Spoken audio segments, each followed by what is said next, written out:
Okay, so today is like the first day of me playing chess just for fun and relax and not really, stressed out about it because I'll kind of recap my challenge and where I'm at with it now and where we go from here and like how we got here in the first place. How I failed twice, right? And this would have been the third time, so we were cutting it close. But I kind of let it get down to the last minute, right? Like it wasn't the last day. Like it's kind of like what happened on the chess. I did it like the week before the last week of the month. Something like that. So here we did it last week. This would have been my last 2 days, today and tomorrow, to do it. As much as I hate letting it get down to the last minute, I kind of still did that it came that close. And the solution was just to play a ridiculous amount of time that week. And we also sort of proved something that 1200s on average were easier to beat than 1100s. And like even, 1300s aren't as hard as 1100s in some cases because there is some sort of provisional purgatory that you get pushed into, or like, the closer you get to 15, the more provisional players you're going to play who just made their account and stuff, who've only played a couple games. Whereas once you get to 11 or 1000, sometimes those people will be better, or they would have played for longer. So their 1000 rating or 1100 rating means more than somebody who just played one game and won one game to stay at 1500, or lost one game to come down to 13. That person could be on their way to 600. Right, they just happen to start at 15 because when you make your account, it does that. Like mine even chose 1700. I'm not even going to play any ranked games today or tomorrow. Stars actually brought up an interesting issue last time, and I think I kind of mis-explained it. The idea is that I can fall below 13, but only, like, we'll wait. I don't even want to mess with it. So we'll go into next month at 13, which was originally the challenge. Right, I came back in July because I had failed my last challenge in December. So if we go back to the very beginning, my first challenge was try to get to 1000 rating on here, which I arguably only got pushed under because I was getting farmed by viewers and stuff, but whatever. It's a double-edged sword. At that point, I was playing ranked games against viewers and stuff because I said it shouldn't matter, even if they're better, right? The rating should even out because if it's a 2000 player, you're not going to lose much anyway and stuff like that, but whatever. I ended up getting farmed by people at my rating or even below my rating. But the idea is that in April 2021, I wasn't even streaming in April 2021. In April 2022, I failed that first challenge. I had until April 1st. It wasn't an April Fool's joke that I couldn't get to 1000. So then I deleted it. I had to wait 6 months. And then I came back in December. I could have come back in like October or whatever, but I somehow just waited. So December of last year, I had only a month, but I had to just get to 12. Right, that was the only standard. So get from like 900 to 1200, which is a lot to do in 1 month, but we almost did it. I got to like 11 something, and then I got hard stuck for a bit. That was in 30-minute games too. This time it's only in 10-minute games, and of course they share the same rating for whatever that's worth. But I do struggle on time, and so yeah. With respect to the failure condition, it only triggers, and I even have this written on my profile, so it's not even like I just kind of forgot about it myself last time. The idea is that if I fall below the 50 mark, or no. If I get to 1350 now, then I can't fall below 13 or I have to delete my account. But right now, it's the first of the month, right? My first episode next month, the challenge now turns from get to 13, obviously, to get to 14. And I have 2 months to do it instead of 1, like I would usually do before. And so the point is, sure, I could fall below 13 then, because the point is, like, you should give yourself some cushion, but if I was just to lose the next game that I play, right, the first game that I play on my next week's episode, then I would just fail automatically right there. And you can see how stupid that would be. So basically what ends up happening is you're in a case where... Oh, don't tell me this is rated. Why does it never say... Or no, I thought it said unrated there. I always get paranoid because it doesn't say anything here. That would ruin my whole thing. Well, of course, I'll win anyway, but no, even then it shouldn't count towards it. So basically, we let it get down to the last minute, but not the very, very last minute. I swear it said unrated, or I wouldn't have clicked it. It should say it here, though, is kind of my point. Or no, if it was rated, it would say, like, the plus-minus stuff, wouldn't it? I was always paranoid about that. Yeah, I was able to basically... You know, we get to 13, so I was even questioning that at the beginning, like, oh, maybe 2 months is too much. But because I only play twice a week, and sometimes the episodes are short, that seems kind of fair to do, and it's going to get harder and harder as we go on now. just like, is 2 months really fair? I was even saying, oh, that's too long. I normally expect to be able to do it in a month, but 11 years old.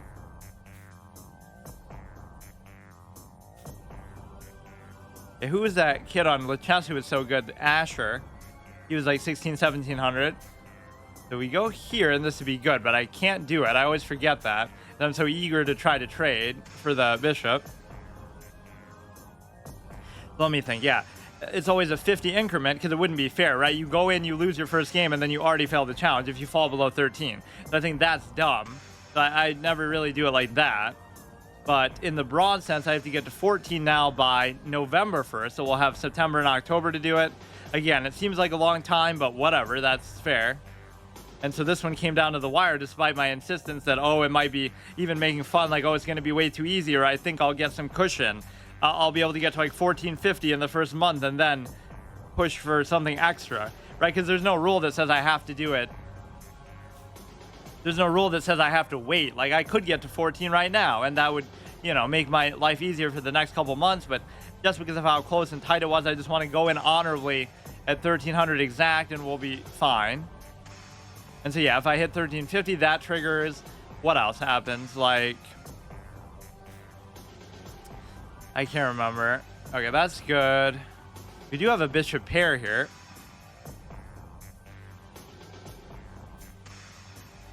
Let's see. They have double stacked pawns. Their position doesn't look that great. This is where it gets sometimes a little bit tricky. Just like, I don't know.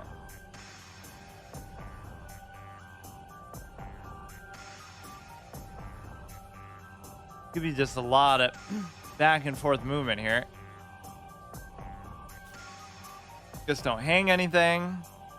Or yeah, I even had to do that one day where I was like, let the chess speak for itself. I still did my normal 4-hour episode of like me just talking and playing like this, but then I did like a 10-hour bonus where it was just muted because I had real life stuff to do, but I was still playing in the background.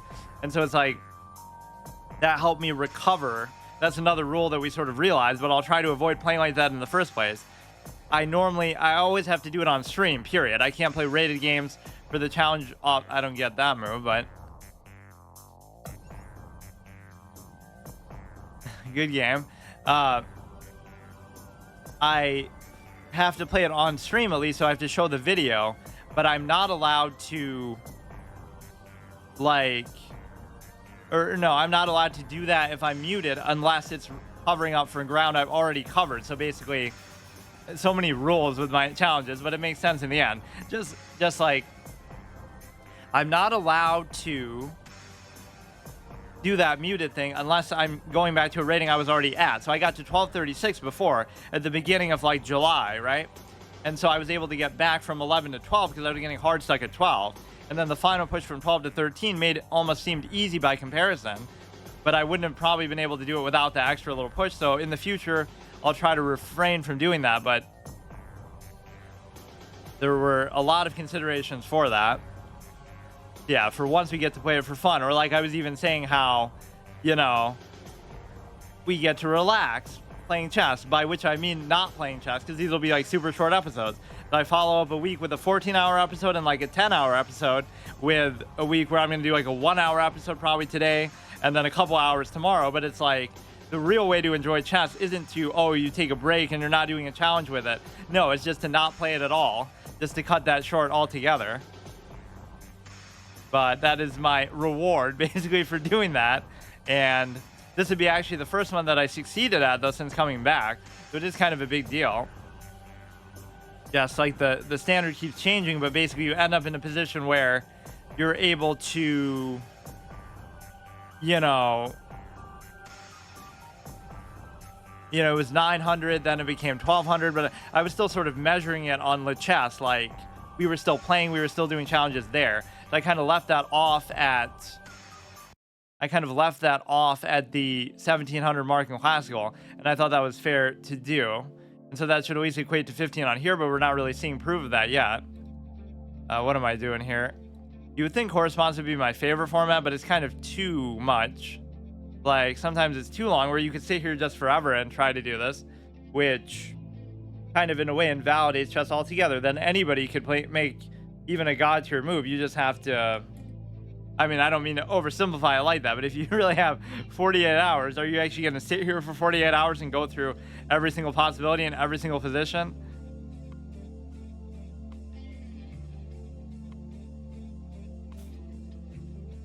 Some of these things will become so instinctive though. Like that's the problem where people try to talk around how much memory based it is, but like good players just save time that way too. It's not even a question of how good or bad. Like you'll beat me on time every time because we'll come to the same conclusion maybe, or maybe you'll find something better, sure. But I just mean like even if we were the same in that level, you would still win because you'll just come to it faster, not because oh you're innately smarter or better, but because you just have seen it more times. And you have it like burned into your brain by that point.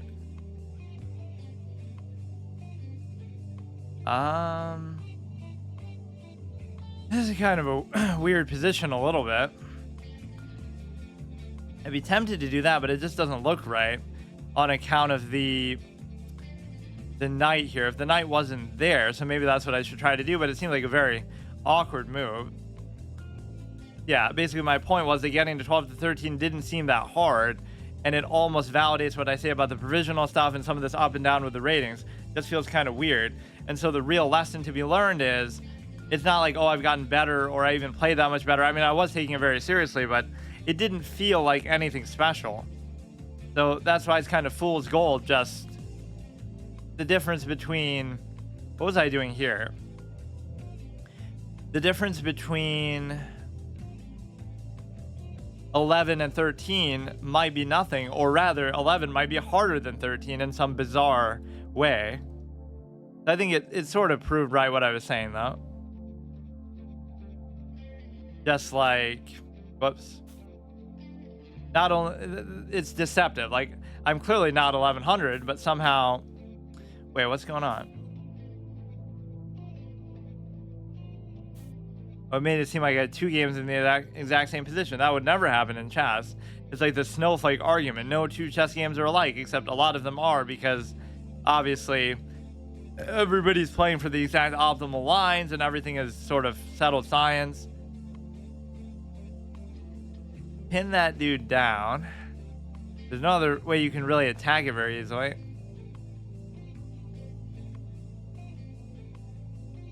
I'll make sort of a cheeky move here. Imagine if Frank somehow did steal that from me. I doubt it because I'm a nobody, but I swear, I would always say that to the point where people would actually get annoyed by it.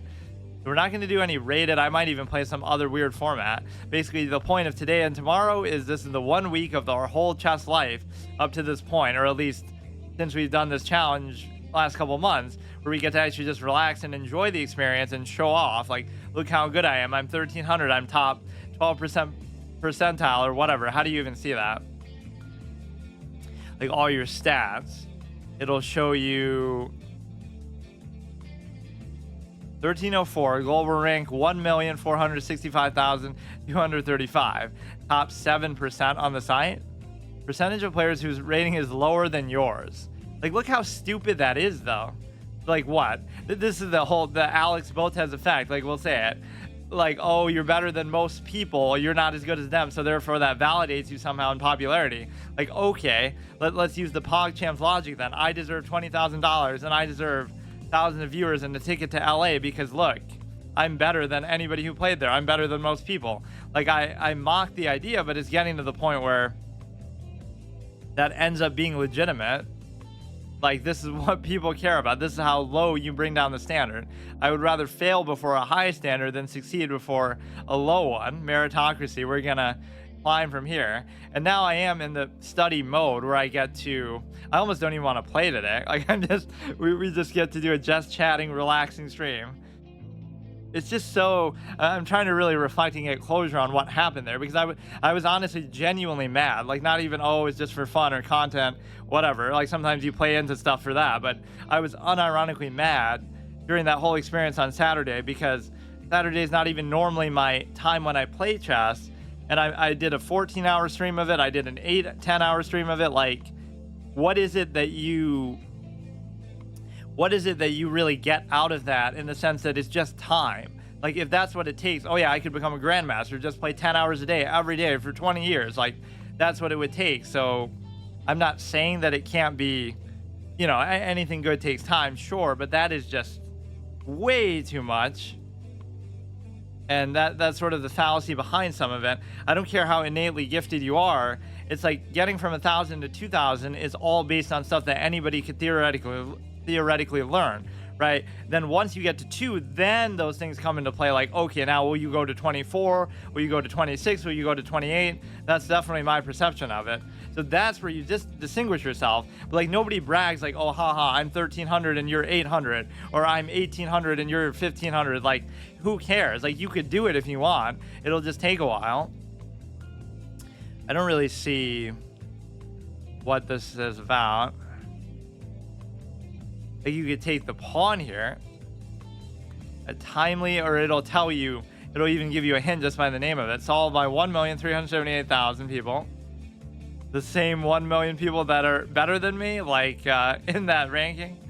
That's actually kind of low though, considering what an insane number of people play on this site. Like, everybody respects the chess because it's free and you don't have to pay for anything. So I certainly don't have a preference that way. But the really good thing about this site is the fact that it just has like always a more healthy player base. So like, that was the issue we had in Classical, where we're getting weird matchmaking against people 100, 200 points higher, 100, 200 points lower. It makes it feel inflated, like I'm top 6,000 on the site. So as much as I could flex about that, like, wow, I'm top 6,000 on in the world, on any chess platform in this universe, that should never happen, or at least not at this stage. But with only a 1,700 rating. But the reason why is because, what do you call it? It's a case where just hardly anybody plays the format, or at least the really high top players didn't.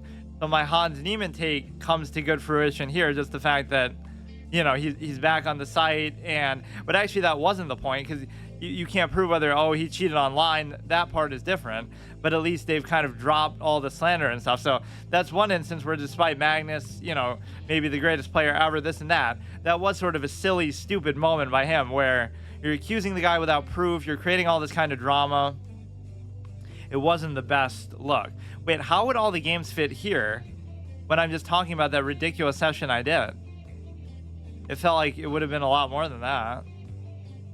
Like, wait, where's the 14-hour day? I guess that must have been the 22nd. But yeah, some of these don't count towards there should be some sort of similar way to tell, right? Whether it's rated. I guess the way you could tell is, or you can filter it, but the way you could tell is if your rating changes, obviously, from one to the next. Yeah, here we even came close to failing that condition. We got to 1236 at the very beginning, and then I fell below 12 and got hard stuck in 1150 range.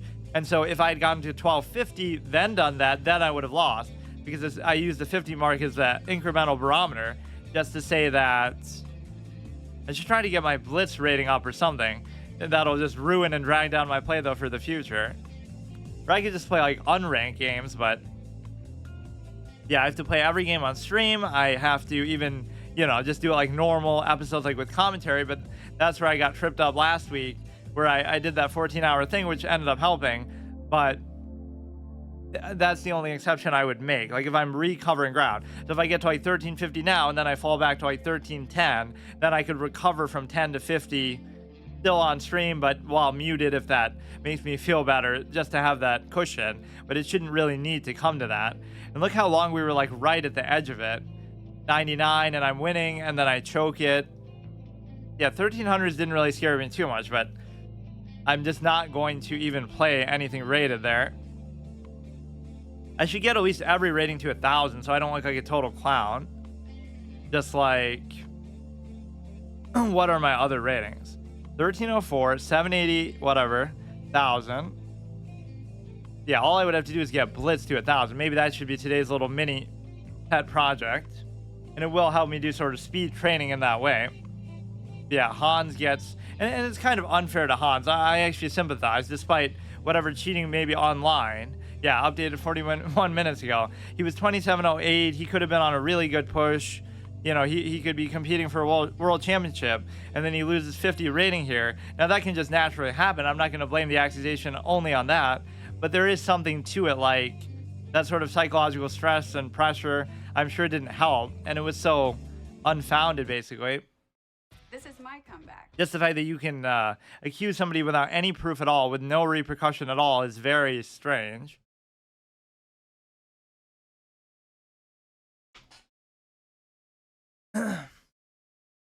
Yeah, now this should be a challenge too. If I don't get to 1,000 at least in 1,000 in Blitz, I have to doing my account too.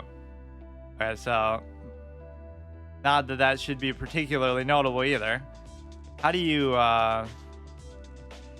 is when I accidentally queue up for one of these, or I could abort for like the first time ever. So it doesn't have to be 3 minutes exactly, but you would think this should be relatively easy for me.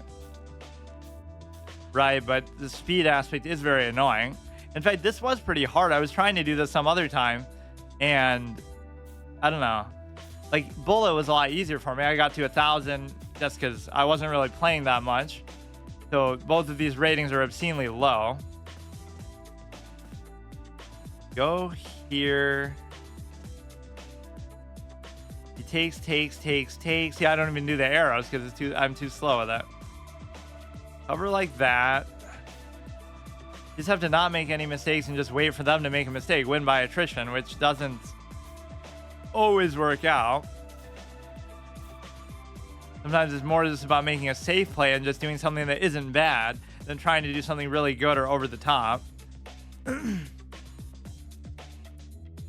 I don't know, like this would be how you would push towards the king, but I don't want to be so aggressive either. Or even if you were to do that, it would open up too much for that. It leads to all these kind of weird positions that could be kind of enjoyable in a way. You get some actual variety in the game. Like, who would play like this normally if you have time to think about it, even if you are as bad as we potentially are? But this is where the knight really gets to shine, because it's just such a closed, ugly position, which matches the nature of how the horse is as a piece. You get this nice little locked pawn structure, one of my favorite things in the game, but now we have to find a way to make this effective. Now this little knight covers knight thing, but we don't even need it. Yeah, this sort of position definitely favors me. But no, what I like too is you get sort of the sense of personality from certain players. Like, simply, even when he's 900 and he's losing to me or whatever, like a year, 2 years ago. So this is basically 2 years of play to get to 1,300. Wow. Like, in my whole life, let's say I played 2 years, because even though it seems like I play more, probably it's just the optics of it because I do it on stream. The reality is that oh, this is a really bad night here. The reality is that it probably averaged out to about an hour a day. But that still doesn't solve it. What is going on? About an hour a day, or maybe 2 hours a day at max between the last 2 years. So that's almost what you should play, or that's just like a normal amount. So it's nothing really even that surprising or exceptional. Okay, cover that. It's a very bad move that I could have easily seen.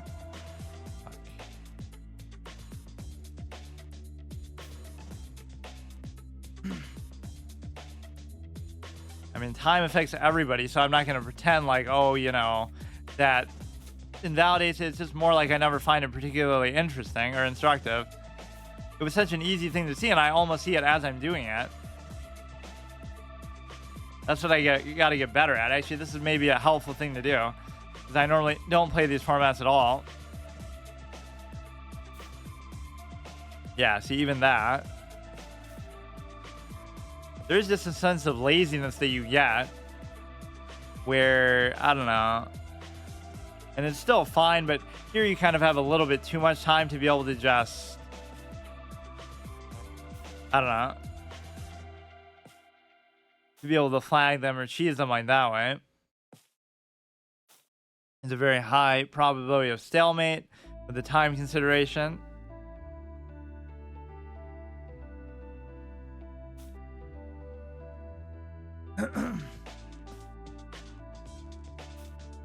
Yeah, it was definitely a shocking experience, just with how difficult it still was from whatever point of view. It is difficult if you just look at it purely from, just purely from trying to play. And I won't even use the framing of like just that, oh, other people study and this and that. Like, even if you don't study at all, that's just my choice, right?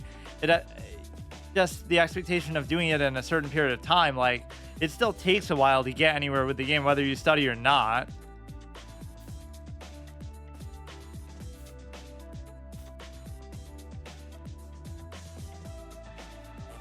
Could be a stalemate possibility, but it's so tight, it's unlikely to happen.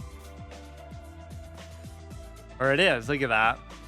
Yeah, we could play this format until I lose one. It doesn't really matter. Bringing your queen out too early can lead to such and such, which I always used to do. There's so many things that are interesting to think about that you play when you don't really have any knowledge of the game, or there's a certain innocence to it, I guess, that I like. Right, where you're able to not play with any preconceived notions, but that's what it sort of devolves into. So it's like sort of the fake elitist thing where I still abide by that idea that, like, oh, you play to win the game, except meanwhile, can I interest you in 75+% of draws? Because that's the way that chess works. It's just, let's just keep doing these. I'd like to get to 1,000 here, but it would actually take forever because complaining about speed in a faster format, just because it's not like it's giving me that much for them anyway. So it's almost like I'm not provisional here at all. But this is the kind of thing I could do off stream, but I tend to not do that. Or at least I'm willing to study off stream, because I almost thought, oh, I want to show every minute of everything I do related to this experience. So when I become a GM or whatever, you can look back and say, wow, look, you get to see every minute of it. But the reality is that it's just too time consuming to expect to be able to do that. So even the amount I play might be an acceptable normal amount, but what won't be possible is the insane amount of studying that you're going to be expected to do in addition to that. Just don't make any major mistakes. That's not even a big deal.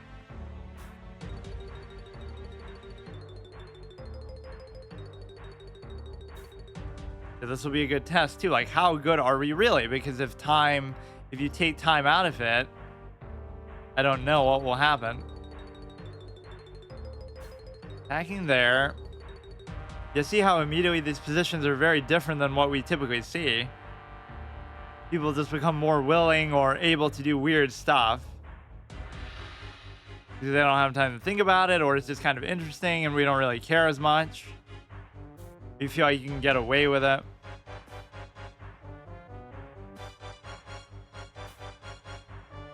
Nothing crazy going on there. I kind of blundered the one pawn there on the rook side, but it didn't matter because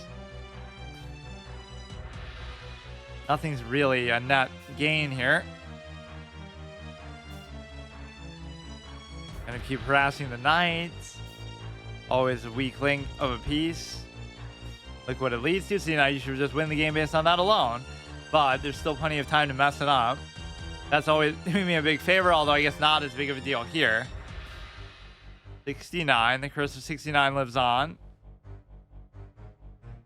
But now it's no longer a curse. Maybe it's a blessing because of actually surviving once.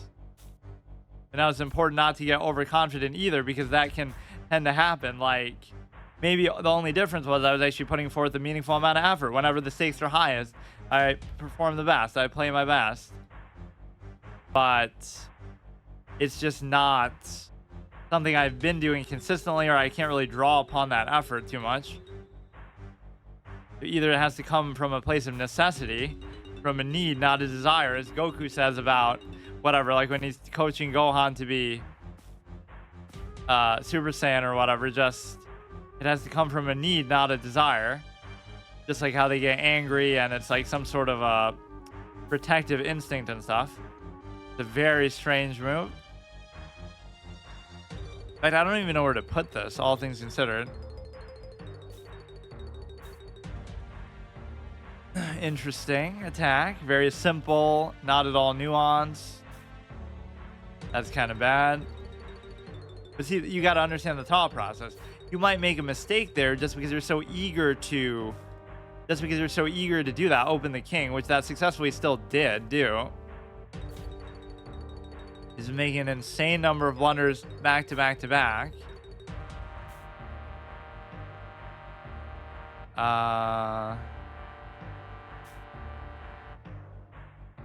He has no real great threat. Even if he comes there, even if he takes, I can still take back, so there's no big deal.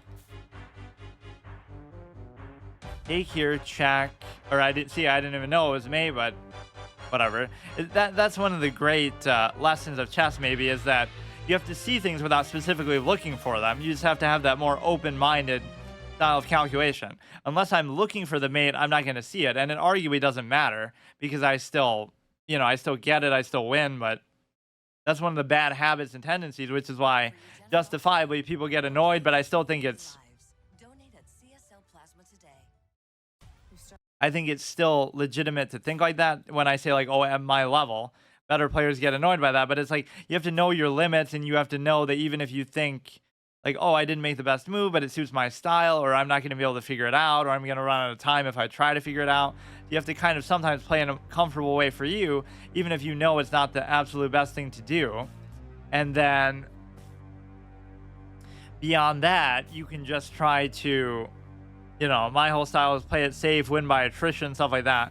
But yeah, like, certain things about that come out even at low levels. So you can see, like, oh, Simply was doing these offensive things that were impressive. Even if he was losing or when he was worse, it was still impressive because you can just tell, like, oh, I didn't see that attack myself. So it just sort of is a subliminal sign that, like, somebody has a preferential style of play that's going to come out later on. Everybody says that about Judith Polgar, like, oh, she was so aggressive. I'm sure she didn't have to be. It was just what she was best at, like. And I like the implication, like, oh yeah, all she would do is attack. She only knew how to attack. Meanwhile, you're 2,700 rated, so I imagine you knew how to defend and do everything else too. It's just you're so good at one thing that you kind of become known for only that.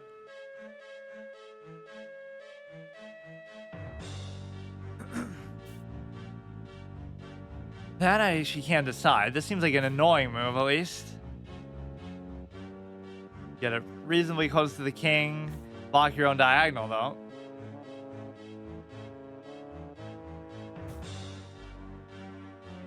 It blocks his diagonal, but it also blocks mine. But I guess I could reposition the bishop somewhere.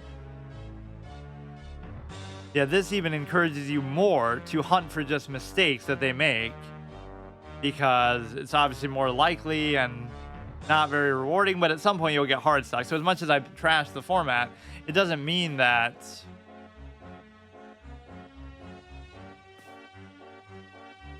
or I guess that's not really what I expected to happen. We do get an Octopus Knight out of it. Like, if it is such an easy, trash, uninstructed format, then why can't I be better at it? But I guess the real point is that it doesn't matter because, people play like 1,000 bullet games, or you could play like 10 or 100 rapid games instead, and you'll just learn far more from it, assuming you even care to learn and stuff, which a lot of players obviously don't care, but that's just sometimes how the game is treated. Like, there's no way to just simply play the game casually or just have fun with it. That's your first mistake in chess. You'll start getting better as soon as you stop having fun with it and treat it like a career, because that's what a lot of people do, which I do like that, but that sort of elitist mindset behind it.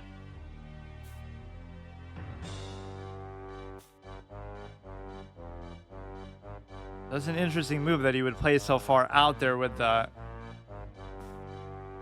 pawn. Basically, this is not the way that you really want to go about it. In fact, that could be a really bad move, but it's really not, because you just have so many options here. You're never going to lose this. Or in fact, I'm up by enough to where I can afford to do that. But I guess not, because because I don't get to take back. If I could take back, then it would have been fine. But even here, I'm still confident. If you get it down to this point, I'm never going to lose because I'm so good at endgames, right? Clearly. But I think there is some sort of incentive behind that too, where I find openings and endgames kind of boring, which you might think is an excuse, but it's more just like there is a sort of repetitive, annoying nature to them. where it's just like there's a right and wrong answer and you just have to know it. That was a pretty good move. You shouldn't lose this game no matter what. He's down on time. You can try to promote there. You can try to spam check, threefold. Like, who enjoys doing that? Like, this is what you see super GMs do. Like, they're playing a super fast game of a turn-based game, and they're, you know, trying to flag each other, and they're trying to basically... They're trying to basically just move as quickly as possible and make repetitive moves and all this kind of stuff, but it starts to feel a little bit shallow after a while just for... This is kind of bad, isn't it?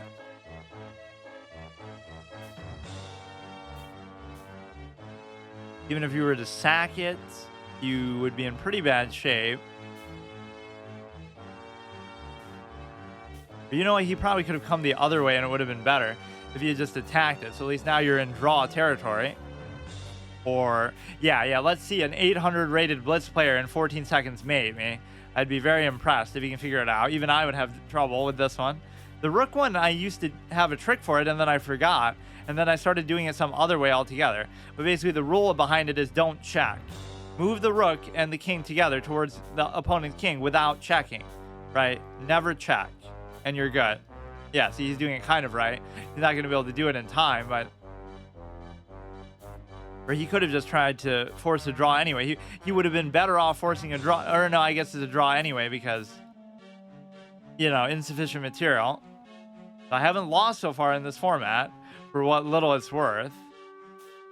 But this would still take a while. As with everything else in chess, like just compensate for ability with time, which is my philosophy in a lot of things. But I haven't done it as much, I guess, in streaming lately, because like I would do these super long streams. So it's like if you stream every day and for a long period of time, even if you suck at it, you'll still get somewhere with it.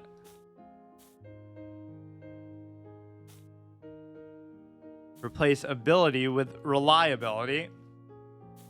Although the one thing I can't do in that regard is have a fixed schedule. Like I have a schedule of what I do when, like what day, but I never have one as far as like what time exactly, because that's very hard to do. I don't know how people do that. Even if this was like a career for me and I was making a living off of it, I would still have a hard time doing that.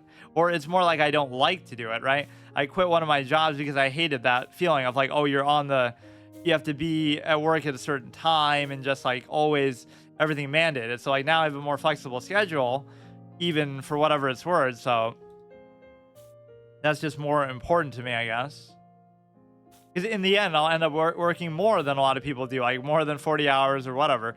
But it's not, you know, sometimes you can make your own schedule and do things like that. But that doesn't actually do anything, I don't think. This is actually an Octopus Knight as well, but it's kind of too much maybe on my territory. This bishop would be very dangerous if it's unleashed to that, but look how fast he is, though. I mean, I normally would take that trade anytime, but let's actually try not to do it and see what he does.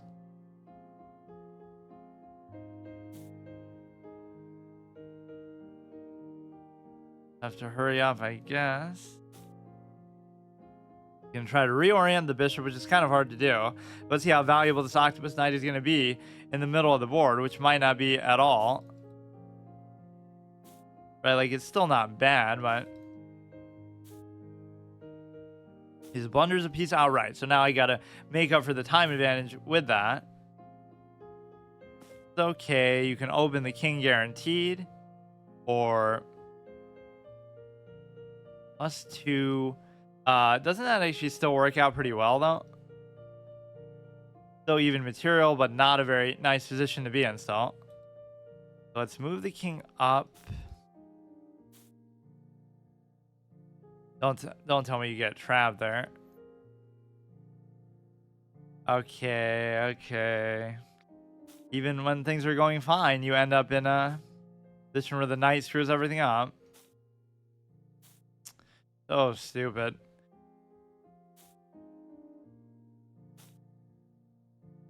The Octopus Knight is still holding everything down pretty well. Could make a move here that would be very... No, actually it doesn't matter.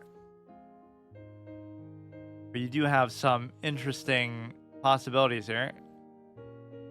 You would also cover this, but you're opening up something even better that we could maybe take a look at. So who exactly do you think you're playing against right now, dude? Who do you think? You think you can beat me, dude? Despite all my insane clown behavior, when it comes down to it. That's so stupid, man. Like, I hate that I get away with stuff like this because then it encourages me to keep playing like a clown because I keep getting away with it. Just don't get back rank made it or something stupid. It'd be very hard to stop this now, just given the position of it. The bishop can't even come to cover it. You cannot get away with this clown behavior against the ultimate king clown. I might still do it, but you know, I can overcome it too. Or maybe I won't be able to now. You can come here. That was a very dangerous thing to still allow. Why does this one feel like it's slow motion? I guess once you're in a good material position. I'm not even trying to do this to troll. I'm just kind of... Okay, dude. I'm just kind of trying to promote and make it a little bit easier for myself. Oh my god. Stop it. Like, what are you doing? I don't even need any of these. So annoying. You would have to check, is the whole point of it. And then force him to keep coming behind it. Or just spam checks all day. I mean, we could get a repetition here, would be fine. Or now he just...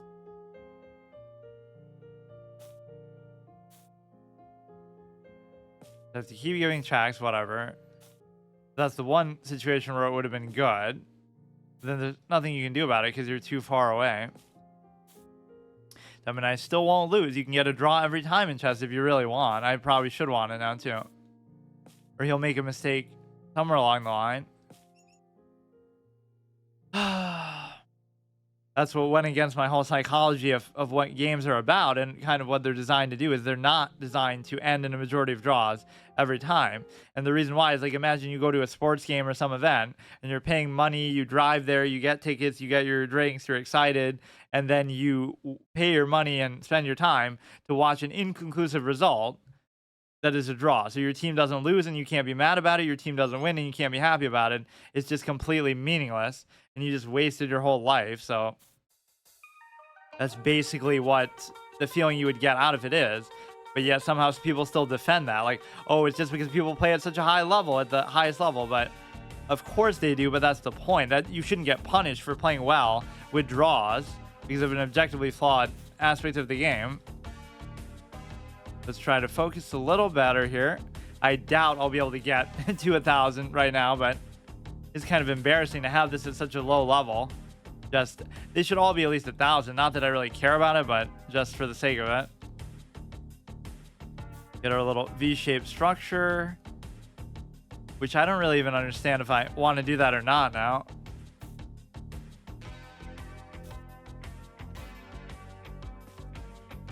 I think what I've done, though, is useful in the long run. You might not see it now, but this is the part that people... I think I have it backwards with how chess works. There's a part that people do where most people study the fundamentals and openings and stuff, and they get to like 2,000, or 1,800, 2,000. Then they try to look inside and learn how to calculate better and improvisational stuff and all that. I did it the opposite. I'll get to 15, 1,800 through improv and just random stuff and instinct and how you just normally play, and then I'll do the openings and stuff to get to 2,000. Like, it's a weird, unconventional way to do it, but it did work. Or that's... Now, what you can't do is you can't put the rook there to attack me because it's all good. This is still covered, so it doesn't change anything.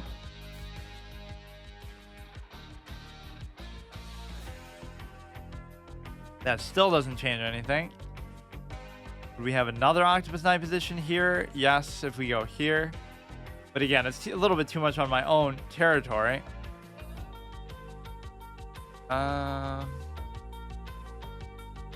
almost like the knight is trapped by doing that.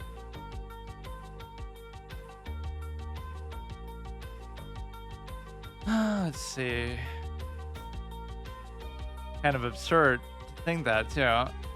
Now you can give the check there. At least here there's less concern about them, let's say, sniping me or something, because they have so little time to do it. That actually was becoming a legitimate concern of mine. You go here, you can go there. Doesn't matter. Like, you're not doing that to actually stop the threat. He can take the pawn there now. Pawn on b3. Or that was always my weird thing that I would do. I would sort of basically... I would basically be in a position where I would always make a mistake, but then say exactly what the mistake was. So, for example...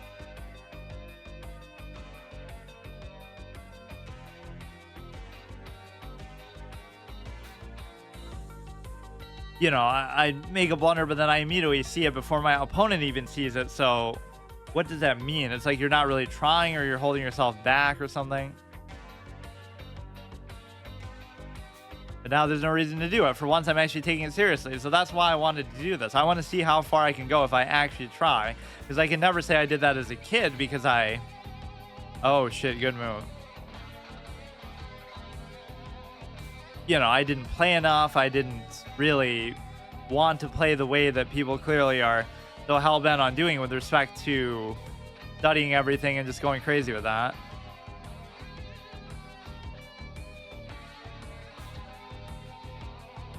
He has a light square bishop. He's going to try to give a check there, which is kind of hard to do right now.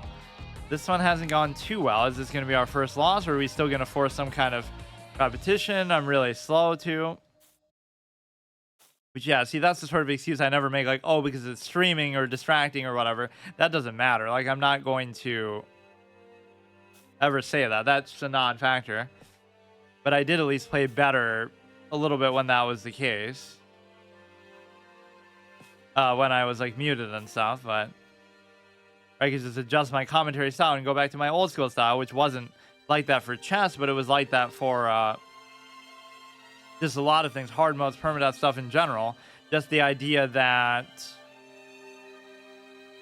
you're basically trying to just say what you should do and then do it. Like, just give the most basic form of commentary possible. You're not trying to be funny or extrapolate or interesting or anything. It was just very basic, very monotone, very quiet, almost calm, relaxing ASMR style that is very different than what I've been doing now. That's the very existential question that I've been forced to ask in this whole chess experience. Did it change, or did I? In the sense that, you know, did the game somehow change, or did I change?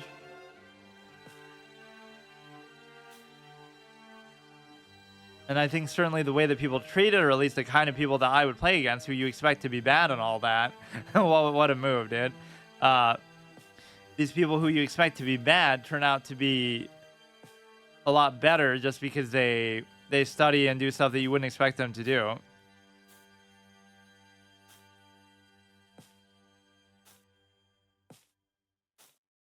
So he's quite the master of promotions here. All right, that's actually our first loss there.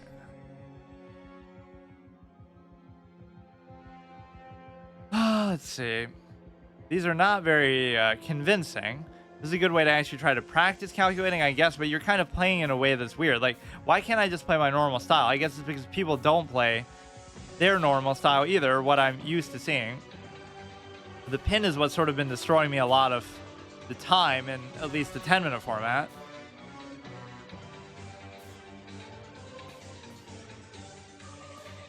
That could be bad, or it's not bad at all, because that's an Octopus Knight free. You can't push it out with anything, so you never have to worry about it. Afraid. Now it's going to be a nightmare game from this point on, but we're trying to put the pressure on. So normally you would pin it down. It's like, oh no, you can take it, which is why you don't normally do that. But or arguably you should try to have just done it from there, because this you could still do something weird with, although presumably he wouldn't you wouldn't really want to. So this is great because you're never going to lose the Octopus Knight now. Or you still could, because you could then do it with the other knight too. So take. This, presumably he wouldn't want to do that though. As many of the good Yu-Gi-Oh themes that they lost in the English version, like Fang of Critias, this, or Passion is Duelist, this is actually a pretty good one. An improvement. This is his own Octopus Knight, unfortunately. I don't know what to really do about it. Up on material, up on time. That's okay. Both of these are pretty much equal value, I would say.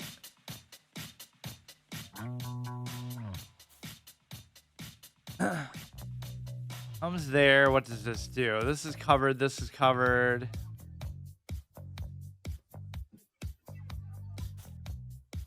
Anything he does with the knight is not a big deal, but I wouldn't necessarily be able to take it either.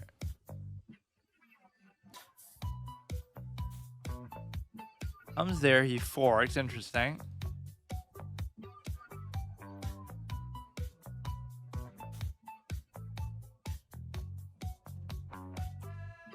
Trying to see if I can overcome these tendencies of just being lazy and not really looking for stuff, but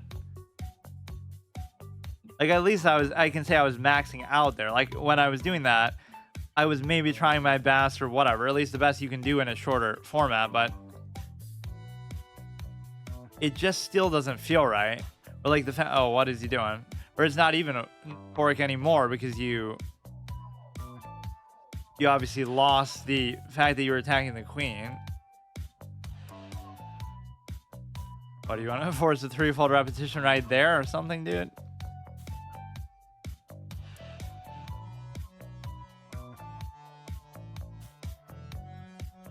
You know, you immediately see it, but you're not really using your brain, so just why bother? You're not even down by that meaningful amount. It's just weird. In fact, I wasn't down by anything at all. He does all that for a pawn, which doesn't really feel like a big deal at all. There could be some easy mating sequence here that you can come up with just for the simple fact that you're able to, whatever, have this double stack. You can do this to immediately force a trade, so that's fine. But yeah, like my tendency to trade down or just sack stuff is sometimes stupid because I don't do it with a sense of purpose. I just do it for the sake of it because I'm lazy. Like, we win. That's it. You just have to use the knight. In a position like this, at least I trust the knight enough to get through this. Right? Sometimes if the pawns are too far advanced, then the knight can't catch up and it kind of screws you over. But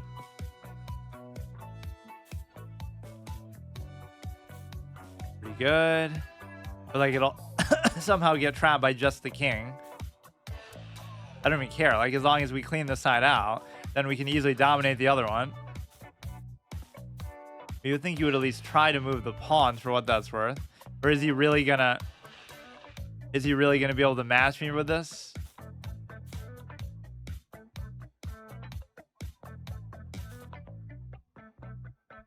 All you really need is like one of them. So if I can do this, but then I won't be able to cover it.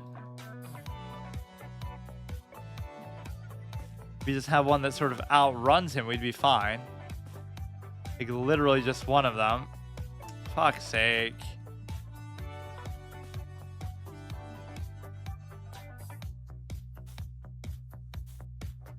Be able to cover it now, so you won't ever necessarily be able to take it, or that's actually just letting me have it.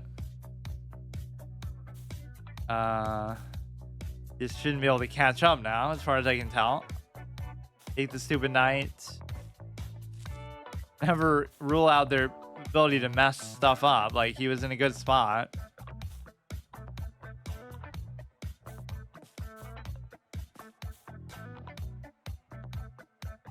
Alright, so just keep shrinking his space and let him go here. Let him go there.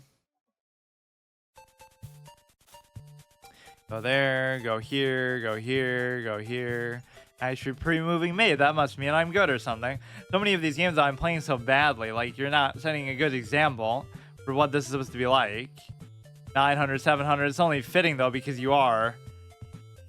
Like speed has such a detrimental effect. I should make like some sort of graph that shows like, oh, you're at 2,000 in classic in 30-minute games, then you're 1,500 in 10-minute games, then you're like a 0 in hyper bullet. It just keeps scaling down the faster you go, which kind of makes sense, but it's such a contrived way. Like, oh, chess is such a perfect unsolvable game. Also, everything comes down to tie breaks that are based on time, who can physically move the pieces faster, right? Like in a turn-based game. So like it's almost like the only defining meaningful way to determine victory at the highest level in chess is making it a real-time game, which the whole basis of it is not that.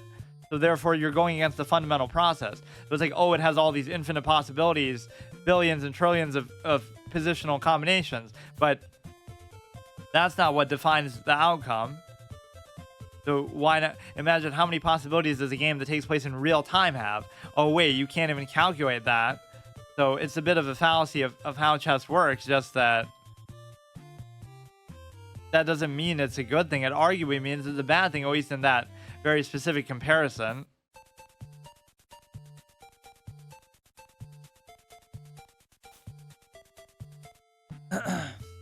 Takes. I don't see anything crazy, really. This could be an easy take if he just does the trade, but I don't think he will.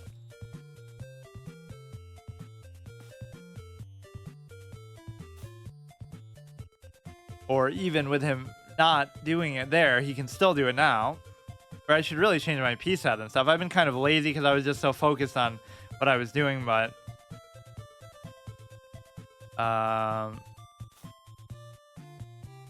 just don't blunder something. Don't blunder the queen. Let's see. Pin that down. Cover with a pawn. Sometimes it feels like, oh my god. Wait, that's good though. Or not really great though. I may as well just tell them the moves, because 99% they're either the same or they're better even than what I do. Or than what they do. Okay, dude.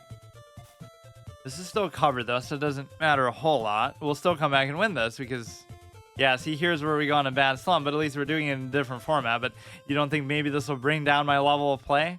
I just have to play 10 hours a day to get in a rhythm, of course. Think about chess all day, every day, study, read books. Like, this is what it comes to.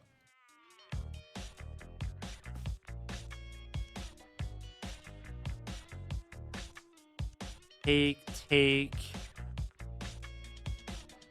A weird spot for the knight, but it somehow kind of works. He's a little bit lower on time, but that shouldn't be too much of a factor. I just hate this feeling that, like, you're not really, I don't know, like, I'm not really reflecting my level a lot of the time. Do you really think some of these things are like a peak? Like, oh, I'm really an 800 Blitz player. I'm obviously not. Oh, shit. That was a good move, though.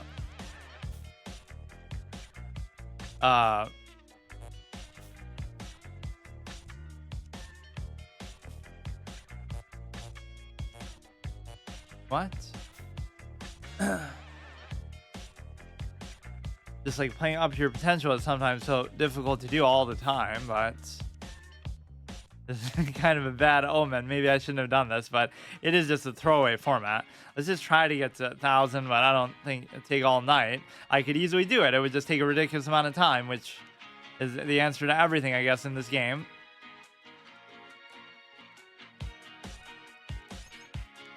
Okay, can I just play like more of a normal game? It's just hard to play that same style because the way that other people are playing is very different too, so you kind of feel tempted to adjust somehow.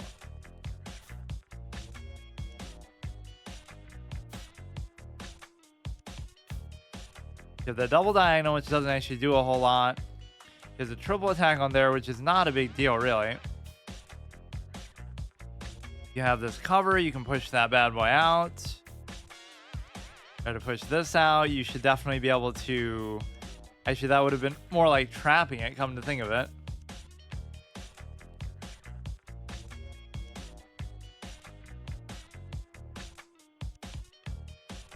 I mean, I'm all for early game trades. I guess the difference is it benefits him because of this, but actually it doesn't. So you can both take those back, so everything's fine. This should lead to me taking here, guaranteed. You can take there, though. Okay. He doesn't do it, but it doesn't matter because I still can't do anything. For now, you could certainly set up to do something with this, but he's going to probably castle first.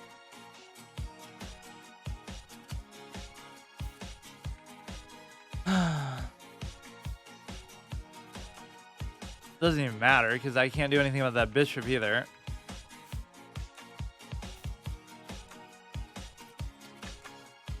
Now this discourages the castle at least because you're able to just take that outright in that case. Or right there, I could have actually just took this too. This is a very bad spot. If he castles, I could take. If he moves that, I can take. Can't take anything there, so just kind of throwing away pieces one at a time. I could even take there.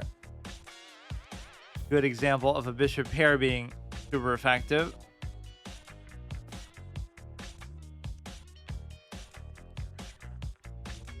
+5. Let's just try to not blunder anything, I guess. He hasn't developed the light square bishop at all. I'm not going to say I really have to do this, but I thought I could just really quickly try to get to, you know, a different threshold in a different format. Now, beyond 1,000, I could care less because my whole point is to focus on 10-minute games anyway. Pepsi Zero Sugar, you'll be 15 seconds closer to kickoff. Stock up now because game day is so close. Obviously, just trade everything and then Football watching better with Pepsi. like that. Gotta watch lights for bishop, or I'd love to trade it. Still doesn't have to do, but can't do anything with that, or it can sometimes be dangerous if you put the thing there, then you can't move it, or you can kind of still do it. This is me just begging for trades practically, because this is what ends up happening, is just that can end up really hurting me. 90% of my blunders are just when I go for a trade that I shouldn't go for, basically. If you were to go like this, that could be a very strong move because it does stop you from moving there, and then it can take you a while to fix that.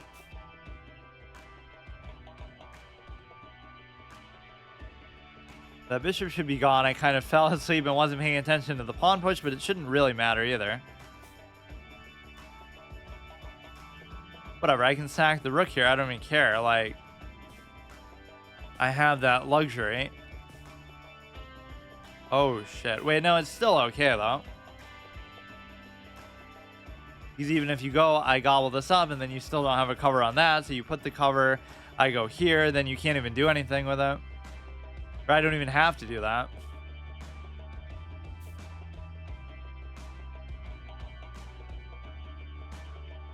Or I guess now I do, and then I could double attack it there. That's dead as well. It's just like delaying the inevitable, dude. Like, you should be able to even pre-move that. Take. You're not going to be able to do anything with that. We can just double. Oh, there. Mate. I just always have like a little bit of a delay. I don't know what it is. It's almost like I don't trust myself, so I feel like that's kind of a good habit too. Like, you should second guess yourself because you are a bad, low-rated player. But again, rating is not an absolute thing. So once you get to a new threshold, you're there forever, let's say. Or like if you get to 2,000, you're not going to revert and become a 1,500 overnight. Unless you start streaming on Twitch, and that's not something you're used to. Okay, that was already a mistake. I have like certain mental blocks of stuff that I just don't like to commit to memory, I guess. Whether it be the notation. Like, you would think I should know that like the back of my hand by now, just by how much I played. Notation or openings or end games. But at some point, you just have to resign yourself to the fact that you will just remember those. Even if it's not fun, even if it's the worst part of the game.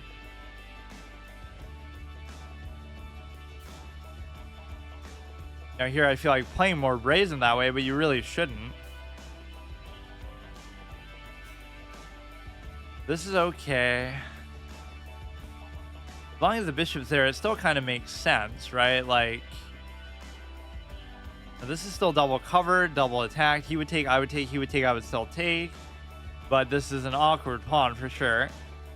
Or maybe it's not, because that bishop's going to be there for a while.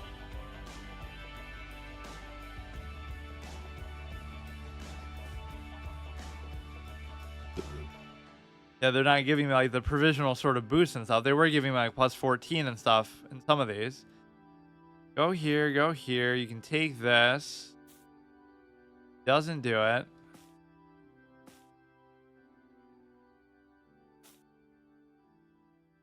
That pawn is still double attacked, double covered on e5. To bring it down here, he won't do it. I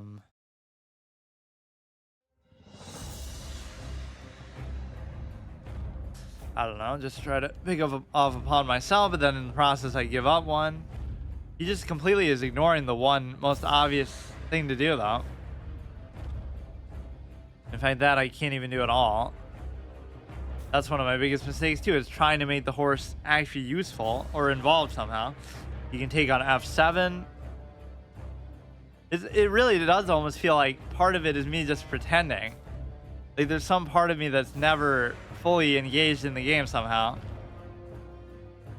It doesn't feel like I'm trolling when I do that, like, oh, I make a mistake and then 0.5 seconds later I say, oh, that's what he can do.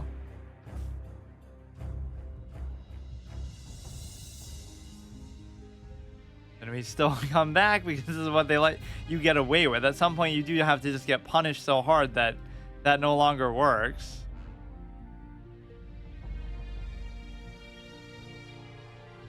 I don't know, I don't know.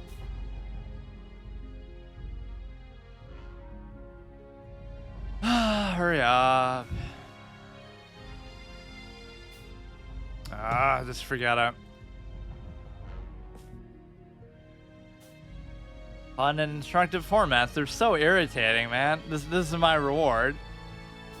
Play a format I don't really care about. That's probably only gonna make me worse. Okay, just...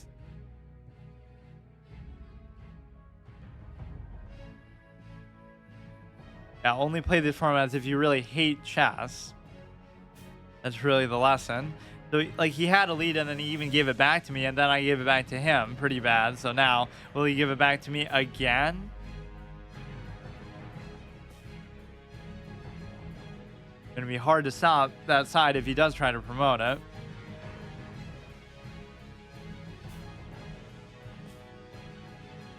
This is an Octopus Knight, basically. I don't see what else he can do here that's like really too crazy. I shouldn't really want to trade this off at all.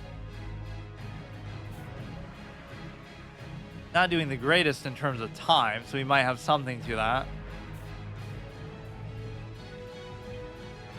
I assume he'll take back there, that's fine. Can't do anything with that. You could try to do this. We could try to double attack that. That's a big mistake. But he lets me do it. Surely I couldn't be that bad that I would just blunder a piece. So, of course, he gives me the benefit of doubt. Or I could have actually covered that, I guess was the whole point of that.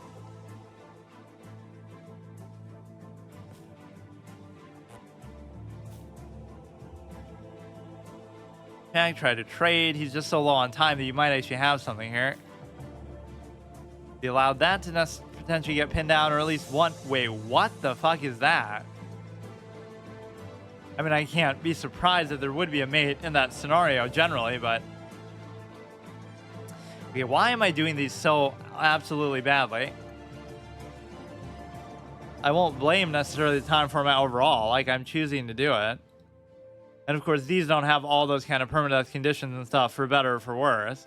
Like if I get to 1500 here, that doesn't count. Or if I fall below something, it doesn't count either. You'd think if I just focus a little bit, but see, now there's nothing at stake. That's the thing. What you play for is more important than what you play with. That's fine.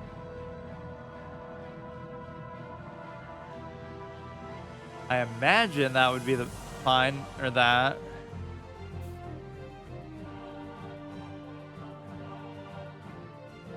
Try to finish developing. You can't really pin anything down anyway. Or there is nothing even to pin down. You try to just move it back to here, basically. I don't know what the exact ideal bishop position is right now.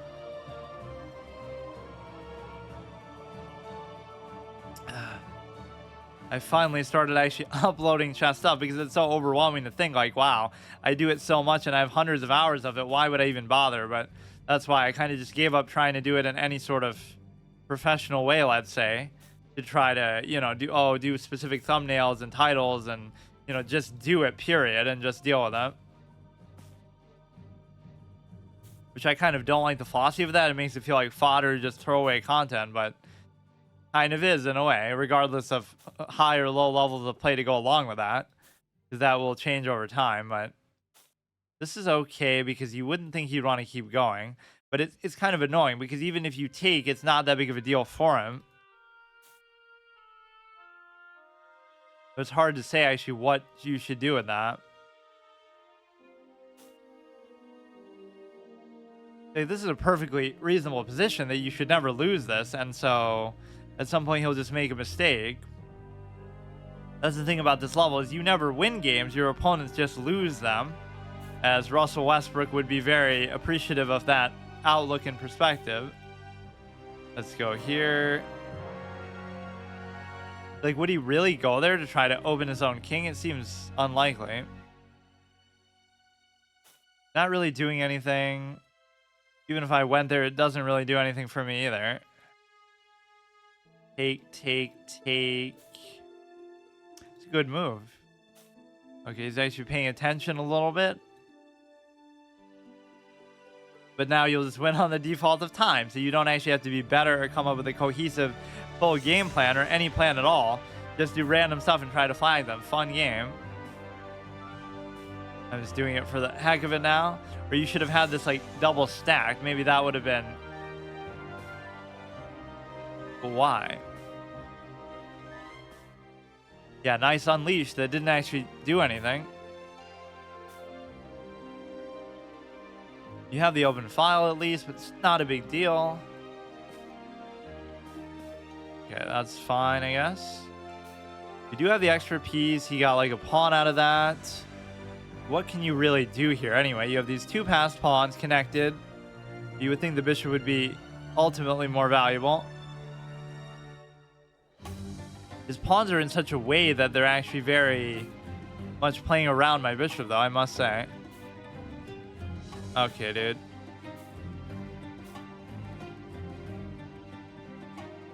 You have a check there, but it still wouldn't even do anything, really.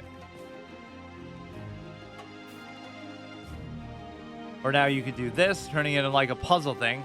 I didn't even know that was made. How many times? Pretty much every time I ever get it, because you're under the pressure of just trying to do something. It doesn't really matter if it's good or not. Right? So often that's just the philosophy. Give random checks and good things happen. Whether you actually win because of it or whether you get a fork or something else weird. It is arguably a very annoying way to go about it, but...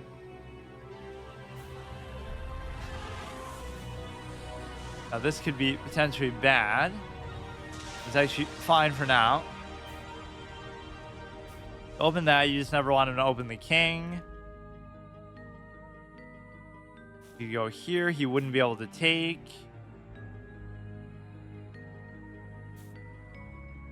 Take this, trap this. And that's what that should be. Now it should switch between these, right? Finish current game to accept the challenge. Wait, it normally doesn't do that. Or does it? Oh, maybe it's always a format thing. Like, it only lets you do that because it's play multiple games because they're in different formats. But what if I do a simul against somebody? They should let you do that. Or they can just detect how bad I am that they wouldn't allow me to do that otherwise.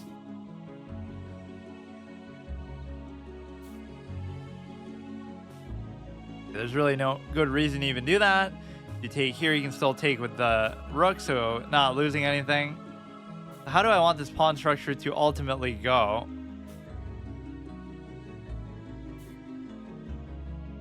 That's not too big of a deal. Double stacked, but so what? It would only be bad, I guess, if I move the knight. You come here, cover it. You would take, I would take, it's still fine. He's still doubled there. I can do that.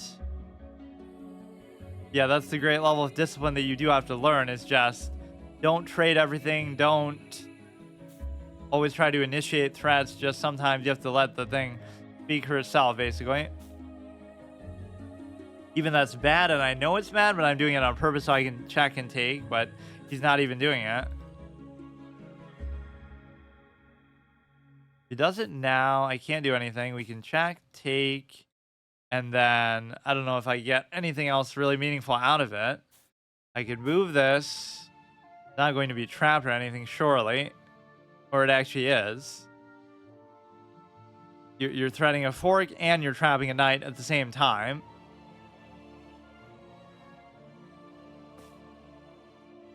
Or I guess you're not trapping it, but neither of those things were really on my mind. I was just kind of doing random stuff. You have to have the will to keep looking over the position over and over. I would take, he would take, I would take, he would still take, so I shouldn't even do it.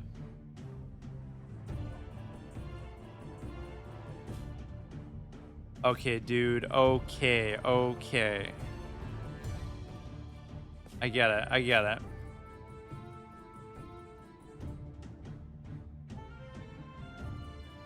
It just kind of triggers me, dude. I don't know what it is.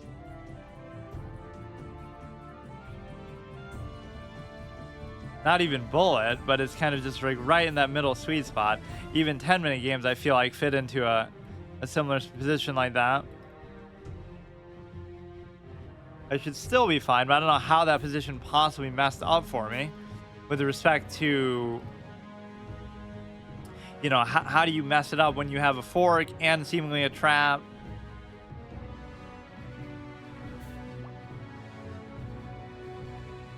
It won't let me. Fuck. But here you should try to take that. Yeah, this is a really high level, intense bullet game anyway, or I mean Blitz game. You take, you could check there. You check here, I could take, you could take, okay. The knight's not going to outfight anything. He could go there to try to cover it. That might be the only best move. Takes there, I can take there. Can't give a check or anything crazy. Is down to 19 seconds. Let's see what we can do. You can take there. I could trade, which I arguably just shouldn't even do, but can he really do it in this short a span of time is the question. And he almost probably could. This sounds like a remix. What is this? It never sounds like this. You really do it in 7 seconds? I'd be impressed. You actually deserve to win if you can do it in 7 seconds. Or you'll try to over promote. Or I guess it's easy enough to do that, but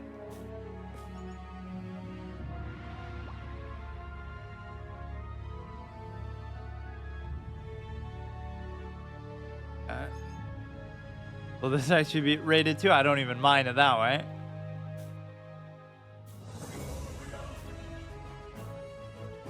You go here, push this, whatever. This is the one that always appeared in the trailers and stuff.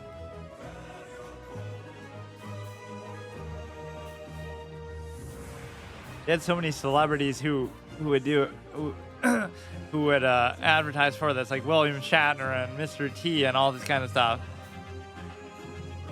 You'd actually put it here, which is kind of a weird thing to do.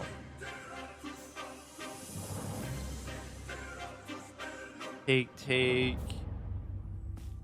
Classic. Fucking.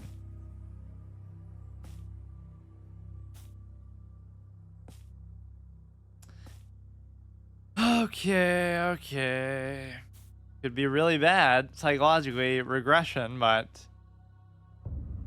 why can't I just do the same thing that I would do there? I don't get it. Because it's like, yes, the levels aren't the same because of time, but they kind of are because it affects everybody else too. So basically, I don't know, if you actually use it a little more at the beginning, doesn't matter even if I'm slow because, you know, these same low rated players are not going to be super fast either. So what does it matter? He checks, like, what's going on?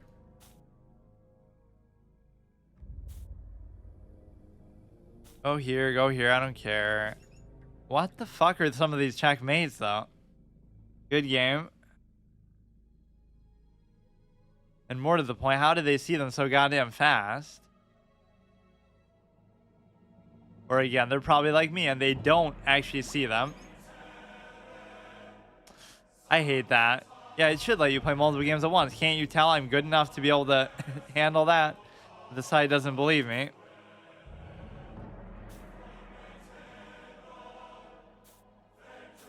I love songs without vocals for chess. Meanwhile, you get some shit like this, which is still fine, or at least there's like 3 layers to it. Vocals that I can understand are distracting. Vocals that I can't understand, like in a different language, even if it's like a made-up language, I don't mind as much because, you know, it doesn't really have the same effect, I guess. You could just take, but he could also take. But if he takes with the pawn, I'm double attacking it. Why is this so hard to do? I'll just stay up all night and get to 1,000 here. Holy shit. We get immediately reminded of why I was so triggered last time, because it has nothing to do with what you can and can't do. It has to do with the criteria, which is time. Just play forever and you'll get somewhere with it. How fun. Come there, just take. Then I could take, then you would trade back, then I could take. If you take, okay. Whatever, dude. He's only +2, and so I'll still win somehow. It's just kind of irritating. I should learn from the same thing I was saying about openings, is like, you should take your time in the opening a little bit, like even in a 10-minute game, and then in the end it won't matter because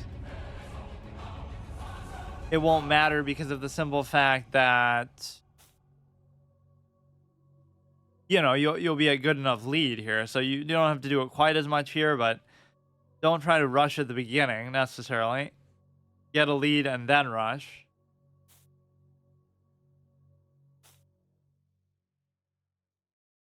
This could still be annoying for him. Again, only a mere +2 advantage.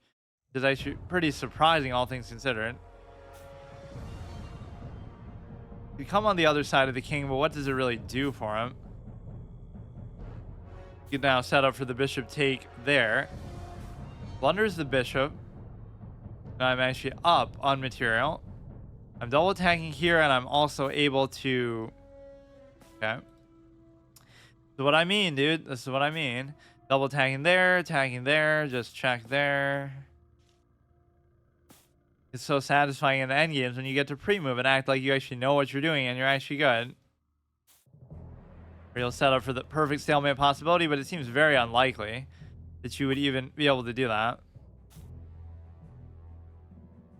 Now with 2 minutes left, there's no way that there's anything to even think about.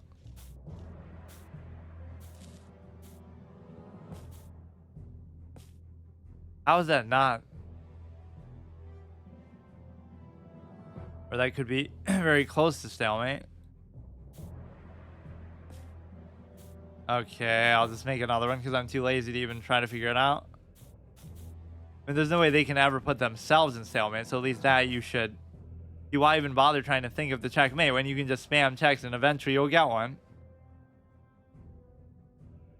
Yeah, this is the one instance where I don't mind playing raid against viewers, but it's not like I'm asking for it either. But yeah, we'll keep track of that score against Andre, and he'll be like 100 to 10 or something. 10-to-1 ratio. And obviously still counts, like he's doing pretty good. He just whooped me. just somehow feels dishonorable, I guess, to do it like that. I can't really do anything about that. Trying to attack this way. You could try to go here. Octopus Knight activated. I would take. He would take. I would take. Come here. If the queen moves, I could take. If you take, I can easily take.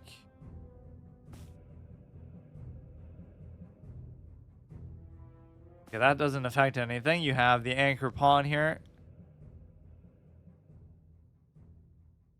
It's so much of like, oh, it's not that you didn't see, it's that you didn't look because you didn't have time or you didn't care, which that one at least is more obviously your fault, but you gotta wait here, take an open file, take this. If you take, then I take, then you can't take, and then from there you could raise, I could take, you could take. Take there, I'll take there, you'll take there. And then we trap the knight, which is really a big surprise.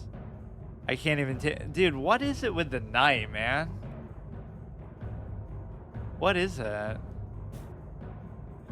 Cal wants to sabotage me every step of the fucking way. Everything's going well. And if it was any other piece but a knight, it wouldn't do that, but... That is a joke of a piece. Now, even if you were to trade, you're only +1, so it almost doesn't matter. Stop him from coming in there. A lot of back and forth movement, fun gameplay, interactive, part of the game. That's covered, so we could try to push maybe this side. I'm not even going to try to really... I would take, he doesn't even take... As long as we keep covering there, I don't even care, I guess. Not going to make any difference here. I would take, he would take. Try to go all the way with this, which won't even necessarily happen. I would take... Back there, that's fine. You could take one of them. Yeah, you're not really even trying to win this, I suppose, but... You would think it should at least be possible. Like if you take...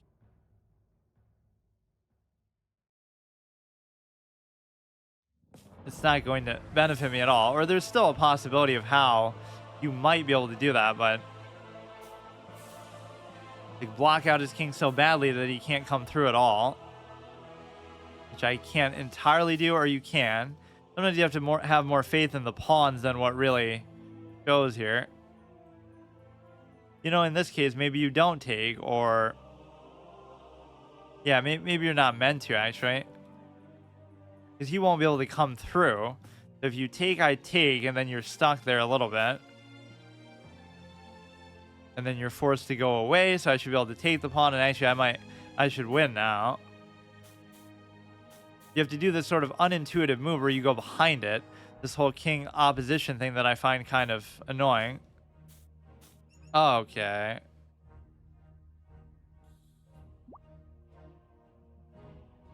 Fuck, he's trying to farm me or something, but I'll farm him instead. You go here. Go like this. I don't like how I'm playing though yet again. I just have this negative tendency. It's not even like, oh, I'm overconfident because I'm not even playing in the same thing at all, but...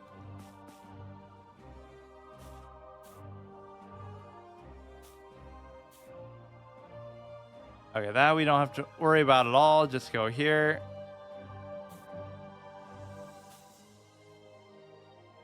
But yeah, you could even tell on Saturday that just how pissed I was because it was like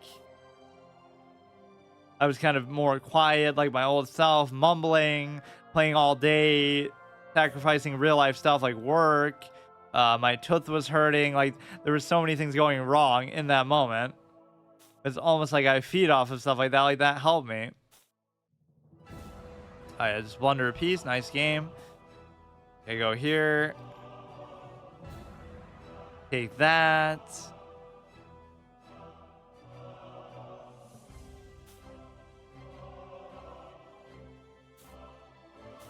Okay, I just can't even take it seriously right now.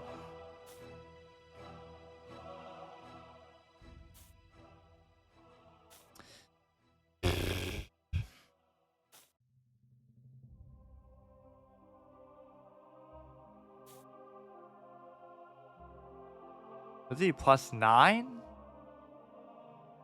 Wait, how? I can't even read that shit. Attacking there, I can easily just trade.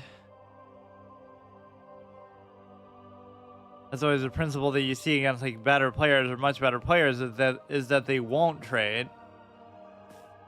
Right? So many opportunities where you present that, you're just wasting your time, you're making a bad move, they'll get some better position out of it, but they won't actually. That last one I was objectively winning too. Well, even never mind the stalemate. I mean, outside of the fuck me, outside of the fact that whatever, he would have been able to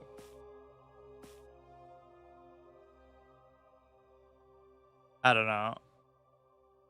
The knight just kind of gave itself up, otherwise that would have been better. This should be relatively easy to do. Although materially, you're not technically even up by anything. Take here. Take here. Okay, dude. Why does it always happen like this? Because of playing fast and not really thinking.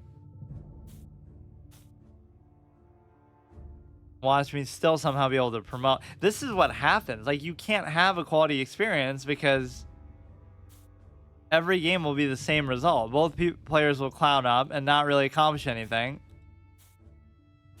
It's very unlikely that he should be able to win, actually, all things considered. Because even if you just take that, it's fine. It'll be a draw.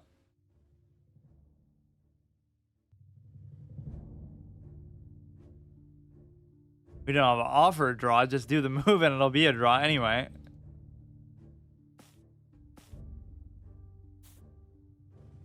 Or he could have just, yeah.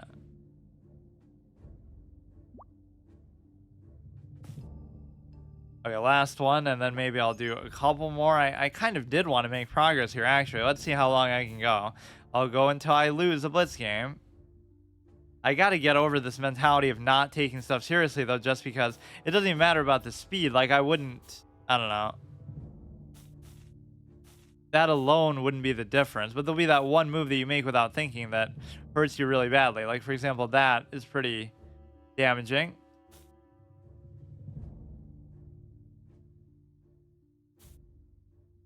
But he doesn't even take advantage of it.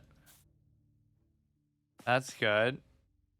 And then this one you could try to cover like this.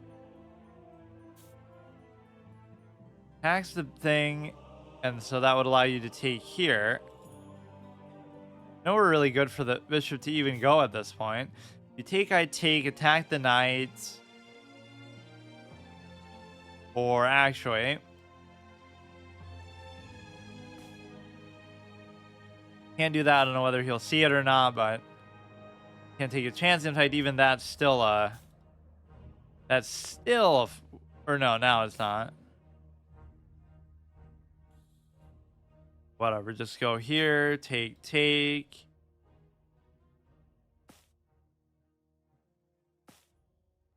Case I can still take, not a big deal. Difference of 3 or 4 doesn't even matter. We just both blundered the queen last game.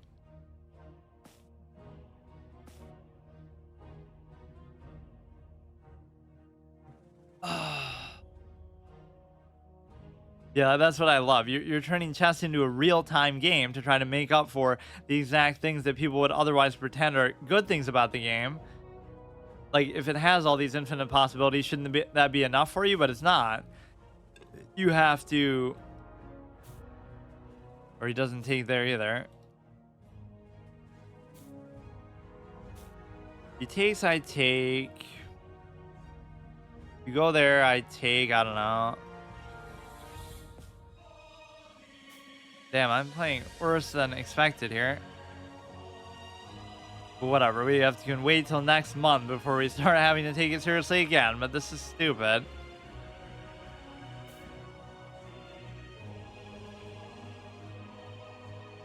There's nowhere for it to even go. That's a pretty good move. He would never expect me to do that, so he'd already pre-move his other move, but he doesn't.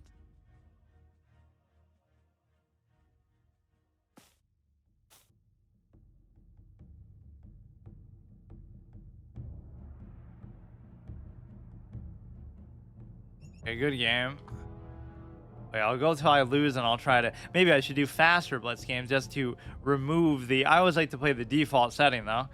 Just to remove the feeling that it even has any value at all. Just play Bullet instead. Play Hyper Bullet.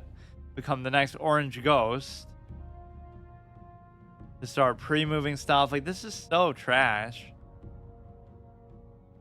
Even when I'm choosing to do it, even when it's not something that actually matters, I still get pissed about it.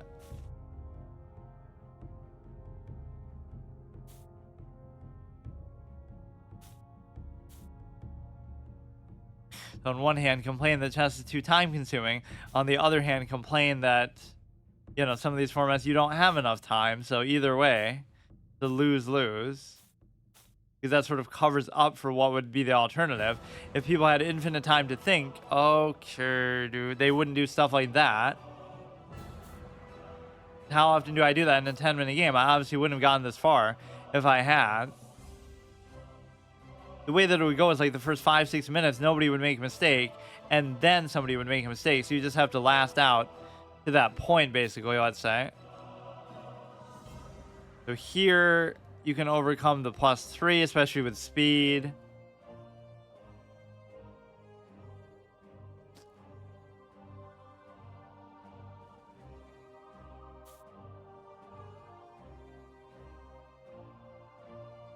I go here, he could take, I could double take.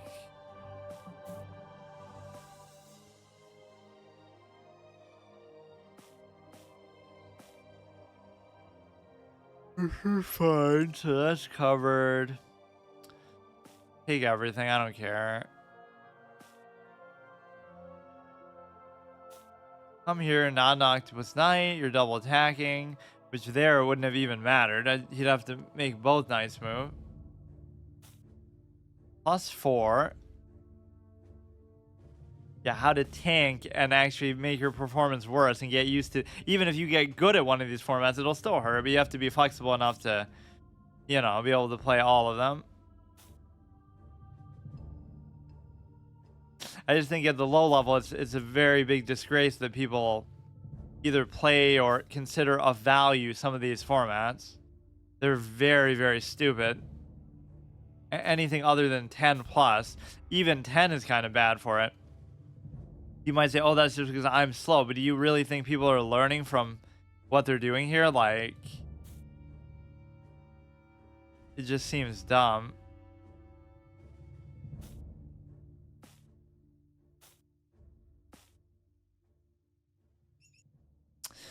Okay, maybe I just don't care.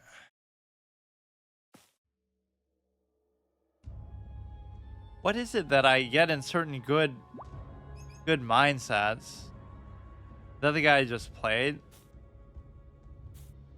What happens? Like, this is the same thing that was happening there. Like, you just got to get, okay, like, I'm focused now. I'm just going to really try, and then I'll win every game. Like, what is it that I'm not...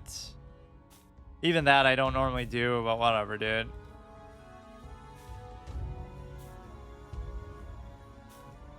I just won't even talk. I won't even do anything. Just fucking...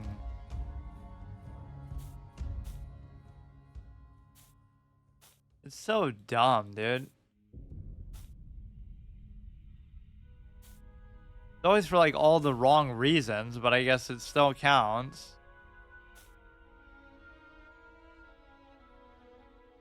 You gotta remember, this is uncovered, kind of an unusual situation for it. This is always the only way I can ever figure out to try to attack the king. Just try to open your own pawn, open the rook to it. And, you know, maybe the screen's too big because not only am I playing on a computer rather than a chessboard, but it's also on a relatively reasonable size TV screen. But then again, there's so much empty space around the outside. I should do that other board maybe, like this.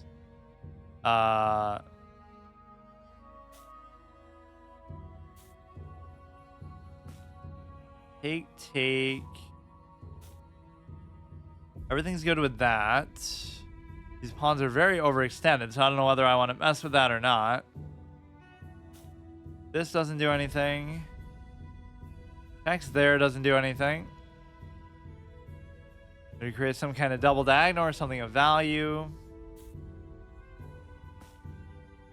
Take. Fine.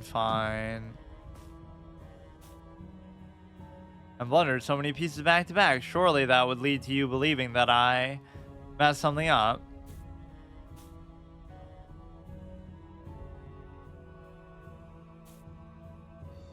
Okay, dude. That still doesn't even matter because you can't double attack that, seemingly. Push that is fine. Attacking there doesn't really do anything. Pretty bad spot to find myself in. Okay. Okay, man. What is going on?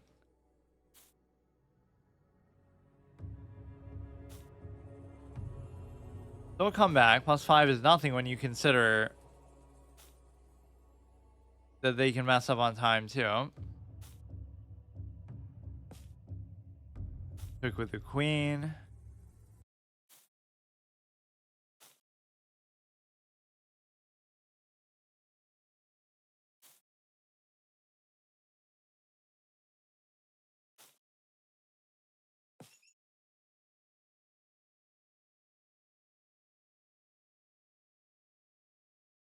Not even trying to do anything really, just I don't get this. He wants to play a lot. Okay, go here. May as well make it worth it. Because I'm only going to play it. This is like one of only 2 episodes that I'll get some actual peace and enjoyment out of it. And I'm choosing to do this shitty format instead. That could be bad, actually. Yeah, see, it encourages me too much to do like weird stuff that I don't normally do. Even without the opponent really prompting that.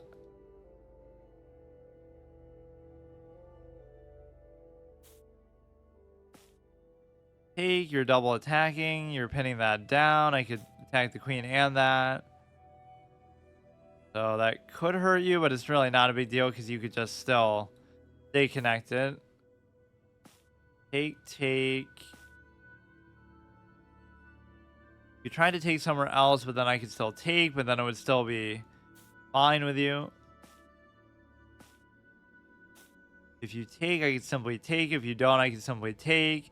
There's no way to actually cover it.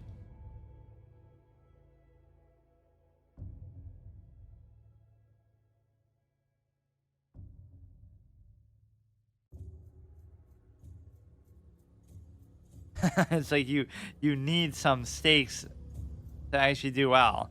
I need some sort of challenge for this too. Then I'll do it. You could check here and then take that potentially. Or better yet, you can just check and then go ahead and do this. Can't move, you can't take. If you do, then if you come here, then I take, then you take, then I take. What? Oh, fuck it. Whatever, you can't castle. I'll do a queenside castle, which is pretty rare for me, and I always clown people who do it. It's such a bad thing to do. Generally, in almost every situation, 95% of high-level games, majority of low-level games, because even though people do it maybe a lot, it doesn't mean it's actually good. Try to trade. If he doesn't, I'll just take the open file. This should be an easy win despite only +1. We can horizontally stack it. Sometimes a little bit dangerous, but you just don't trade into anything. take, but then still take. Shouldn't matter.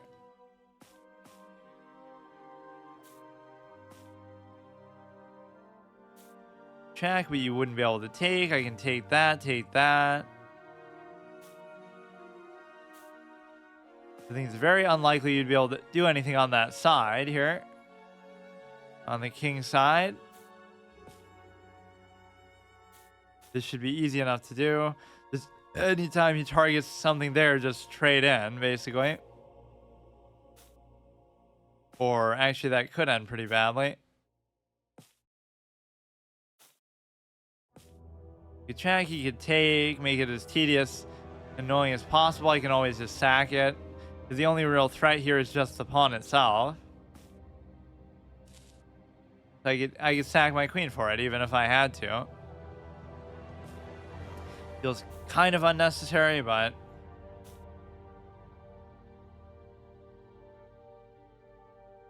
Check here.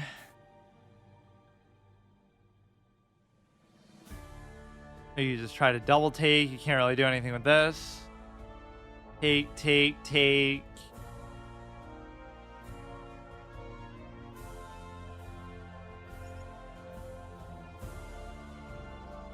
I have to take my time a little bit more at the beginning is maybe the trick. I completely always forget to look for brilliant moves or something crazy. Attack this. Doesn't this just seem odd though?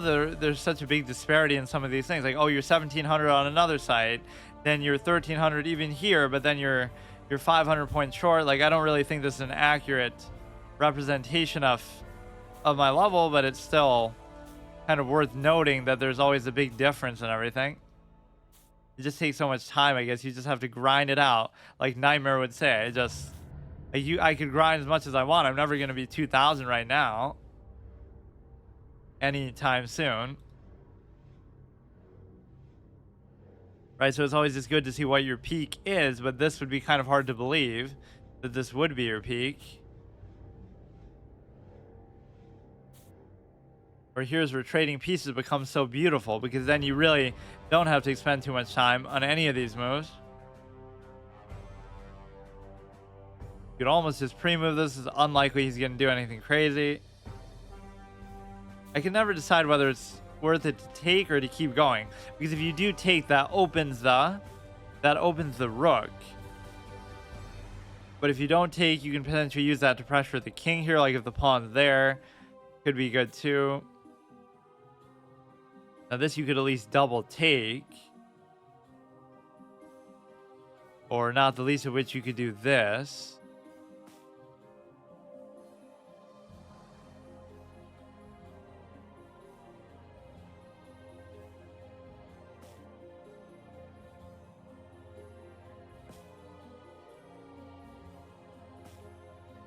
Force a trade, take with this. You kind of gave up a pawn in the process, but it should be worth it. Double stack on here. We're attacking this. Okay, she does have a passed pawn. You would check into a take on this, but we get forked instead.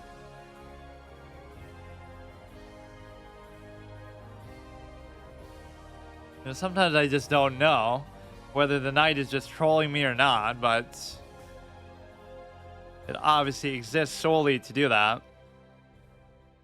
Like, how many times does that happen with any other piece where you make a move that seems like a good move, but then it turns into such a negative? It's the ultimate liability piece every single time. It's like an imposter, if you want to, let's analogize it to fucking Among Us.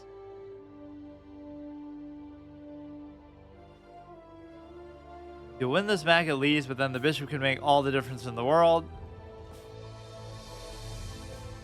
Or here. Recovered by the king. Take there, take there.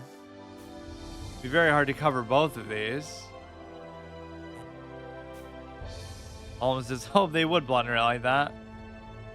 And it wouldn't be that surprising maybe if they did. Just try to eat up his pawns instead. Like, sometimes it's hard to decide whether you should try to just cover yours or attack theirs, but that's a good move. go here instead, then we can try to do it. You can't really stop me from going there. You try to just move the pawns themselves. This should be almost a guaranteed take, but not really. You could still try to...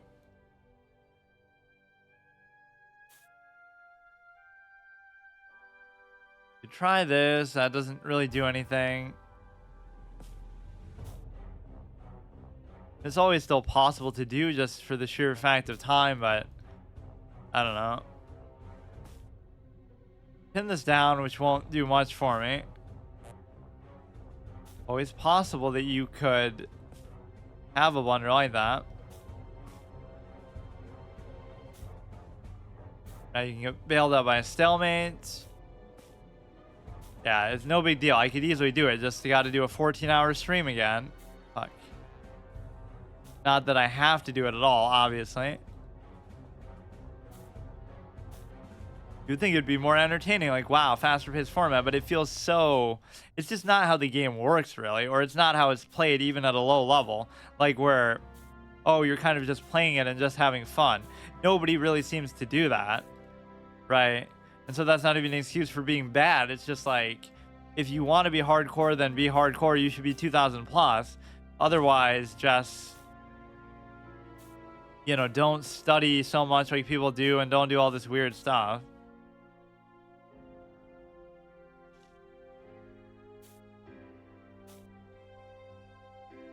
Why? Why is he trolling? 25 seconds left. You better be careful.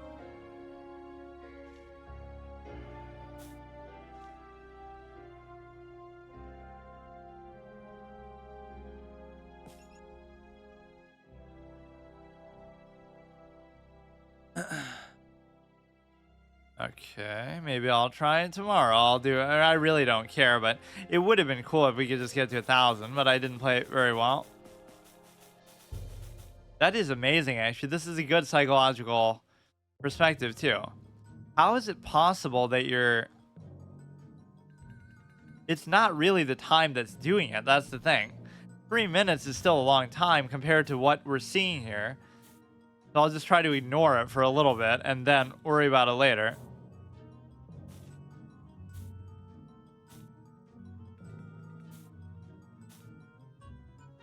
I just hate how much this is what ends up happening. Just... It has nothing to do with knowing what you're doing or not, or anything. Like, just speed is not a good metric. Like, it's... How can I explain it? Like, you're learning how to drive a car for the first time, and you should go super fast and try to learn it that way. No, you're learning how to do it. You don't know what you're doing. Right? And in this case, that car is very complicated and would take you forever to learn in any capacity, let alone a high level. So, you know, why even bother doing it like that? That's the least important thing, is how fast you can do it. You could actually have just taken there because I couldn't do that.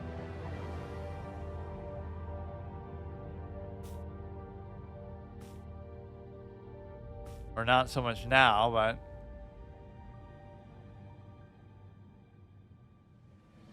He totally sniped me and fell for the bait that I just said. You gotta get this to move. Take, but I can't take.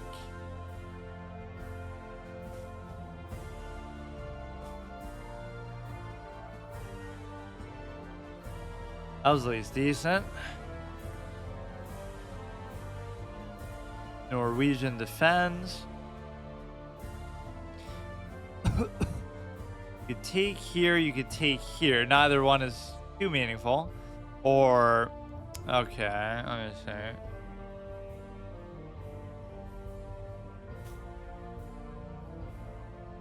Even here, we're still even on time enough to not really worry about it.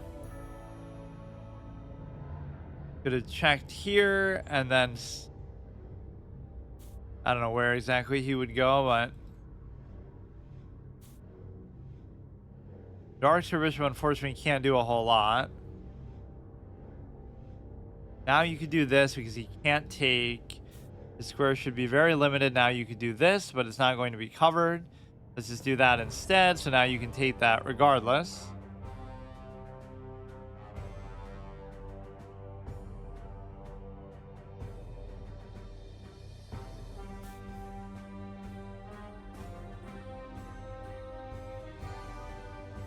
check, take. You won't be able to take that.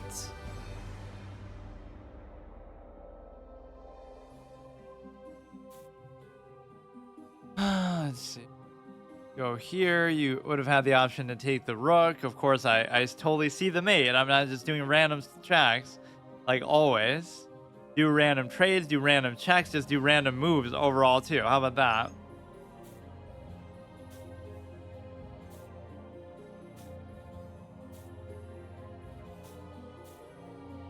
Take. Or he doesn't take, or here's where it could get pinned down in kind of an annoying way. This is how you unlearn even what little maybe I have learned, or whatever good habits I was getting into. Now I'm going to start doing, you know, really unnecessary things. You are fully developed, ready to castle. You could take, would still be fine.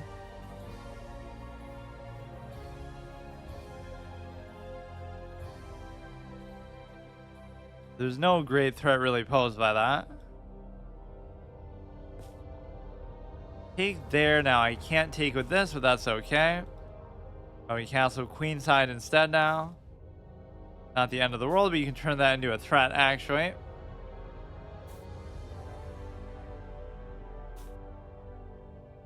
Still covered by this, so there's a certain amount. I mean, at some point, if you just move the king, you might be in better shape.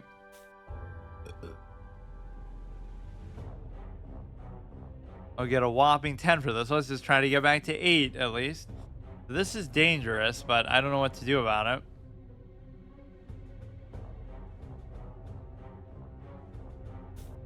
You could pin that down. You could basically just threaten the knight and then maybe I'll lose a cover for it. But even then, it doesn't matter. It would still be fine.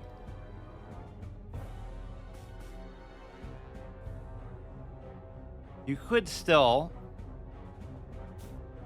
queenside castle as far as I can tell. That might set up for a really bad move with the bishop though.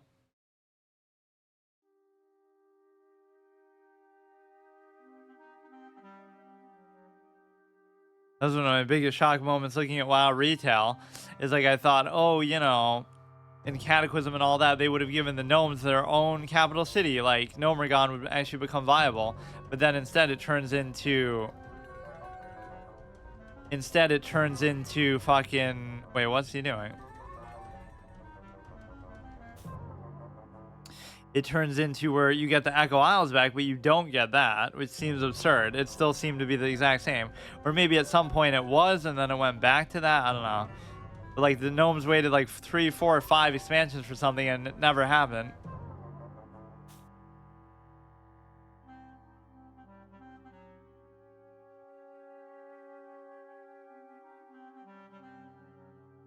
Take, like all the sweet white lies the faction would tell. It's not that we just don't give a shit about your city. It's just that we, you know, we can't get around to it. We're busy with the Burning Legion. We're busy with the Scourge. Always busy with something. Busy with Deathwing. How do you expect us to rebuild Gnomeregan? Let's try to put this out a little bit. It's amazing that we've done all this without ever even castling.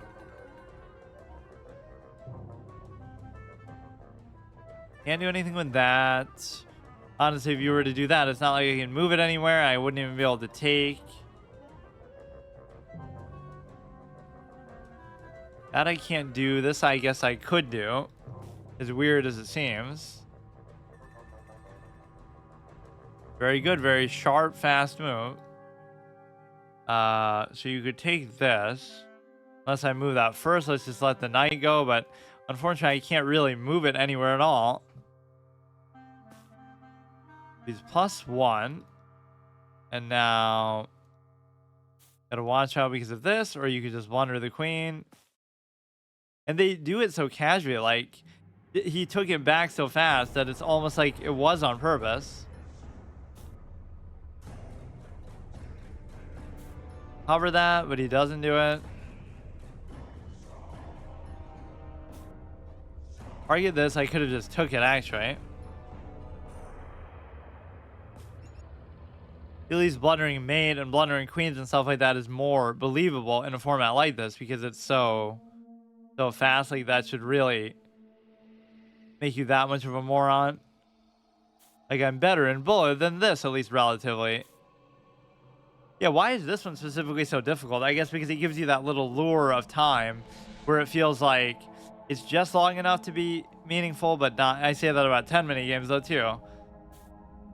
Like it's just a little bit longer, so then it ends up being somehow where you won't even use the 3 minutes that you have. Can't go there, you just have to go back, which is almost trapped. In fact, it might, well, it's at least trapped for a trade purpose.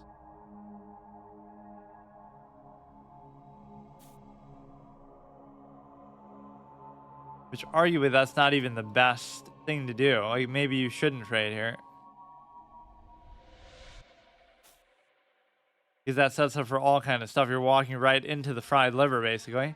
If he takes, I take, so I never thought I would turn down a trade with a queen like that, but get this out of there.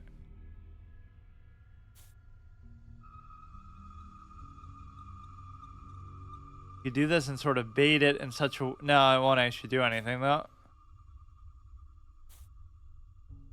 Trying to trap it, oldest trick in the book. Our time is still okay. Go back. A lot of weird stuff with the bishops that you end up doing that kind of bothers me though. Like if you want to save it from, like you pin it down, but then you don't take, then you go back, then they go whatever, then you go back, and it's like, it feels like you're giving them too much free movement and stuff, but it ends up being technically what you're supposed to do, I guess. Very hard for these to actually get anywhere or do anything. You go here, you could take, I could take back. But there's too many extra covers that you're going to have too. I don't really know. Either I'll go like this or I'll find a way to move the knights themselves.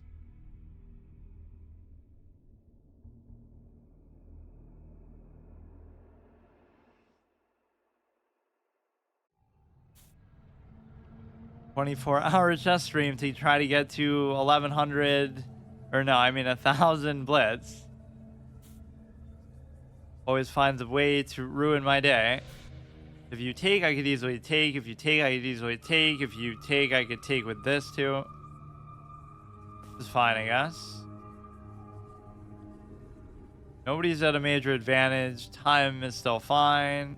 Actually, I thought I was up, but this is not covered. You can move this knight, but there's actually nowhere to move it. You do it here. Be like for double attack purposes, you also cover the pawn. Again, just sort of fiending for trades, but here you would think they'd be more receptive to them, or at least it's more meaningful in a certain sense. Just, or wait, I'm actually down material because of that.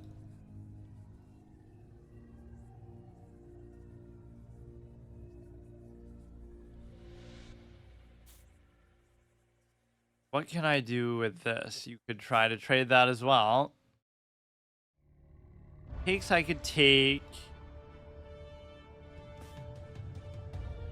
Doesn't seem like a very good move, but I don't really even want to do that either, but he would take, I would take, he can't take.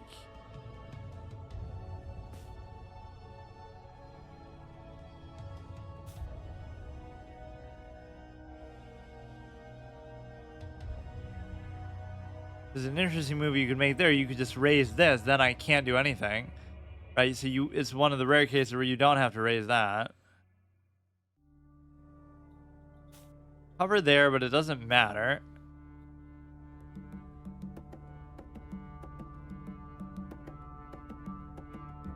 Still doesn't matter, but I don't have to take yet at least. I would take, then he would still take back, so I can't do anything about it. You have a couple pawns for nothing, basically. Basically almost in promotion territory, which is kind of surprising to see that I let that happen. We'll be double tagging it, so it's not that big of a deal. That's a very good move. But of course, I could just still, or we were already double attacking. If you take, I would take, it's fine. If you promote, I could take, you could take, I could take.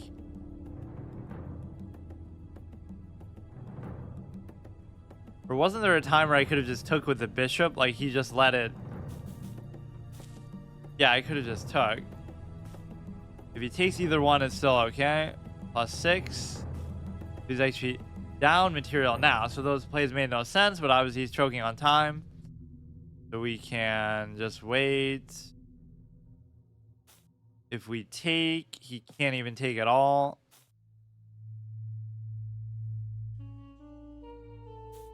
Could be difficult to deal with. Just trade that. Maybe this isn't entirely worth doing. We'll check there. We definitely have to move the light square bishop then.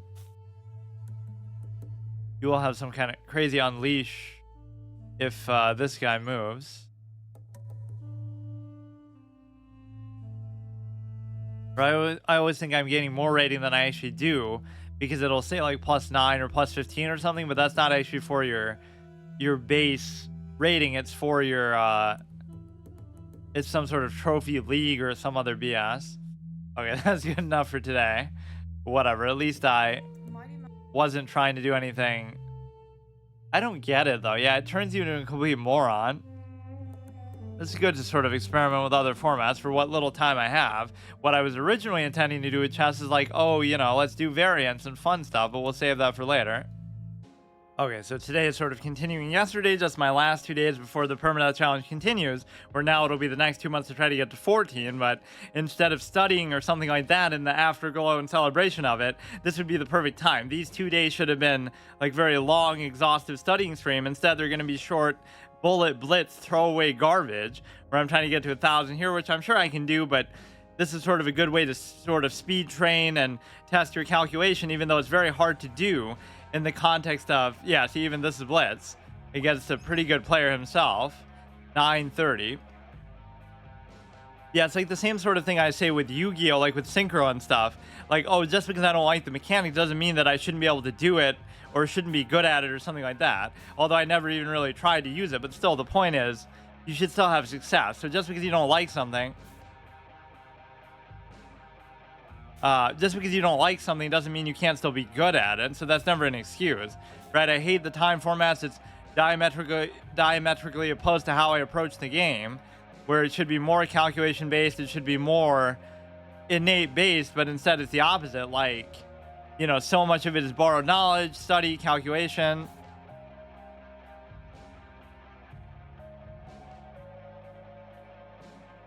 Yeah, I think last time, and the problem is by doing this, I could regress. You know, your sort of, your whatever rhythm I had to get to 1300. I'm not saying it means anything, but it is the first time I've succeeded since I came back. So this will be the beginning of an epic journey to 2000 plus. It's just, somehow you can kind of learn some bad habits here and whatnot.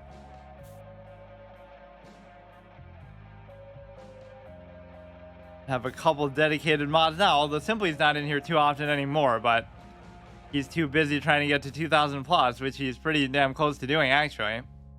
Probably the best student or prodigy out of this whole experience that we've met. Just the growth rate there was insane. That's basically what I was expecting of myself. And again, I won't even cop out and say, oh, it's because he probably played so much, because even other people who play a lot don't make that kind of progression, like 1,000 rating in a year, from like 1,000 to 2,000 effectively. Yeah, I guess my whole test is officially concluded. How far could I get without studying? And it was about 1,700 on the chess and about 12 to 1,300 here. Now it's going to be pure expectation that you have to do it. So I can accept that. I'm fine with it. It's not what I thought it would be, but and the biggest lesson of my weaknesses that I kind of already knew before is just I often go for trades and initiate things that I don't need to do, not because I even think they're good. That's the thing that annoys me. I know that sometimes they're not good, but I just do them because I'm lazy, or I want to oversimplify, or I just don't really want to deal with the position as it stands. I'd be very happy if he was to take, because now if you do take, well, you can't even take. But unfortunately, that's not really the fork idea that I'm looking for. That doesn't even matter. Or it kind of does, but to be a very good thing, but you need kind of 2 covers for it, which you can easily remove that. This is adequately covered. You would think it actually works now, but the only reason why it doesn't work is because of this. You're kind of sitting on a fork. He surely will take it.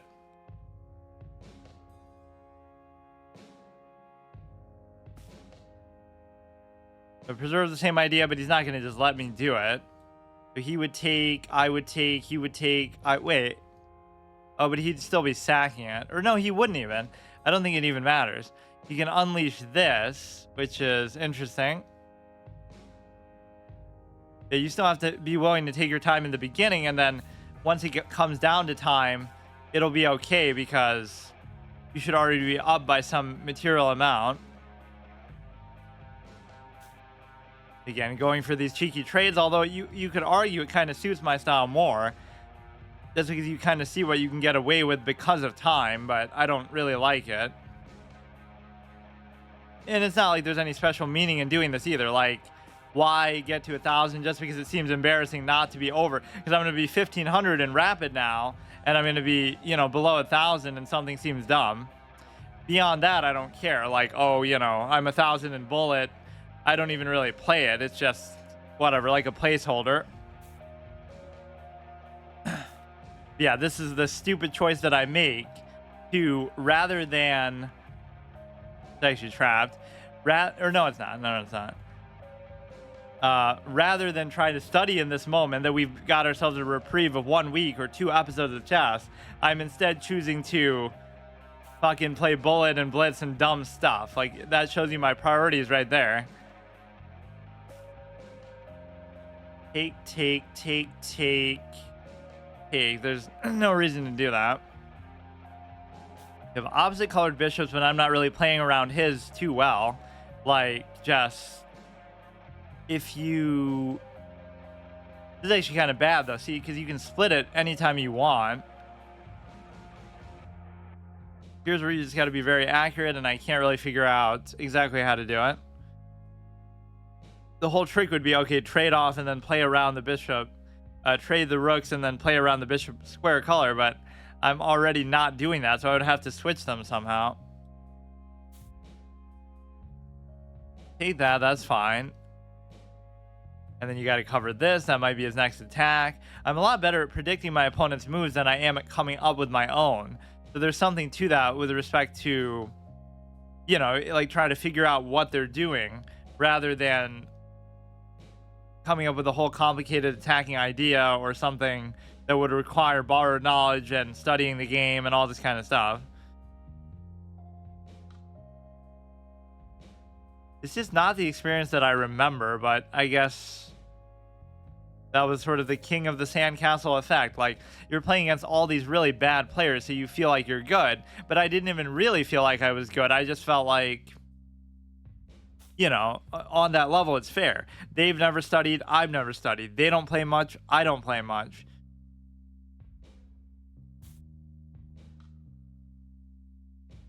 This is fine. You can't go anywhere there. So, like, it felt like equal footing, basically. A lot of these were adults that I would beat when I was younger, but that doesn't mean, oh, I'm so good, because being an adult or older or whatever doesn't matter. That's the whole idea.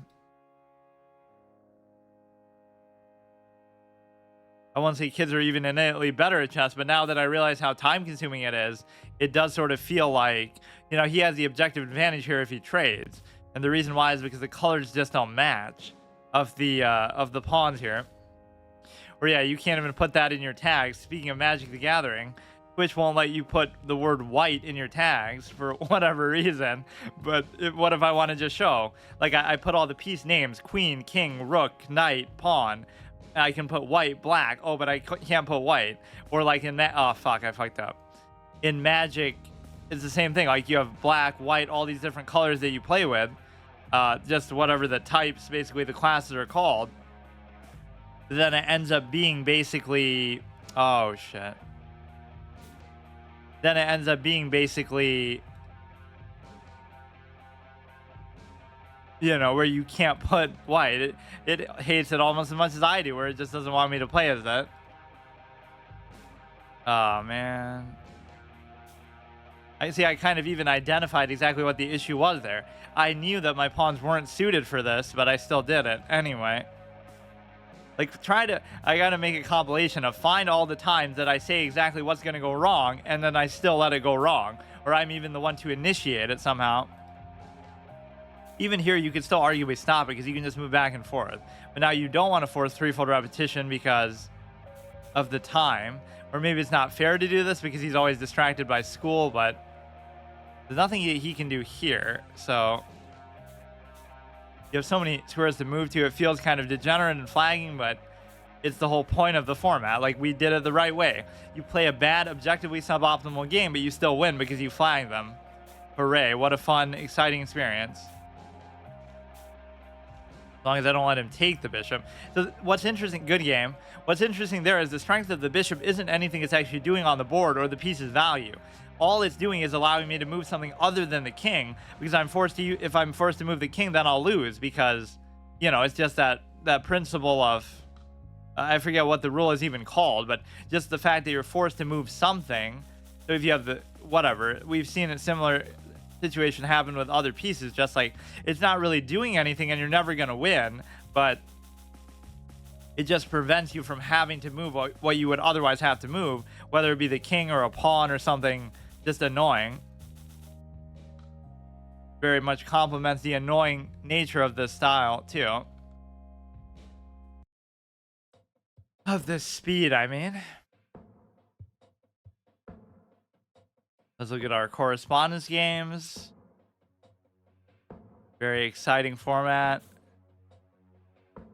It's just like the whole problem here is I'm not really playing it like it is correspondence, because I'm not going to sit here for like an hour or look at it over the course of the whole week. I guess I could do one short. Practice my level of play here, where it's going to actually come into play later.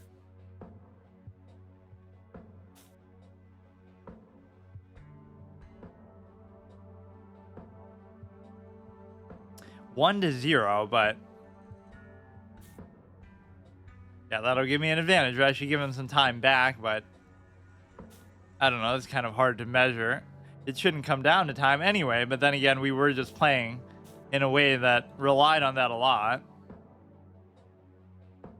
You're often supposed to go like this, but then I always wonder what you're supposed to do with the darks for bishop. So you are basically just supposed to pin down and try to trade it off, I guess. Well, that I can't even do now.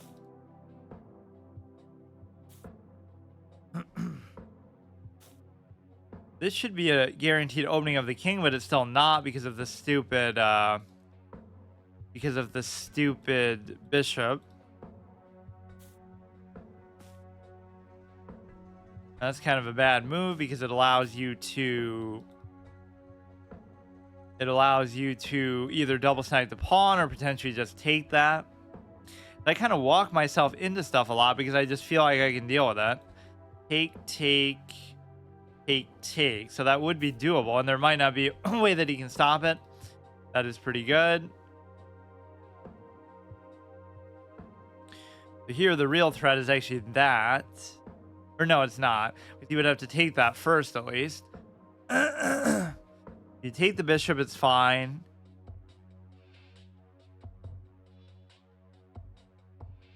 It's weird how some of these things aren't as instinctive as they should be. I guess I'm just one of those unconventional thinkers. I gotta go to the school, Richard Rapport School of... Damn, that's impressive too for such a fast game. The Richard Rapport School of BS is what I gotta attend in the context of chess, just because I always do look for weird stuff, but then it doesn't bode too well. So you have to be a lot better to get away with that. And then it ends up devolving into where you just can't get away with that because, you know, you're kind of... He's so good, but I guess he's just distracted at school. Like, he wouldn't normally do something like that.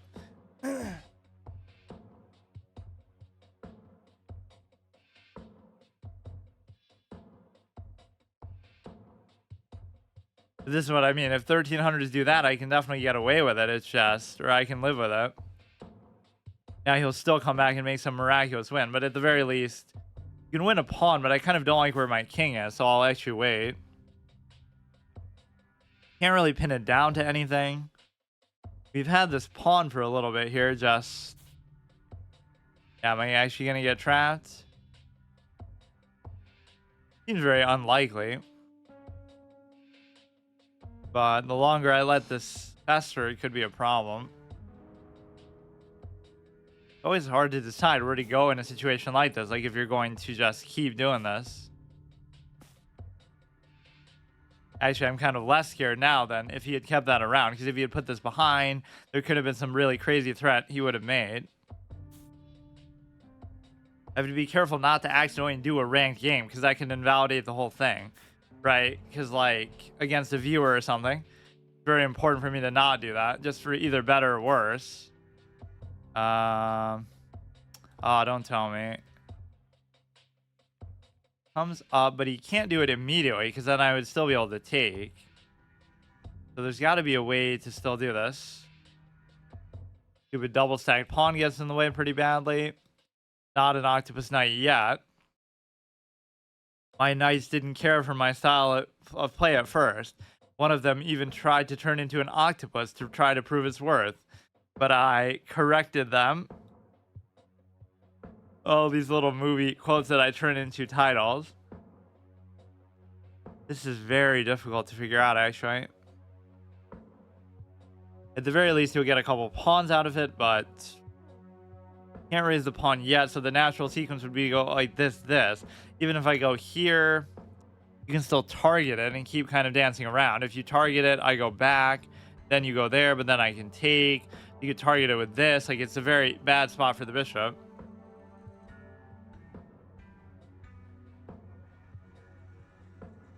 The thing is, like, you'll come up with a good idea sometimes at this level, but then you won't think it through all the way, right? You're not thinking of all the variations, all the possibilities. You just have to have the willingness to do that. You'll think it's so good, like, wow, if he does this, then this, but what if anything else? Right? It's easy to tunnel vision, like, oh, if they do this one thing that I want them to do, then it'll all be good, but...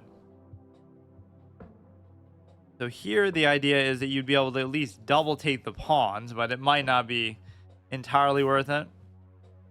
And then he'll be able to take there, like it's just not really a good idea. We did at least recover that. I'm surprised actually that happened.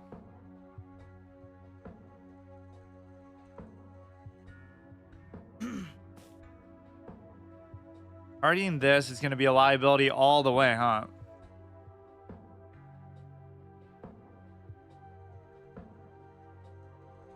Just cover it with this. We don't have a double stack or anything crazy.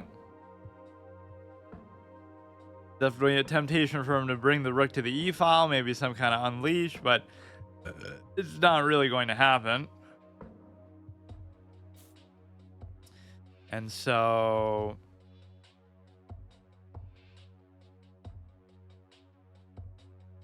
do a move like this. He could push it out. I could just simply move the queen. It's not a big deal. You could double attack this with the bishop. But that is such a bad tendency, is that you start to go too fast, or either just in the opening or when you're up and then you start to get lax. Like, seeing that bishop getting trapped should have been easy enough to avoid, but I just didn't. Yeah, that's a pretty bad move because now you're pinned. I could attack it potentially, so you can probably raise the pawn.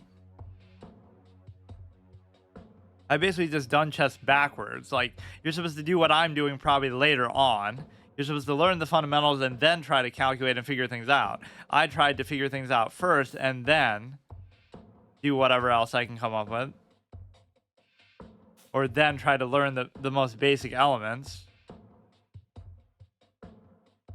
Still only a +2, so it's not that big of a deal. In fact, this is almost damn near trapped for what it's worth. Isn't that like such a terrible move? Because now you're self-pinning for immortality, but you're not Ding Liren.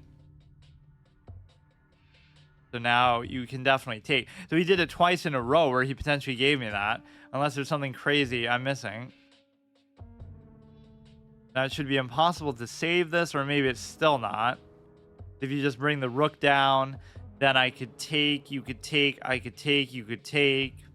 It's still favorable just in terms of the way the trades are going, but you could take here. If you take here, he could take.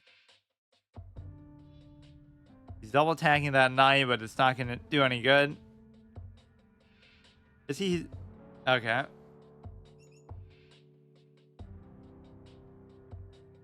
Yeah, it is tough to play while distracted. That's what actually I was doing when I first came back. I was constantly AFKing out, which is partly why I would play 30-minute games, because then you would barely notice and it would still be fine. That's sort of how I fell in love with 30-minute games, because first of all, I'm just slow normally anyway, but that obviously lets you... And that blunder was when I was so scared, too, of just whatever, my queen potentially getting trapped itself.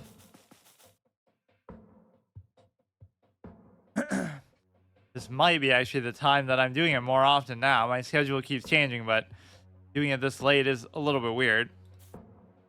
Let's try to make a credible push. He's doubles. Wait, how did this position even happen? What the fuck? When was he double stacked? Not that I can't deal with it, although I kind of can't deal with it. Wait a second. But you could always just do the same thing over again. And the reason why is because you're attacking here, doesn't really do anything. Even if he pushes the pawn, I can just simply take it. Now, the horse's greatest strength here is its weakness, too. Is the fact that it's so bad, you wouldn't dare to trade down for it. If you can get the knight to move, it's immediately a very good position there. And here, you could simply take...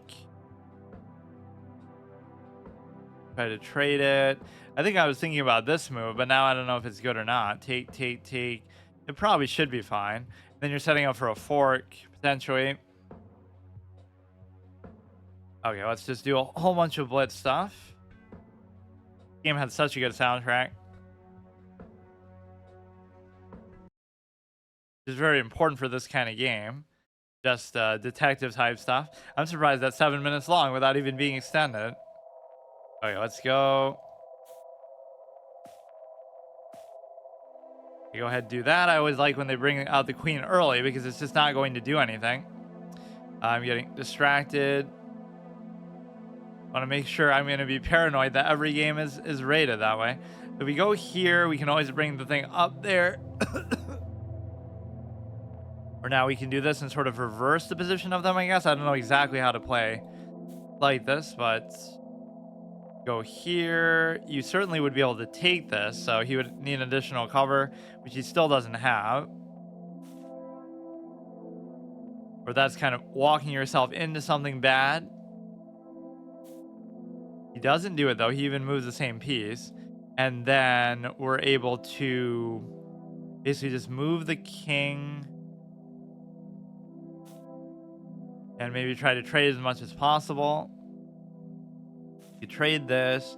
Castle's queenside, which leaves here. I can't make as much fun of it because it's very fitting for this speed. I just don't see the value of this format at this stage because you already don't know what you're doing. So you're subverting, I don't know, any chance to try to figure out what you're doing, and it ends up just being random shit. Even at the highest level, people would still say that, like, it's never going to be our highest quality game, so why even bother doing it? Okay, that's pretty good. I don't see what the knight in and of itself is really doing. So I gave up a tactic earlier, and then I get one myself. But see, is it really that valuable when it's like a single move? Wait, what the fuck? I guess it's not valuable at all, but when it's just a single move thing, I thought it was covered by a knight somehow. Or yeah, that's where you can get ahead of yourself because, oh yeah, you're so good like a GM and you're seeing the board in your head. So therefore, I'm seeing the version of the board that's in my head and not the version of the board that's actually there. And so I imagine some cover or something is there that's actually not. Do this. Or again, sometimes it's just wishful thinking that you hope there's something more than what there is. There's a sense of desperation that you get too, like, you can get sort of worn out. Like, how can there be nothing here? I'm just kind of reaching or just, you know, trying to make something happen. And so then you start to grasp at straws and just do random stuff. This would be setting up for a fork, but you can't actually even take. So here we could take. That's almost just what he wants me to do. Try to get this involved. I don't see any other crazy threat he's posing. Win by attrition or lose by attrition, just like where they're not even doing anything, but just somehow they don't have to, and neither do I. I can just do random stuff. Just don't make a bad move, basically, and just don't blunder anything. Go like this, and then you can have the potential to unleash. He's got to watch that bishop coming out potentially. There's somewhere I could go now that would be valuable, like something else I could attack, and I guess there isn't. And I'm a little bit too slow, but that wouldn't even matter if I didn't just give up that +3. It's just very hard to take this format seriously sometimes, but I'll just do it for now. It would still take a while, though. Think about it. Just like 20 plus games. Can't do anything with that. We could attack both this way. This way, you could easily cover it. Maybe not the best position actually to put my rook in, but we're certainly not playing around the bishop color here. You can't take, you can't horizontally stack, you can't really do much of anything. He goes to there, we could try to take this. And that's the thing, these games never reach a conclusion, so that almost makes it sort of like how the World Championship matches are, or any high-level stuff. Either they'll resign before you see the mate, or it'll be a draw. Those are the two possible outcomes in competitive chess. Or wait, he just blundered the thing here. Is it actually even trapped and I don't even realize it? Could have gone back there. It's still trapped. Yeah, that's what's so hilarious too. That happened in that game against Asher, the 8-year-old prodigy. Basically just,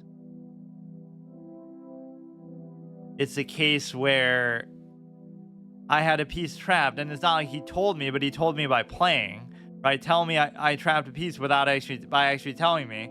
Just the fact that he was moving in a weird way and he kind of sacked the piece because he wanted to get a pawn out of it, but I didn't realize it was even trapped. So if that had happened, if he hadn't done that, then I guess I might have just let it go, or he would have found some way out of it. I create such a good position like that, but then I end up wasting it basically. Blunder it right back. The old blunder bait. You fake like you're blundering something by actually doing it, and they would never expect it, so then you get something good out of it. We have a passed pawn at least. He gets it right back. A lot of up and down, back and forth. He probably should have won, and he generally maybe played better, but this doesn't matter. Okay, dude. Fuck. You get a pass pawn promotion out of it, but it doesn't matter because we won't actually get it, or we'll find a way to make a stalemate. I didn't even do that to troll. I just misclicked it. A nod, it's not revenge. Just go for it. Wait, what?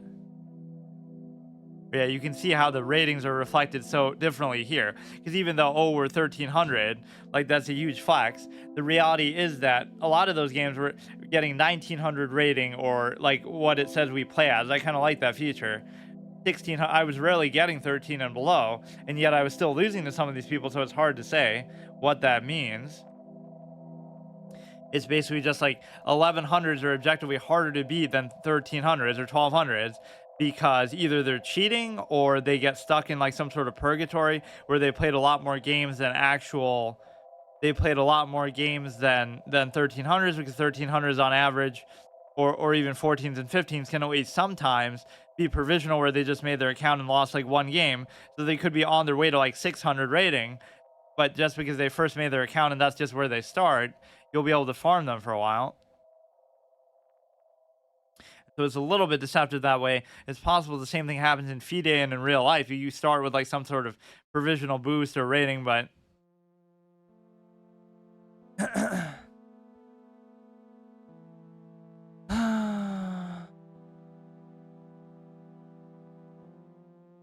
Yeah, let's see how far we can push this. But this is just sort of the one time where I can just sort of enjoy myself. But then I do a format that I hate anyway. But at some point, we just have to not be so intimidated by time. That's my biggest weakness always. And it almost feels like a weakness that's okay, because it means that you're at least trying to think and you're trying to, you know, come up with something instead of just valuing speed, which doesn't feel like the most important thing, to say the least. So here I could just give my bishop, let's say, somewhere to escape. You rarely see this play sort of mirrored. Like, I go here, then he goes here, then I take, then he takes. Like, it can theoretically happen, but at least here you don't have to worry about it because you can just take it, right? And he can't take mine. He could take, but I could just take back. That he just gave up seemingly for free. So the game should already be arguably over. He can come back here. He could take it, but I could still take it. You know what? What if I don't even care? Like, I'm just going to go let the horse go on its own little odyssey here. So here you could still take, and then he could still take, and then I could still take. Whatever threat it... Wait, no, I guess it's still the same threat. I get overzealous like this too. Just because I am up material, then I start to play a little bit differently.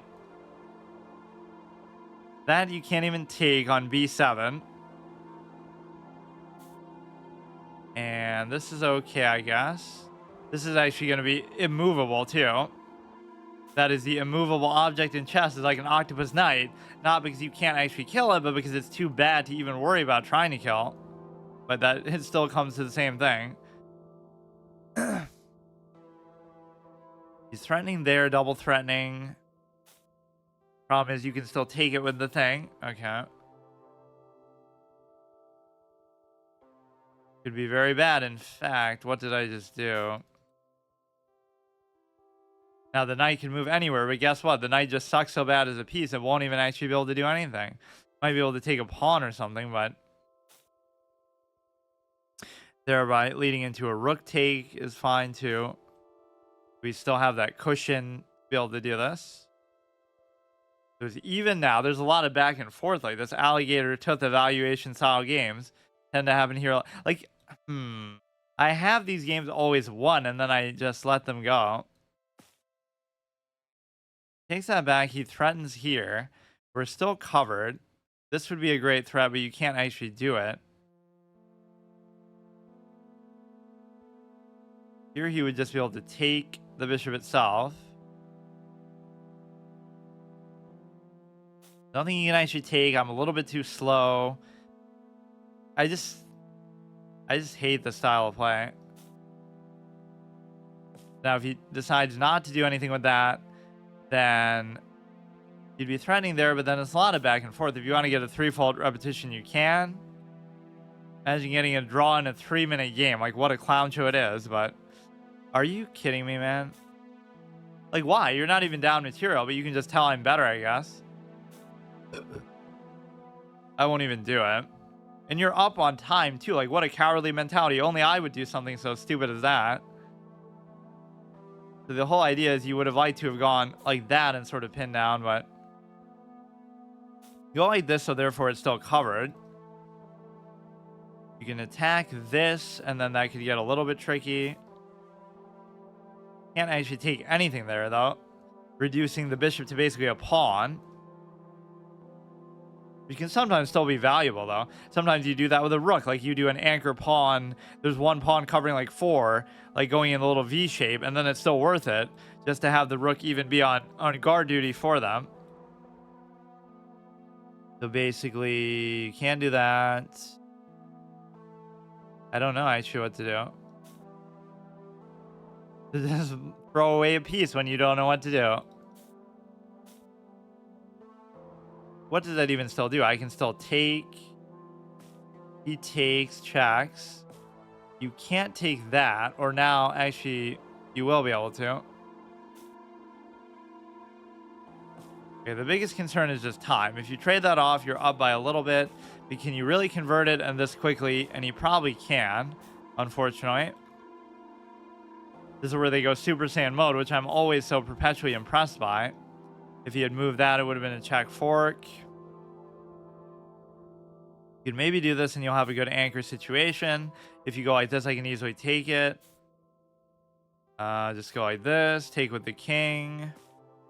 Go back. For now, his king is going to come in and do something. It still almost doesn't even matter though, because you won't trade down for it. Right? Best case, you could double take. I should have just took there. I just blunder the rook, but he's too fast. Fuck. Okay, man. This is so dumb. I gotta just be slower, actually, is the solution. Who would think that would be the answer? Play slower, especially when you get those leads, and don't just keep throwing them away. Yeah, this is how like people play chess. Even as much as I would not be the most efficient with how I would play, it's like you just keep doing the same thing over and over, but it's like you're not even learning, or you're not even thinking about what you're doing, because what is the value in this? I would love to hear somebody actually explain it. Maybe it's fun, maybe you enjoy it, but it's just so pointless. Even 10-minute games I have that gripe about to some extent. But this is like really just dumb. Yeah, I'm fine with that trade anyway. And even the engine, whatever, approves, because you're meant to go like this, but maybe not in this exact position. Okay, go a little bit slow at the beginning. I don't know actually what I'm doing with these bishops. I would love to trade and so forth. Let's try to make room for the knight. It sort of leaves them vulnerable when they queenside castle, but I'm not the type to take advantage of that, so it just doesn't even matter in the end. These aren't really doing anything, so I'd love to trade at least one of them.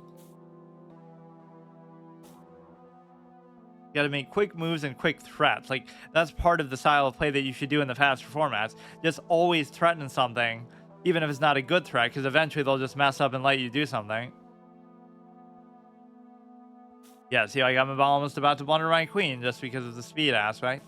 And you have this ugly triple stacked pawn. When your pawns are triple stacked, then you have my permission to resign. Let's go here, pin it down. Now, can I threaten the knight with something else is the big question. That can definitely be a liability for you.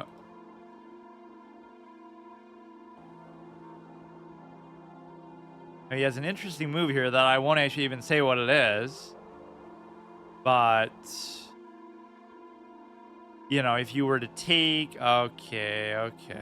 I can still do it, though, because if you take, then I take, and then I'm still threatening. I'm still +2 despite all that clown behavior, but they find the miraculous escape artist way out of it. Back off all the way and then try to do something with my rooks. This is where the triple stack pawns definitely hurt you. You should already have the answer to your move as soon as you know, as soon as, like, before they even make their move, because you can predict what they're going to do. But then again, sometimes you can't, but what they do ends up being worse than what you predict. It's just, it doesn't matter because, okay, that's his hexagon knight. Or what is a six-shape, a six-legged or whatever creature that would work for that, instead of calling it an octopus? What is the hexagon equivalent of a... I can't think of anything. You trade that. I'm still +1, so it's all good. My pawn structure isn't the greatest. Let's double attack that. He'll come there. Go like this, and you shouldn't even really be able to get through to attack anything. I'm giving up the hexagon knight for seemingly no reason. Now you should win just purely by time, for whatever that's worth. Along the line, he'll slip up, but there's so much back and forth. Like, you could be down by a lot here, and they'll still let you get away with it. Or now you got to play like a real chess pro. Just move stuff back and forth and be annoying. That's how you're supposed to play. Now here you could actually get a passed pawn, which I wonder what the value of that would actually be. It's probably pretty low. In fact, I can't even keep it, so now I'm giving him connected pass pawns on the other side, which I'm sure he'll be able to take advantage of and capitalize and liquidate.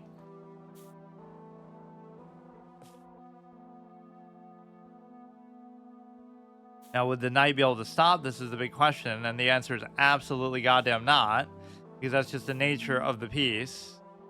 You can check here, or you can't check yet. Okay, come like that. I could even just sack the knight for it, so it makes it hard to believe that you wouldn't be able to do something else with it. I even have a little bit of extra time here.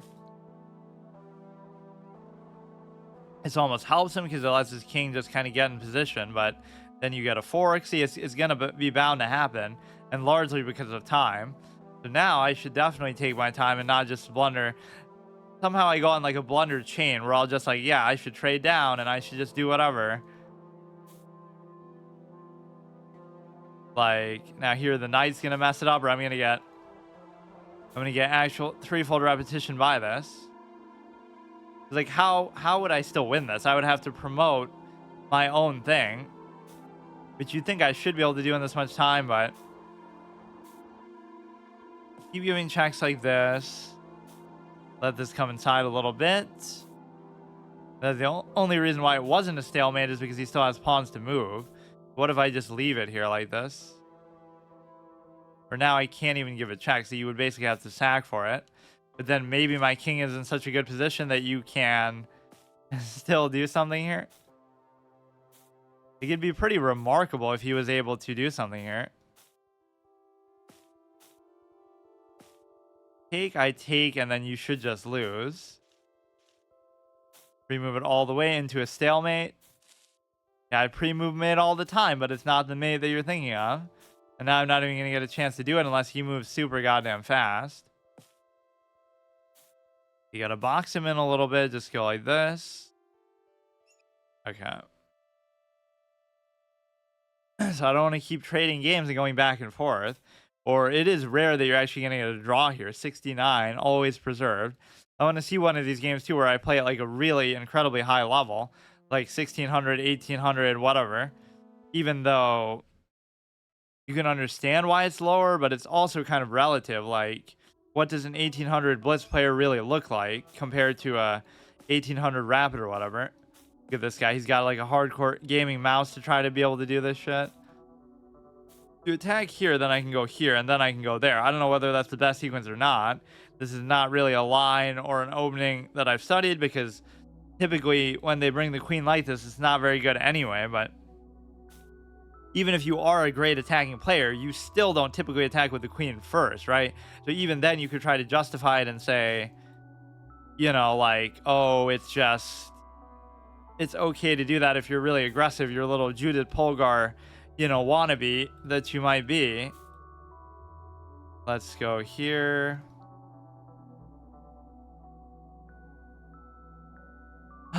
So if you do the trade, it would be fine. If you don't do the trade, it's also fine. Why is it so hard not to make like those obvious mistakes in this kind of mode? And I guess the reason why is because you're not really thinking. It's not even that you're miscalculating or missing something. I swear, you're not even looking. You're not even trying. Or you're so paranoid about time, you think that's worth it, which it kind of is to an extent, but there comes a limit, I guess. Now, this is an Octopus Knight legit, but it's a little bit too much on my territory, so it's not the greatest example of one. If you take, I still take. You can't do anything with that. I don't know why you even did it like that.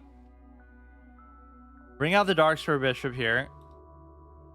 This was actually the first game I played when I sort of was changing my setup, or it was the series that continued over, like August of last year. That's when I started to play a lot more card games and stuff.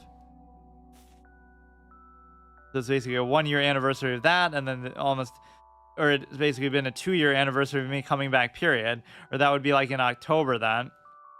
Just October 2021. My whole growth has been like very steady, but it's never like spiked too much, or at least on YouTube it spiked. because of Danganronpa clips or whatever people are into there.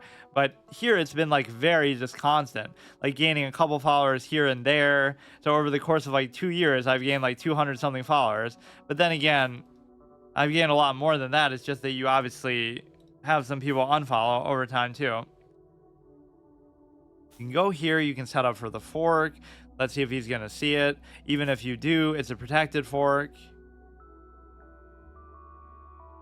And so that's pretty good. Advanced level tactics that you can just see if you have eyes and if you just look for it.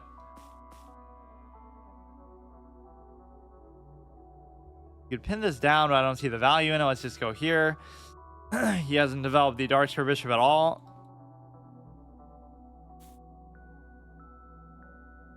I would love it if you were able to actually just trade or just give some kind of check that might be leading to that. So there you could potentially do it.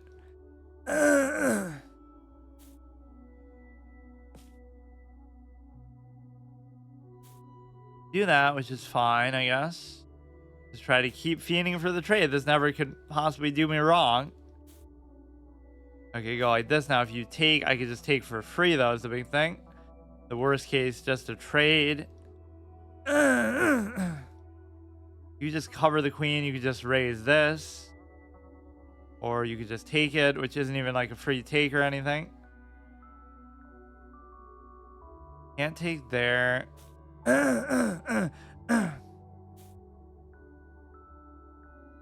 Like, that's the thing sometimes with a game like chess. You can be as good as you want to be. It's just, you know, you have to not be lazy, and you just have to, like, either study a lot, commit a lot of time. There's always, like, a shortcut through it. There's no sense of, like, that, oh, you just reached your ceiling, or, oh, you could just never be as good as the people you see, streamers or whatever, 2,000 players. You can do it. It just takes an insane amount of commitment. And that's not to diminish it. Like, sure, anything good takes time, but we could take there, and then I wouldn't be able to take. And so I can't really do anything with that. Take now, I could take with the rook. Or first of all, you can't even do anything with that period, because now turn your defensive structure into a threat. But then again, it's not really even a threat because, I don't know.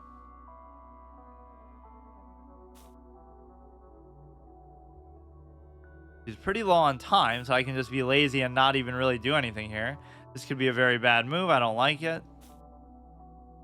So we're just trying to prevent this any way that I can. Goes for a little pawn threat, not a big deal. So here's where he might just blunder his queen. He'll just do something weird. If he takes there, I can't take back. Go like this. We had a pretty good threat going towards the king, but then he just sort of gave it up. It wasn't good enough because it's not that easy to attack in chess, even whatever considerations, time and otherwise. That can be sort of the side that backfires on you, is just, you know, oh, if you take too long on your moves, then they have time to think, which is why even time mods is a little bit deceptive. So even we're winning, but we're getting clowned with respect to, you know, like we played even worse there. So I like that actually better than accuracy. I never used to look at that, or maybe they updated it, or I forget when or if they added it. Just where it shows you your estimated player rating. And sometimes it's bonkers, like you're getting 2,000 pluses consistently at 1,100, which doesn't make sense. Let's see.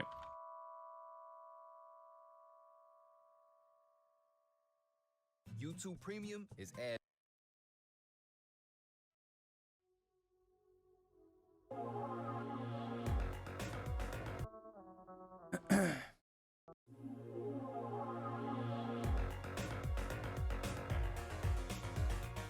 Yeah, remember when I first started the chess series, and then I said, oh, it'll be road to 1,700, but then we bumped it down to 1,500, and then we bumped it down to inflated chess standards, but now we're at least trying to make it right. I was just stunned by, like, my expectations were just totally wrong. In the end, it comes to the same thing, like, you know, you're gonna get to the same place. It's just seeing that this is not this, but like even what I'm doing is, I don't think of it as the rating that it supposedly is the point. My expectation, I guess, was just a lot lower. The fuck? Oh, he gets a little fried liver. First time in a while I actually had that happen. I wonder why. Now here you can sort of inch over and try to take it with that, but you actually can't. It doesn't mean that you've necessarily lost already either, though. The goal here is you can basically trap the knight, but it's going to take too long to actually be effective. And even if you do, it's not like you're winning anything because of it.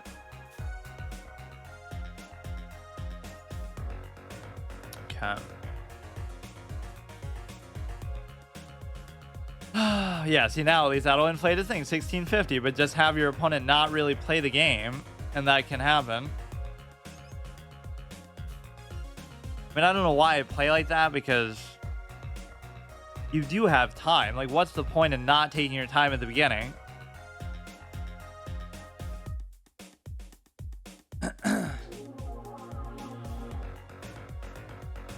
Let's go on a good streak. All these games are winnable, so at least that's the encouraging part. Like, nobody is playing at like a good level. He was already supposed to have aborted. What happened? It reached 0. Oh, we get a nice juicy 10 rating for this one.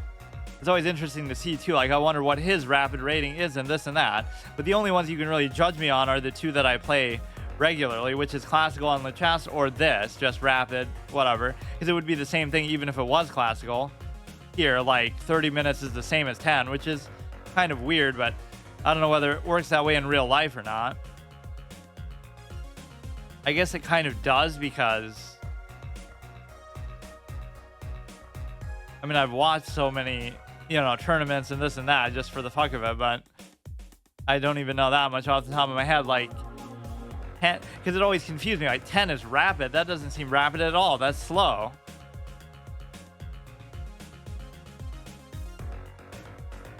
Okay, where he's giving us a big time cushion. So he's coming up with some god tier moves, I bet, but is it really worth trying to even do that at this point? Or he could just be distracted. Gonna pick on people who are half asleep playing late at night, people who are drunk, people who are obviously going AFK and doing real life stuff. That's the only kind of prey that we can feed on here.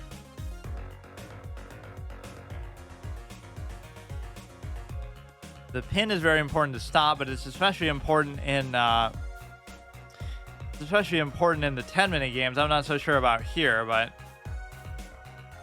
he decides to move it anyway, even though I don't do that. Take this, let him take that. I could care less. I'm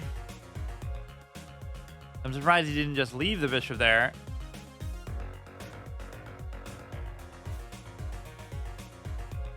He can move the knight, but where does he really move it?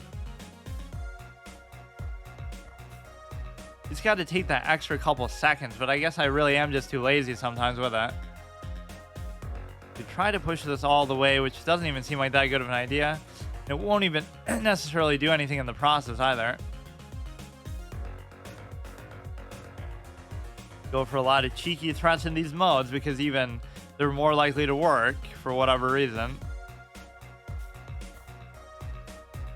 Half the time they're not even looking like at what you're doing. Like, that wasn't a good move, but at some point you just run out of even ideas of what to do just to not make a bad move, not even trying to make a good one. You take, that's fine. That might be annoying to cover. Take. That's really the strategy you should go for. Just try to make quick moves and threats all the time. Always just threaten something randomly.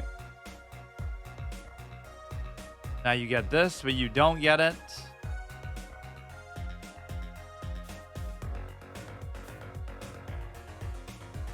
Now basically, if you were to get this to move, then you'd be able to do something else behind. But actually you wouldn't be able to, but actually that's trapped anyway, so. Take there. He takes there. Now I can do this threat that I was looking for before, to be able to take the rook. there's no way to really shortchange the amount of effort that goes into each game that way. Like, no matter what level you're playing at, you can't just take it easy and be like, oh, I just don't feel like thinking, or I just want to get an easy win. Like, you just have to. I don't care so much about that because we should win this regardless. I'll take. What the fuck? Exactly as planned, though, mate. Of course, I totally saw that. I only would have lost my queen because of that, clearly. Fuck. Tactical queen sacrifice. Man, I'm just farming the 69 stuff, too. Or it's actually hard to justify keep changing these because every game, it doesn't actually work too well. This is just too much. Or there's certain songs obviously more suited to certain formats. Okay, let's just try to make a good push here. Go here. But that's kind of the outline that you got to give yourself. You learn openings and end games and certain stuff really well, that even if you don't know, even if you're not that good at the other aspects of the game, that'll kind of just carry you to a certain extent. And that is true. I don't know how far that'll really get you, but you are double attacking that even. So even if he just leaves it as it is, you would take, then take, then take, then take, but actually not. It's still good, but, or at the very least, you don't have to trade. You can kind of keep just putting the pressure on again and again and again.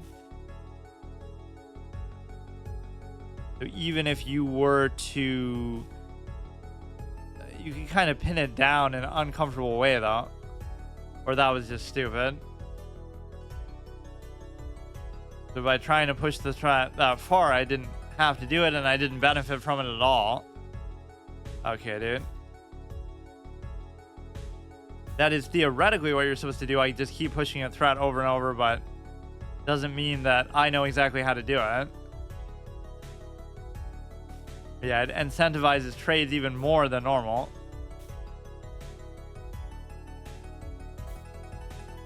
It seems so strange to say that too. Like, I always identify, oh, that's one of my weaknesses, or I shouldn't keep doing that. But then, I don't know. It's sometimes hard to know when you should and shouldn't do it, but you shouldn't just do it for the sake of it. They don't just go into a game saying, oh, I want to trade every piece just cause. We could have done that and I wouldn't have been able to take. Pushing the pawns pretty aggressively. Can't do anything with his knight. These pawns are kind of okay. If he lets me just simply take that. I don't see anything good the knight's doing. I can double stack there, actually. Going inside like this, which could lead to some sort of mating idea, maybe. Come in there and you're threatening pretty hard. But I can do a beautiful thing like that, or I have no idea what he's doing then. Check there, but so what? Like, it doesn't do anything. You can't use the pawn to do it. You could raise it, but then I would just take. You do this, and then he basically just can't do anything, or actually... can't move the pawn, but I would take, he would take, I would take, he would still take. It's the push that I really got to watch out for. Maybe I just won't let him do it.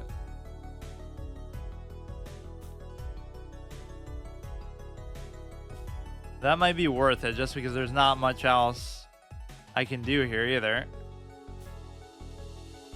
Those rooks are kind of not super engaged. So even if you want to check and trade, I'd be more than happy to deal with that. You could always take with the pawn, so it shouldn't be that big of a deal. Take with the pawn. This is covered. That's all fine on the other side. It's okay to be a little bit down on time here because you can just, whatever, establish some minor advantage and then they'll start to choke later. It's amazing how the game can even progress that far. Like, you could just make a lot of annoying back and forth moves and never get anywhere. That would almost be my style of play here. Like, I'll still play for a draw. I'll play, like, really safe. And then you're never going to be able to actually do anything. Check here, even if it doesn't do anything.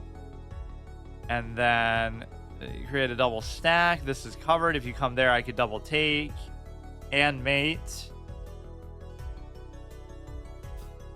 Now we're threatening here. If he takes, I take. If he doesn't take, I can sort of start to horizontally stack, maybe. Or if you were to go there, I could still go here.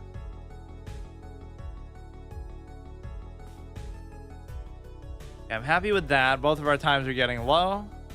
Take this. Now we have plenty of pass pawn potential on the other side. Now at least I feel comfortable with that. Maybe I'll just ignore that one and just go for the others. Can't take there. Can't take there. Give a couple annoying cheeky checks. Now you'll try to do the same thing over and over. At some point we'll get kind of stuck by our own rook though. Because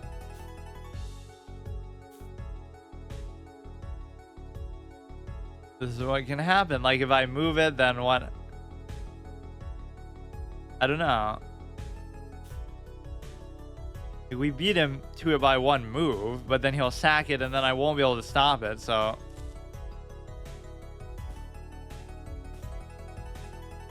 I guess the idea is I'm so close to doing it again that it could be very hard to stop, but he's not gonna like mate me right away, so it's actually okay. Right, like whatever you do is not going to stop the promotion.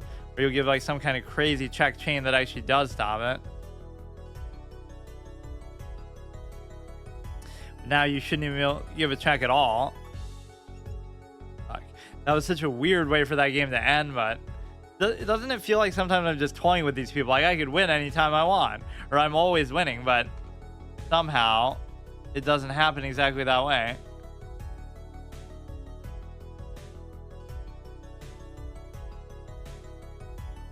Go back to the beginning. Or here, this is good.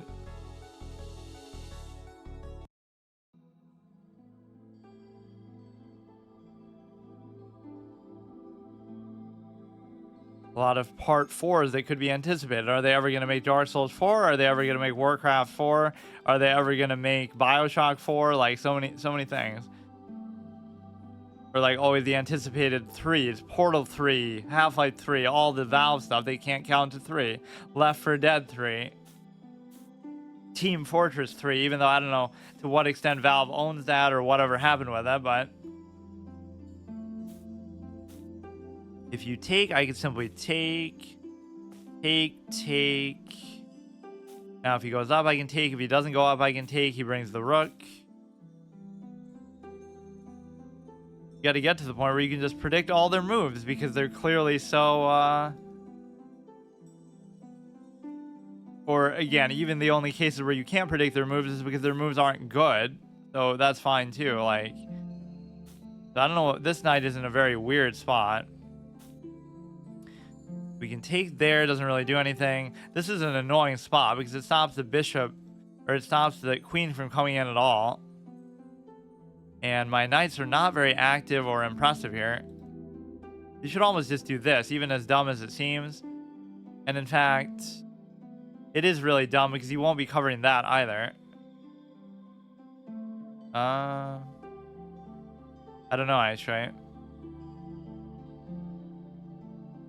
There's just nowhere you can even go, like, in the vicinity of that stupid pawn. So we'll be covering here, but then it doesn't matter. Or now we could just take it, or now I still can't take it. I would take, he would take, I would go here. He would take, I would take, he would take, I would still take. But again, it splits this pawn in the middle in a way that is sort of undesirable. Take there, first of all. There's nothing I don't see if I actually look for it, or if I look for it for long enough, basically. Now, that was a weird move for him to do, so take. The problem is, obviously, the movement of the knight would allow him to also attack it with the rook, let's say. That's pinned, but it's more than adequately covered, too. If he takes, I can take. He takes, I can still take. I can still take with this, too. Might have to go up here. So this one pawn could be the difference in the game because it's so awkward just in the middle of the board. But it really shouldn't be that big of a deal. Go here. If he takes, I take. He can't take that, or he will. No, he still can't take it. Take, take, take, take. Now, if you attack it with the queen, I won't be able to cover it because I just ran out of covers, basically.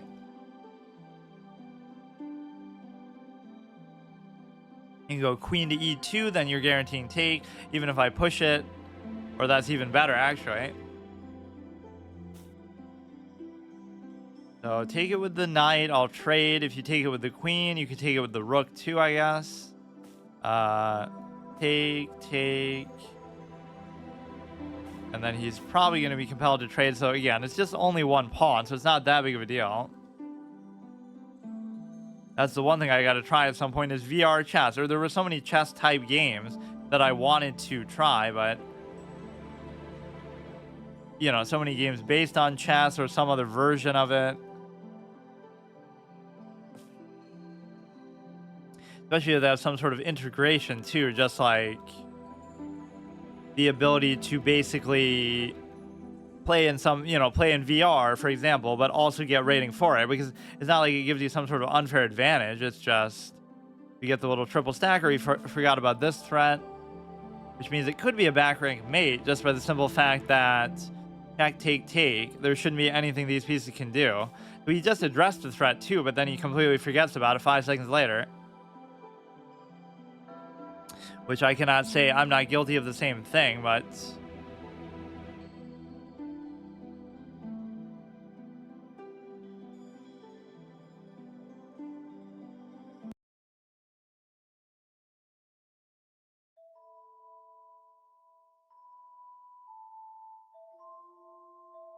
it almost is a suited format for like intense, crazy, action-packed music that normally doesn't suit chess, just because it is such a fast, crazy format. Like, how do we make chess unsolvable or feel like more dynamic of a game? Oh, just turn it into a real-time game by making it about speed, which goes against the whole fundamental notion of what chess is sort of about. So this is always very dangerous, but I'll somehow take my chance with it. And the reason why is because maybe we can get that rook over there, because if you can do that, then you're fine, right? You control the open file. We're giving him that free piece, though, in my panic, so that's great. Everything I was doing there was deliberate. I just kind of missed a move in my haste. We control the open file for whatever it's worth.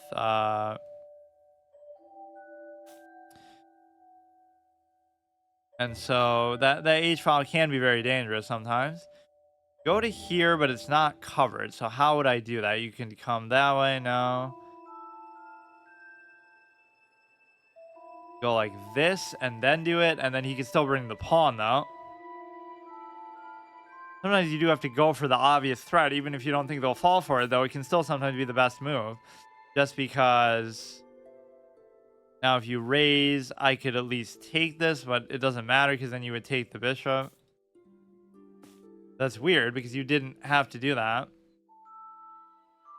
But how hard is it really to recoup a lost advantage? You could take there, pretty good move. Which would make more sense, really. You're going to split the pawns either way. I guess we could afford to lose this one a little bit more. Where does he go from there is the big question. Is there anything good? Oh!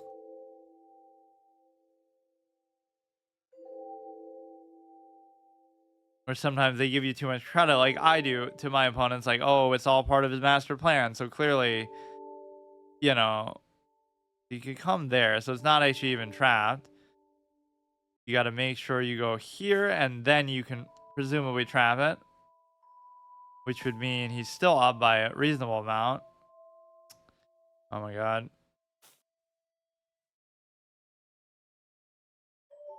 It's very strange. Like, there's a lot of up and down with it. Like, I'm just not taking it seriously enough. Which was the same thing that was happening with Rapid. Like, that's what it's going to ultimately come down to, is just... always so easy to trap the horse, even though we're still kind of not trapping it.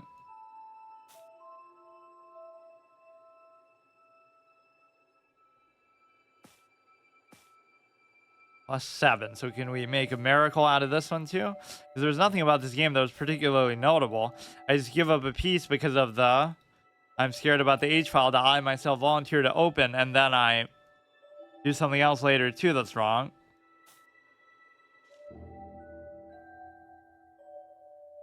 Or he doesn't have the instinct for it. Why would you even ponder not trading?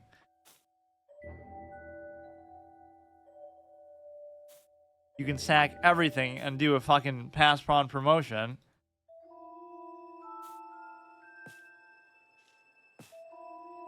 Look at me, I'm so good that I'm pre-moving. Now, if I just somehow eat up every pawn, you still can't win. Or I love that notion of getting forked by the king, like a rook and a knight. Often that can happen. Just give me a stalemate. Certainly possible. You're down to 50 seconds. Like, you don't have to play well. That's what kind of annoys me. You can just play kind of good enough and get by, and then you'll be fine. But I sometimes throw too hard. Could be pretty close to a stalemate. In fact, isn't it? Damn it. If only that didn't co-align to just a check there. Yeah, now promote. Fuck.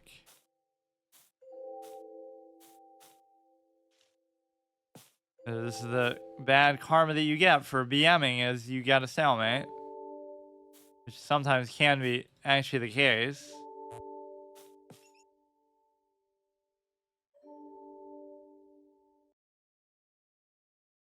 They need to update this flavor text. It keeps repeating the same ones. 1984-85 was abandoned because of health issues. The original coronavirus.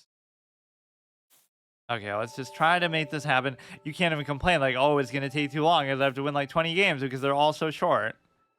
Got to go a little bit slow at the beginning. Establish a lead, then just secure the lead. Don't do anything crazy.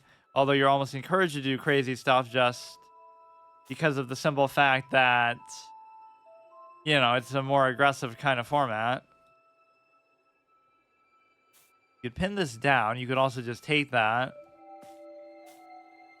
And then the question becomes whether you can double stack that or not. But now if you take with this, at least I can take with this. Or I could take with this as well. Problem is then it invites the... You could do actually the same thing. It sort of invites the ability to or no, I actually can't do it. What a weird sequence of moves. You take a pawn out of it, so that was just stupid.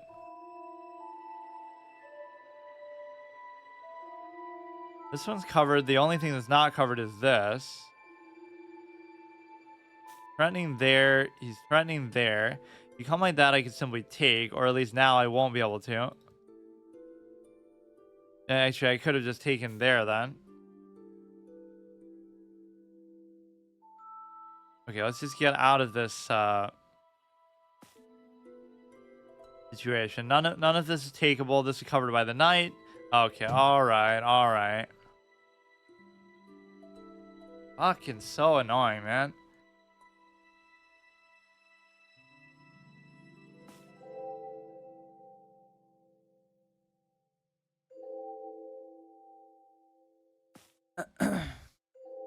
It's not that fast that you have to play like that, but that is always just how I am.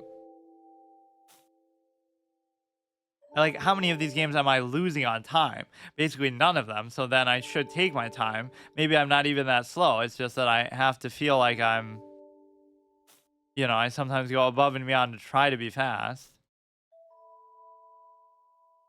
So you could just do this. If he moves it, I could just... But you'd think that trade would even behoove him to do. Bane, no chat. What is that? Oh, he's speaking a different language. I thought he was saying I'm Bane, like from from the Dark Knight or something. Okay, cover this attack. Yeah, I need like some auto translate in chat. I guess I could Google it in a sec, but This is fine. Let's see. Cover that.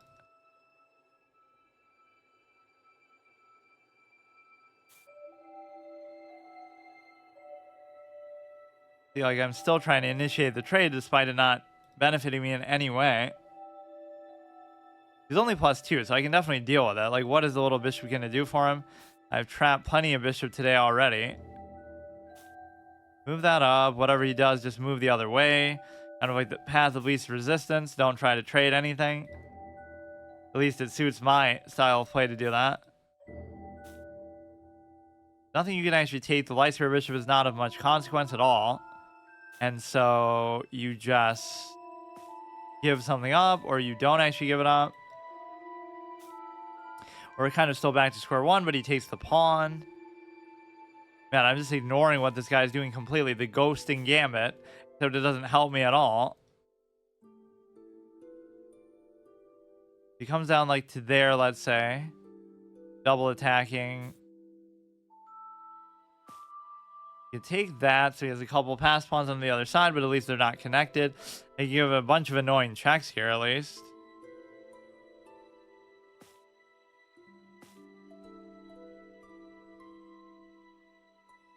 Give a check, try to promote this one, which isn't really even going to happen.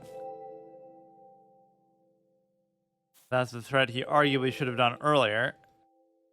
Just check spam like a degenerate. That, like, we can get threefold repetition. That would benefit me because I am a whopping -2. Whatever will I do about that?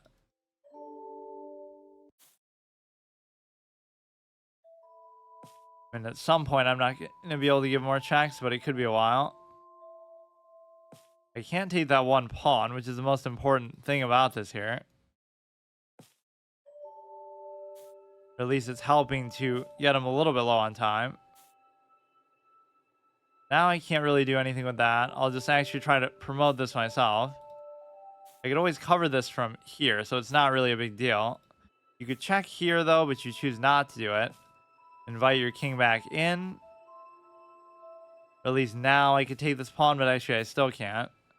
Why should the king's presence there even matter, though? Because what is it going to do? It's not even attacking this pawn, so it just doesn't matter. Is he going to really let me promote in doing this? Panicking on time. Look at that. Even when you lose, you still win because you just somehow...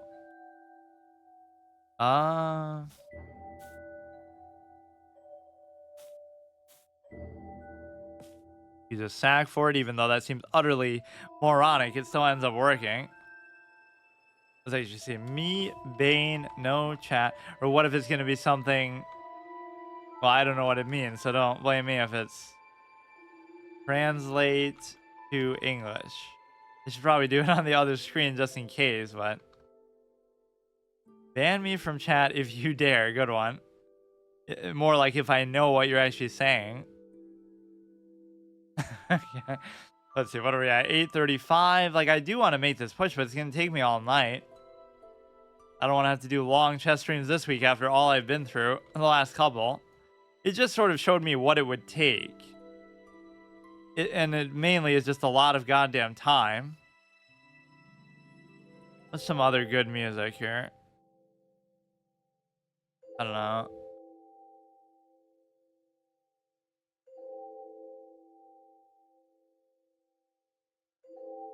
Let's do something a little more intense to match the pace of this format a little bit. Then for bullet, you got to go even more extreme.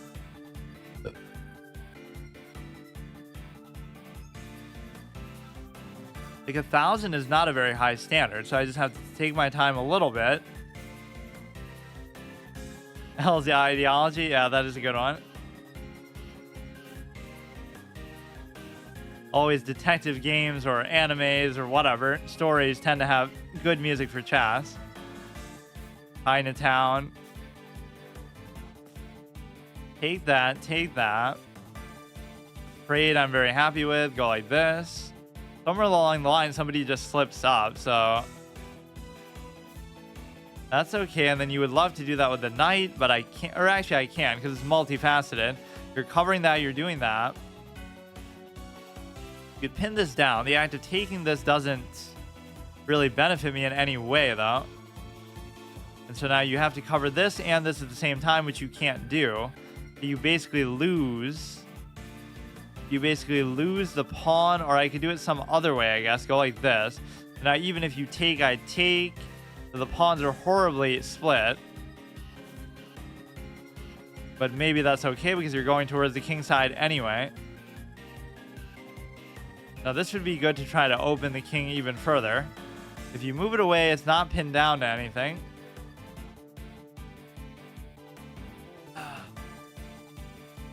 Yeah, at least you get some miraculous comebacks in this. Oh, no, that's still covered.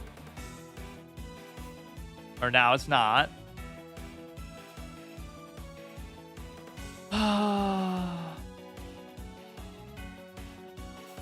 He didn't see it before. He still doesn't see it now.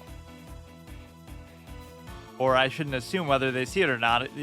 Whether they do, they don't care to do it in the first place. Maybe there's some good reason for that. That would have been okay because you could have pushed that out, but I can't do it yet. Their time is even, material is even, position is fine. It's just, oh no, I blundered my pawn, which I actually did because I could have took here, but then take, I thought I was baiting him, but I kind of baited myself. Check, come here, take, check. If he raises, I take. If he blocks, I take.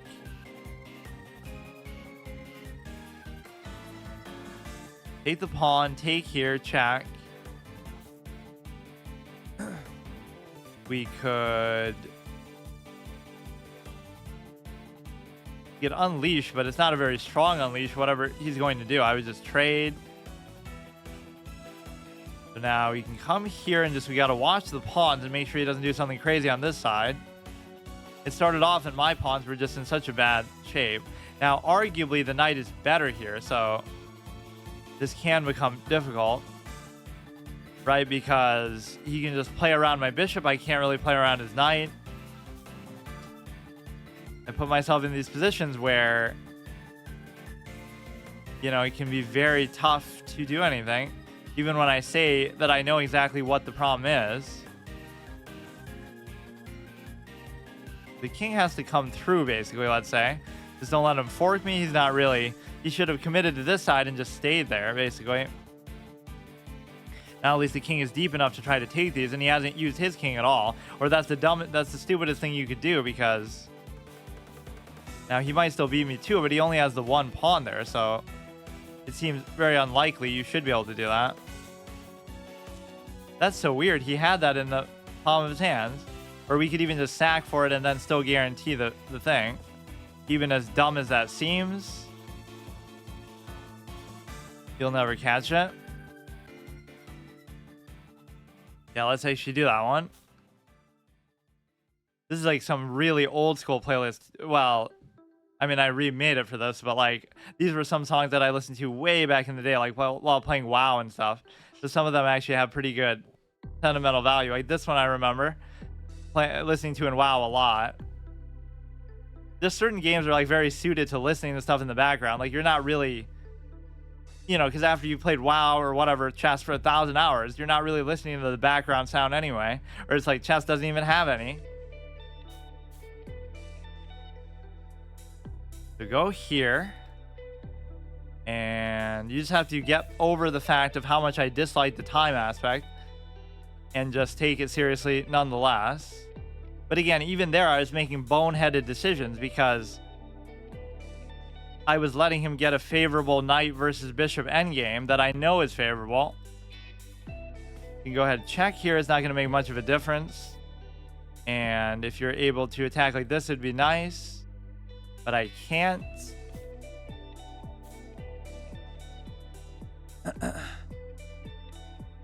Try to attack like this. If attacking there doesn't do anything. No longer pin, covered by the thing. Take like this. Everything's fine there. You can't do anything with that. You can pin this down. And we are double attacking, so the best you could do is maybe move it in such a way that he doesn't do. You could always move the rook behind, but then it doesn't matter because then take. and then take, but I'm already up a piece. Go ahead and check here. Can't take that. Don't really care about the knight right now. No threat there. You could check and just take.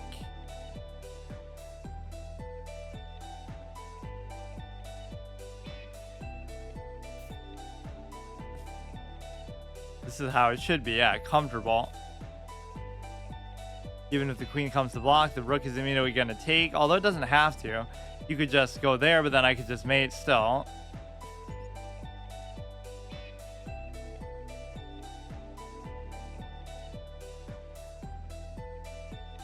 Another one. At least good if you get on a good rhythm. It doesn't take that long. But it's just kind of weird. I don't know. It's not my style at the very least. Nor is it instructive. Bro streaming my first opponent.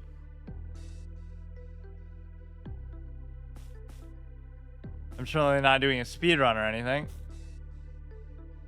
Or I kind of am in a way. 1300 rated player smurfs and speed runs to do whatever. Okay, that's fine, or it would be fine if it wasn't the knight, but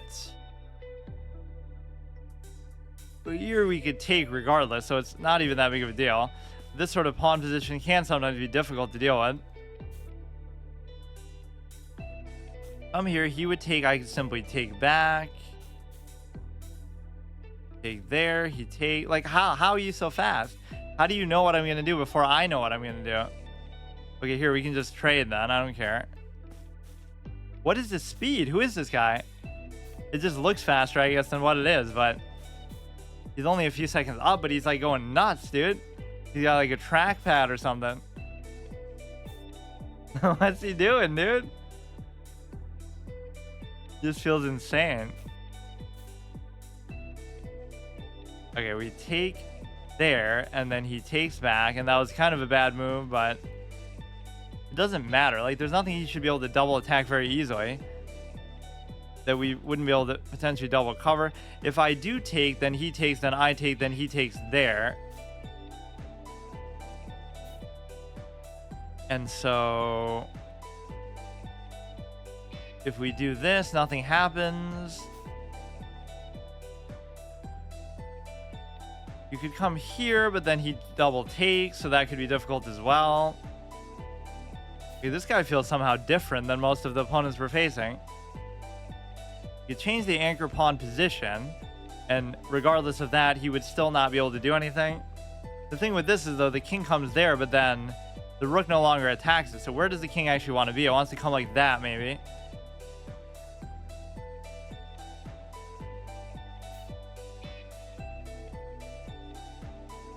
It is allowing me to get a pass pawn out of it, so you can't turn that down. But it could be very difficult still to guarantee that, basically. And he could even still do the same thing. Yeah, if you were actually good enough to convert this pass pawn, you might be in good shape, but I just won't be able to. He can just take it. Fuck's sake. I mean, that is one of the hardest things to do. Like, how do you actually expect me to do that? I have no idea what I'm doing. Jack, if you were to trade now, it would be a draw for sure. That was such a botched, missed opportunity, though. Where his king is super goddamn active, so I have to do something about that. Damn it.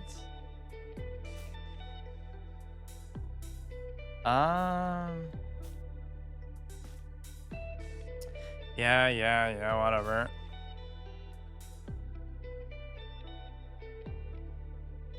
Yeah, I'm even complaining his king is active, but it's only active because I am just kind of sitting there for 50 moves not doing anything.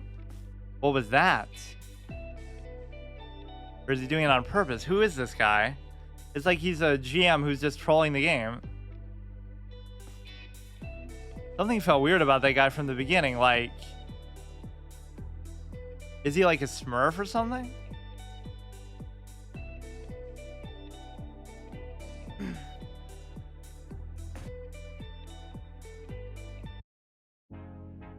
Let's go here. I don't know what the point of that was, but generally it should have still been a draw. Even though I always play the king's pawn opening as white, it always throws me off when they do it. Like, I'm the only one who's allowed to do that. You know, some people even say that, like, oh, some people go easy on you or they let you win because you're streaming. But on the flip side, some people snipe you and cheat or whatever, like, just because it's a big deal, haha, to beat a streamer or something. Like, I don't know what the meaning behind it is, but it's like a plus and a minus. I'm not going to say, you know. Go here.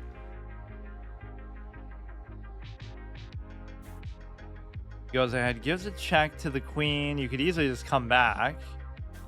And then we get the classic double take. He's going to let me do it because this is what... Ah, fuck. This is what these low-rated players sometimes do. Double attacking that, you could easily double cover it. And... You get an attack on the queen and a triple attack, so that's awfully good.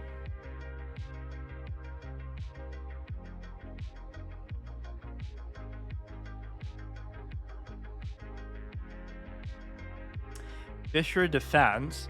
I love how some of these defenses are known as offensive things, like, wow, the king's Indian defense is great for attacking, by the way. Now, you can't pin it down with the rook at least, so it's actually okay. You take. I should just take and check, and then I can take. Sometimes I get paranoid, though, in situations like that, too, because clearly, oh, they couldn't have made a mistake or whatever. They just actually... try to trap it, but you won't actually be successful. Oh shit. Yeah, see, it's all part of their master plan. How could they ever just make a mistake? The knight could sort of come to the rescue because he's gonna take away some time to get rid of it. But that was a little bit dangerous.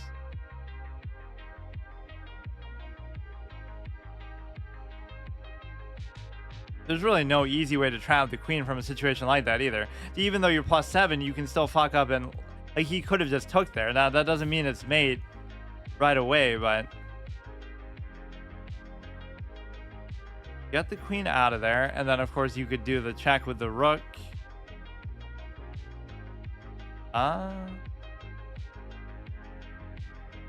Here. You could win something here as well, whether it be the bishop or the knight. Even if you mess up my castle, which should be pretty easy to do. If you check here, he'll check and fork, but he won't be able to check and fork because you'll be walking into the cover of it by doing that. You check there, I can easily just do this, and we should be pretty much good to go. I still haven't castled, but it's okay. Attacking the knight, you can't take that pawn for the check.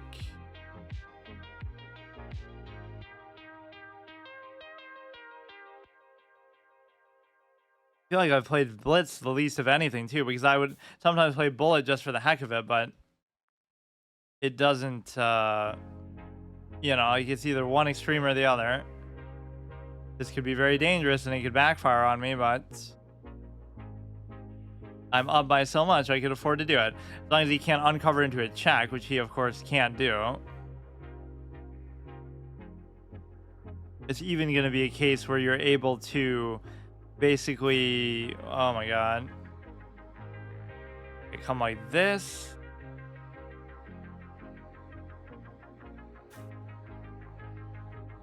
You know, often the knights can be liabilities, so you always have to remember that fact. It wasn't pinned down before, though, so that's the thing. Something like this, you could actually move it now, though. And we can push it out with a pawn if he chooses not to do this. You go like knight to f3, and then you don't have to worry about... or no, you'd have to double stack first and then do it. Move this, open the diagonal for checks, even though I don't necessarily want to do that. That's pretty good, but it still doesn't matter. It might be better just to move the king at some point. So now you could take the pawn there. That's a big win for you. Take there, can take back, can't take with the rook. So that's all right. We can finally castle. Kind of shocking that I'm even able to. So come here, let him take all these pawns. I could really care less. Just don't blunder the queen or something. Check and then take and then mate.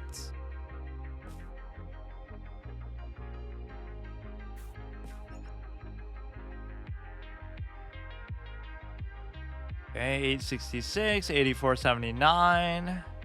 Yeah, see, that's at least more fitting. 400 versus 1100. At least mine is closer to what the game is actually like.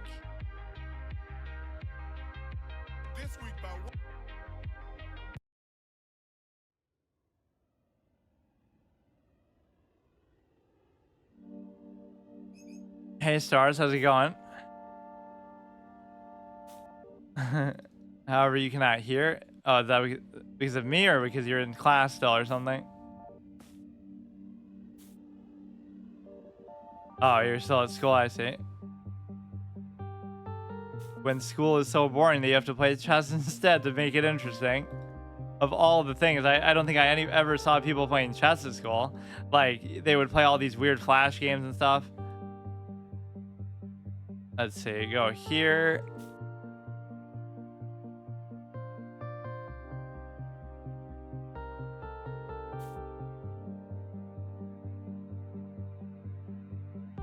Go here, go here.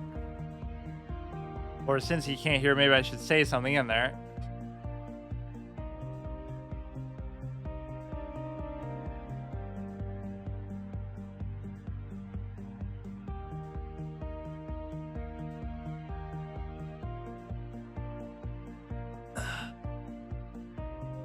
Here we can just do maybe this. I should try to finish my developing. Can't really trap the bishop in there, but wait, why can't I right click? Or is it only on your move that you can do that? Why did I never notice that before? I swear you can sometimes do it, or it's just bugged out this game, I guess. He goes there, I could take... He would have to take back with the... He would have to take back with the thing, with the bishop.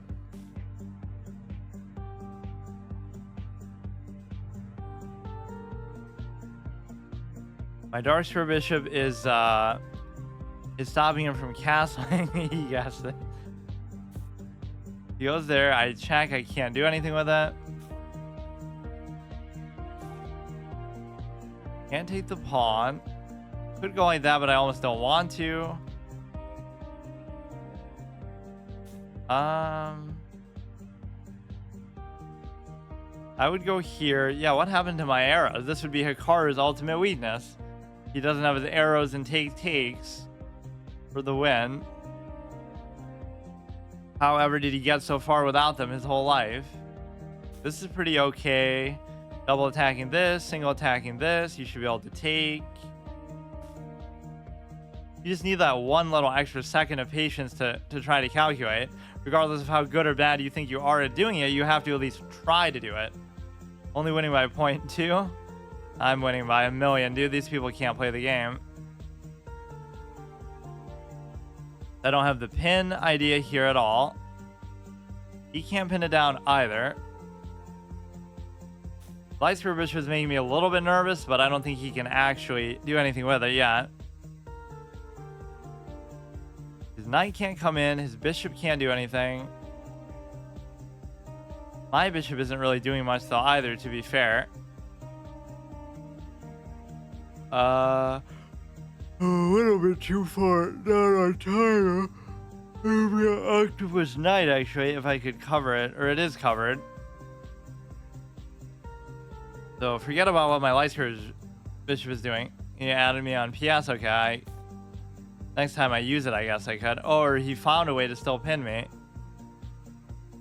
Do I dare try to do this? I normally don't like doing it, but...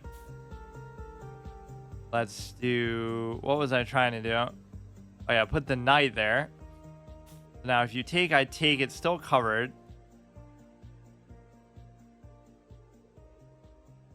Kind of on my other monitor, so I can't always respond right away with that. Let's see. Singapore, who's the best Singaporean player of all time. Or it always gets confusing with nationalities. Like, it doesn't mean the player is actually that nationality. They just happen to live there or play for the country. Like, Hikaru is Japanese, but he doesn't play for Japan. So that doesn't have to have anything to do with that. The knight can still come back and save the day. Right? Because of the simple fact that... that's why you don't do what I just did there. He can take it, and so I might have no choice but to actually sack there down. I just can't put the bishop anywhere near that. Oh my god, what is this game? Okay, now at least it won't still be mate. Completely losing, I'm still +1. Somehow. If we trade that, I should be fine, but it's mainly the time consideration that's the problem.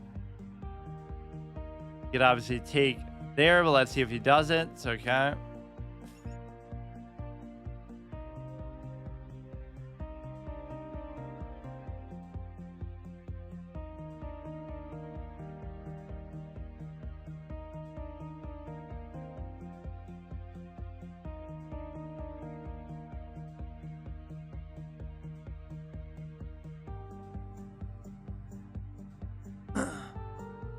This is just what wastes my time. It's not like he played that well. What was it that kind of screwed me up there? Even analyzing these is arguably not even worth it, but...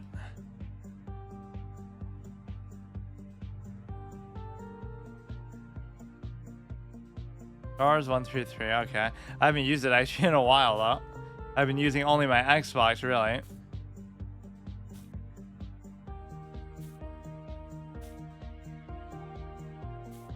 Yeah, look how good we are that we moved this fast in the opening. Clearly a sign of confidence.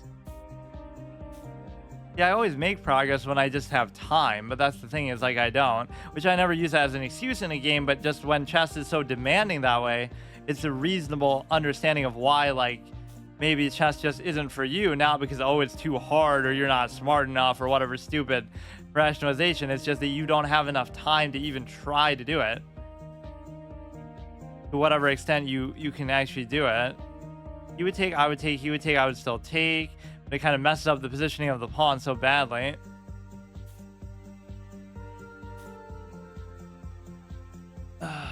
You never do that double push of the pawn because that can really screw you up.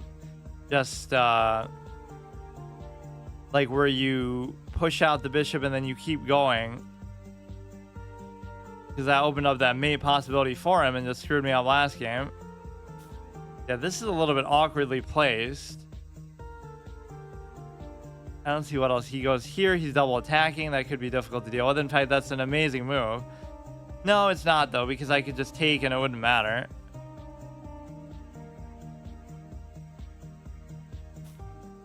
Takes there.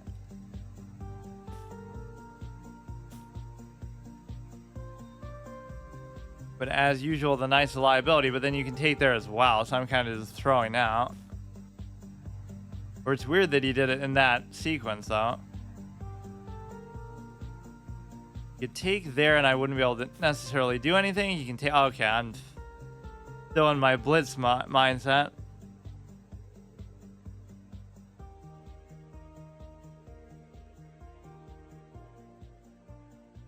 Wait, why did the score go away now, though? Is it because it's another day? It does it only by... It's like past midnight now? +2. He has to move the knight, and then I can take the pawn. See, all these are like things that you can easily see if I just am paying attention, but... I just hate when it comes down to that, but I guess that's always my fault that it does come down to that. For now, he's just playing weird. He just gave up the knight for nothing. Or maybe it was trapped and I didn't even realize it, but it didn't seem like it. This is covered, just kind of be annoying with it. I don't know what kind of pawn structure this really is, but as long as you have the bishop to anchor that, it's actually not that bad.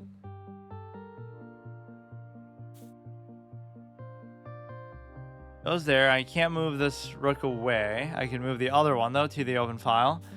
Can't take there. You can't take that. If he takes, I can still take. The queen's not double attacking.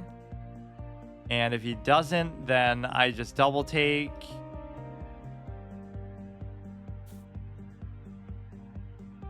Wait, why is he playing like this?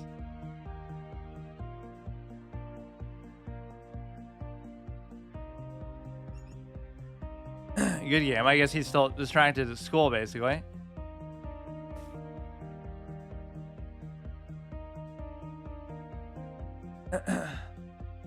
Play. Somebody made a correspondence move. Yeah, imagine if I did that. I'll become the highest rated classical player on the site or something. That would really matter. Correspondence GM.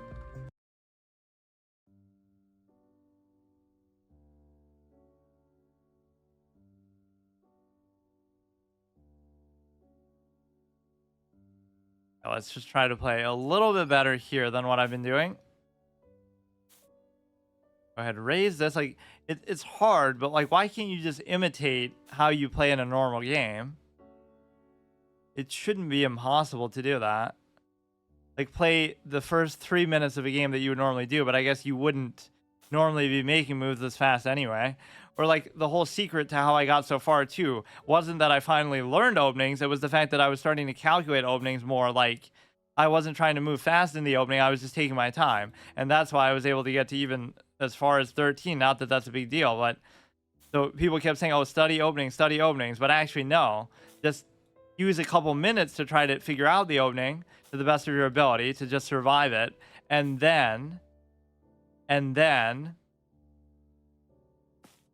you'll be able to basically, you know, deal with the rest of the game. That time isn't going to make the difference in the game, but the reason why that's not good is because you're blocking your own darks for a bishop there, but I can probably figure something out for it.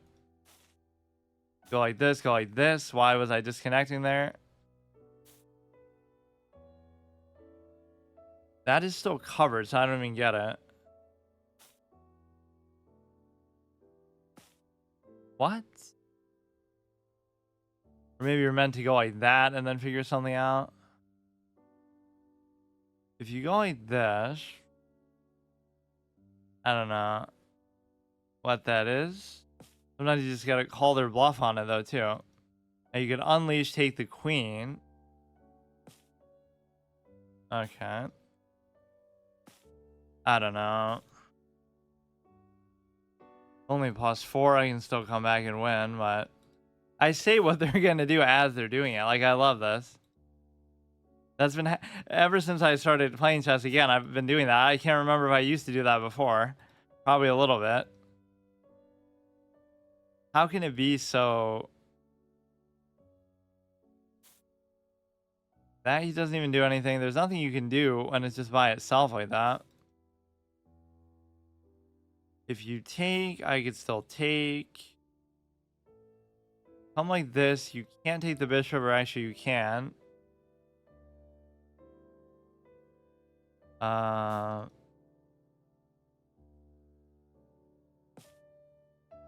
Gives a check. Go down. You can take the bishop. Fine. Come here, and then maybe you could have done a potential unleash, but I just wasn't able to. It actually wasn't that bad until maybe there.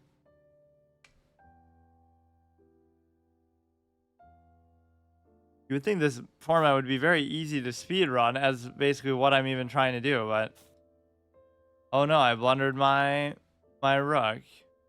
Which honestly, it would still be worth it then, because even if I took, then you would take both rooks.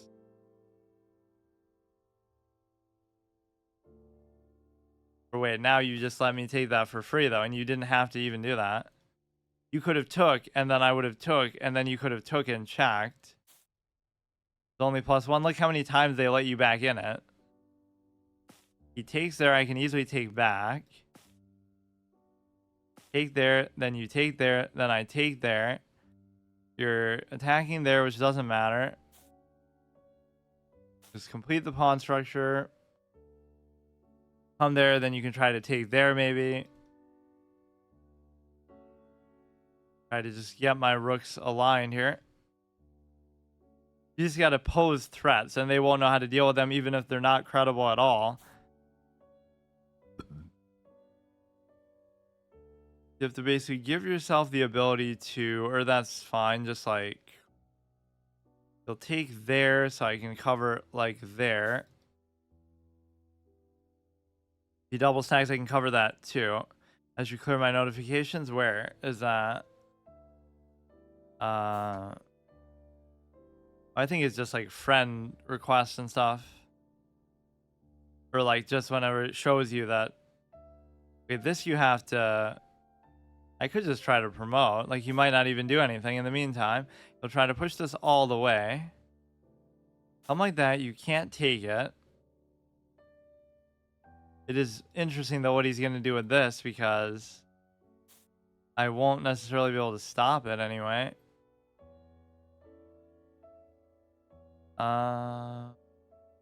Give a check. Once he gets there, I just need another cover maybe to be able to take, or... Come on.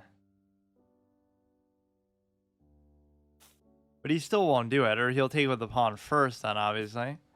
Means you can go here, which means you can probably just mate or do something crazy. I should have just brought the other rook down, I guess. Or that's just...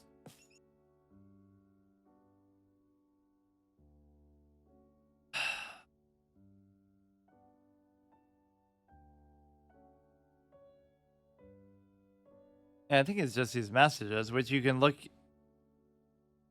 How are they unread? Okay,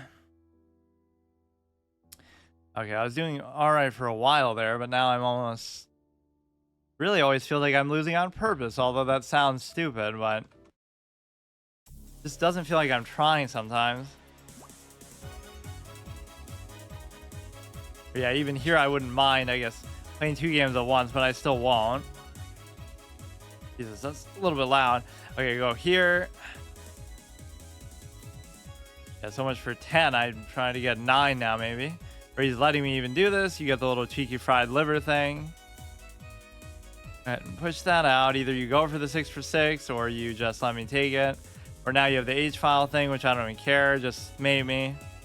Just mate me. I don't care, man.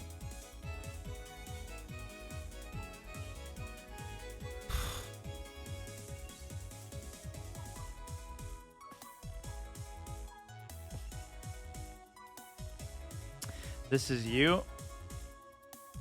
Oh, okay. I don't know if you can hear me now or not.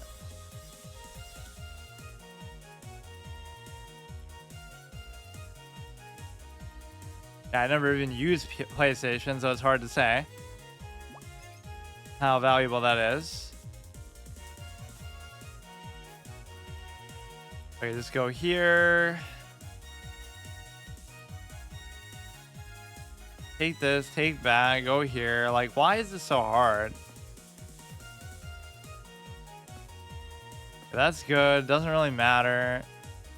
Win the pawn right back.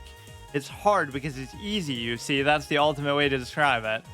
It's too easy, so you can't take it seriously, so you end up losing because of it. Makes perfect sense.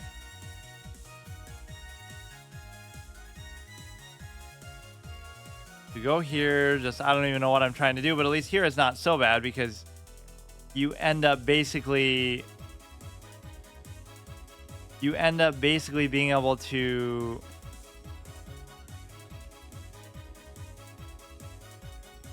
if he takes, I can't take, but he would take that first, obviously. Go here, and then if he takes, then I take. If he goes here, that's okay for now. Or actually, I could just take it outright.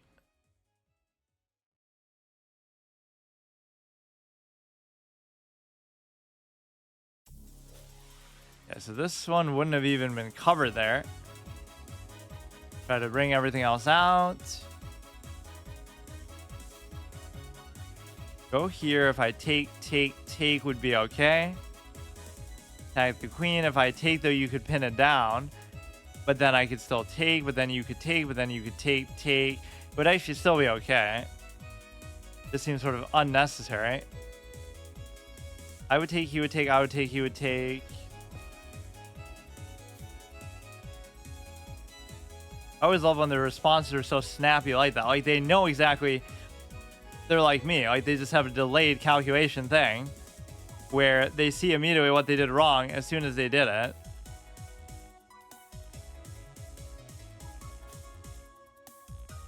You take there. Chooses not to do it. Take there. This is not covered. Everything else is covered. You could push this out. I'm in an okay spot. Not really up anything, not really down anything. Position isn't too bad. Can't check there. You could check there. Sometimes it feels like the arrows just stopped working today.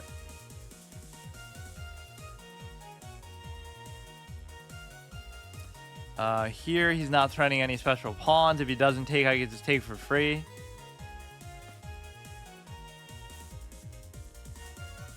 To do this, try to attack both. Try to double attack with the queen, but I can't really even figure out how to do it.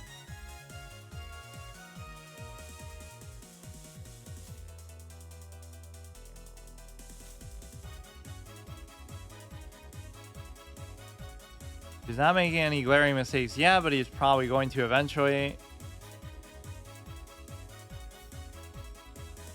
Can't do anything with that. Can't do anything with that. That's fine. You can't take there either. Not covered, but he doesn't do anything about it necessarily. You could raise it here. I could easily just take it.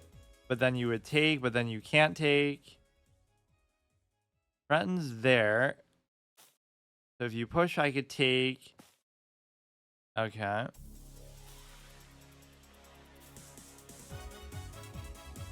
Can't check. Can't actually take it either. So just let him take, I guess. Even though I just saw that and said the exact same sequence was going to happen. Double stacks on there, which is actually okay. If he takes, takes. If he takes, takes. What? Oh yeah, he didn't make any glaring mistakes. Yeah, but they have a quota of how long they can go without doing that.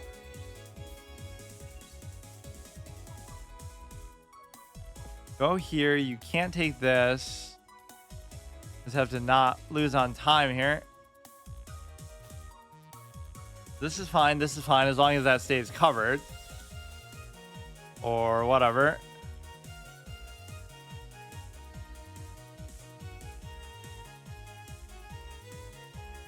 Basically, the only way to try to do this, where you're actually trying to improve at chess or like make kind of break new ground while doing this, would be to do it every day, right? Nobody would do it like this.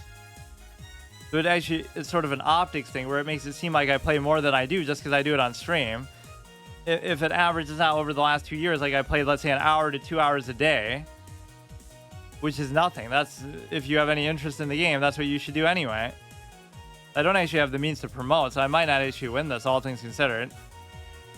Just an amazing, stupid scenario, and the knight's just gonna sack itself. Where time can be your little equalizer, but so stupid. You could unleash, but there's nothing to really even unleash into. If you take, I take. If you check, I can move. Doesn't matter. You can check there. I can still move. You'd have to go here and then do it. You could come there, but I could take, and then I should be able to do this. You just have to be very careful not to lose the pawn. So, for example, if you check, it doesn't matter. Okay.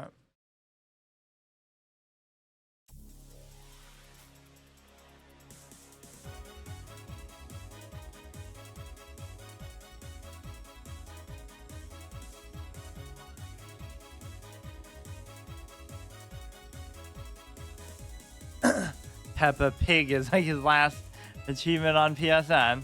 what is even the last thing I played on there? It must have been Dreams. I was playing it just because I was about to go offline and stuff. Which is often actually what I've been doing lately, or at least for that one format that I do. It was a pretty good idea because it's one of those things that's like almost like a midlife crisis moment where, like, if you don't do it now, you'll never be able to. So it's allowing the pin in a pretty bad way here. And so I'm not even going to be able to do anything with it.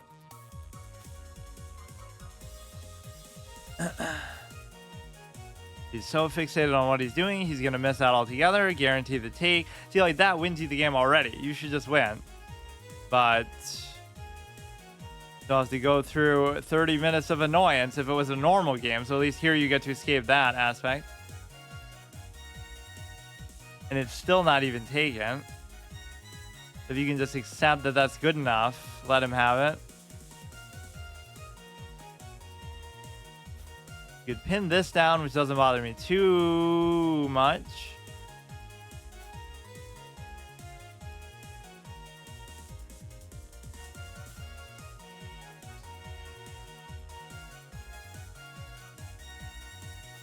Try to cancel queenside anyway. That's what I wanted.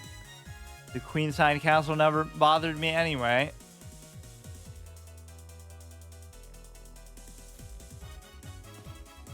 Take with the bishop. That's also just one of those instances, like, I'm not even paying attention to what they're doing. It's a very interesting position to decide to castle too. Just completely open. The pawns are way overextended.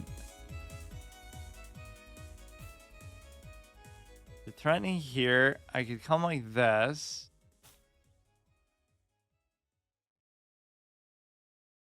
So if he takes.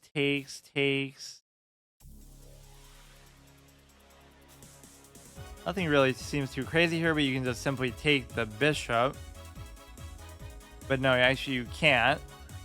You have to move something first. That's going to trigger a whole crazy sequence of moves. But they all sort of complement each other. This position is actually quite interesting.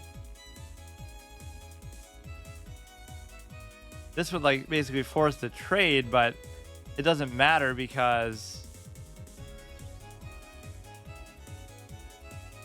well, there is the fork consideration that you would take, I would take, and then you would take.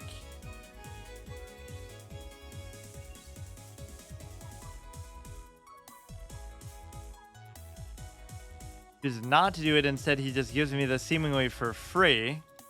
I have a hard time understanding what these people are doing, but this is sort of what you should expect, I guess. You just give up a fork just to do that. And then get the little knight covers knight connection, and then he's going to take the bishop. And then the other knight is going to turn into a liability. Bishop has just been sitting there the whole game, too. Double attack, but the problem is going to be this. Just, you can push it out. King F3 was the move. From a knight F3.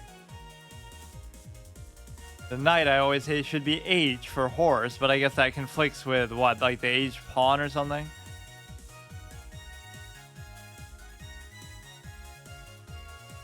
You could take the knight. Knight, not king.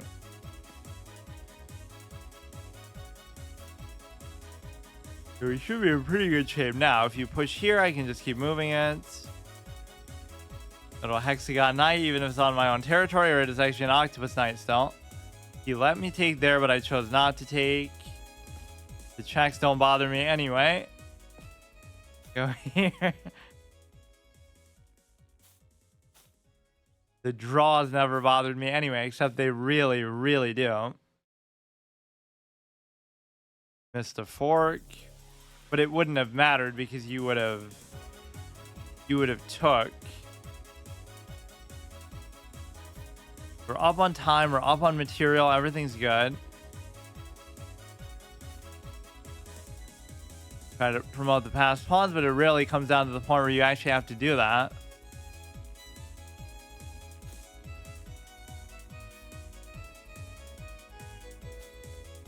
You could try to come take that one, which is a pretty smart thing to do, all things considered.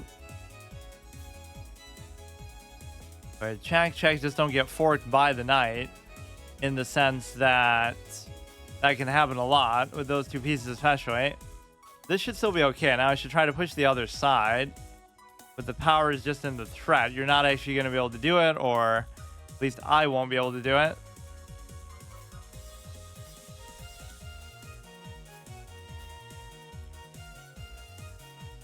Got to be some way to do this cleanly. Just go here. If he attacks that, I can go the other way no matter what. Now you're going to have to involve the rook, of course. Go here. You got to just kind of keep alternating them.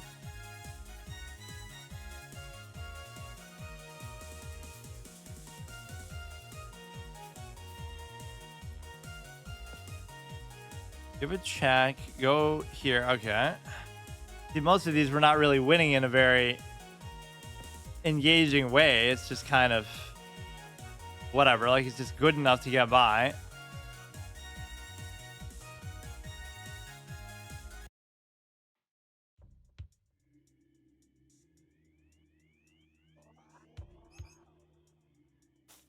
Push this. Push this. I don't know why I even care about doing this, but just somehow it feels stupid to have something lower than lower than 1,000. It just doesn't feel right. Can't try to do it all at once. Like, even if I get to 9, that's fine. We could save it for some other time, which I won't really ever want to feel like doing this again anyway. But now if you raise it, I could double take, or yeah, I actually could. But would it be worth it? Because he's just going to mate me there. Very easy to do this sometimes. The queen's not even open to that side, so you have to consider the fact that just keep giving checks and stuff, let's say. This also allows the king to move away, which could allow the king to potentially run, or at least avoid the check for now. That was a good multifaceted kind of sequence of moves. Am I going to do permadeath with Blitz now? No. Can you hear me, or do I have to keep typing actually?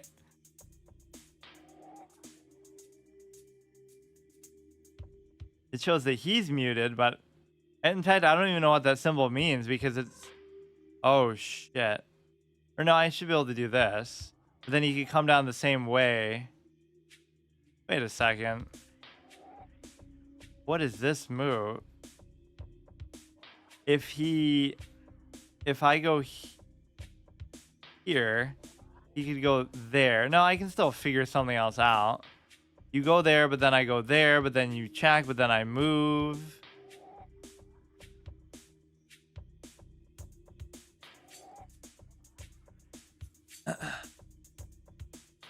No, I would never do that. Wait, what the fuck?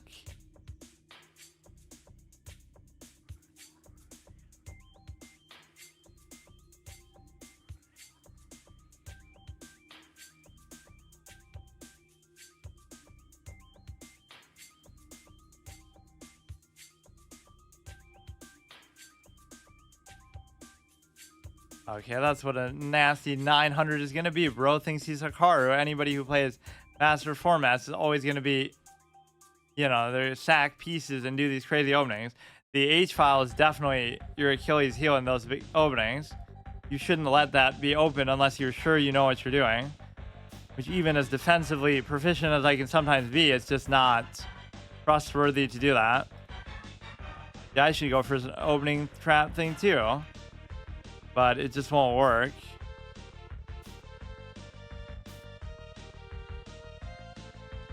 It's not worth the effort sometimes. Like, you just assume it's not going to work. If you just get the knight to move, it would be fine, but it's just not going to happen.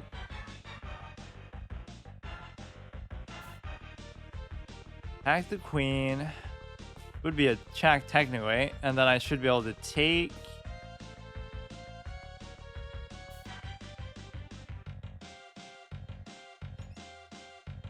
Won my resignation, okay.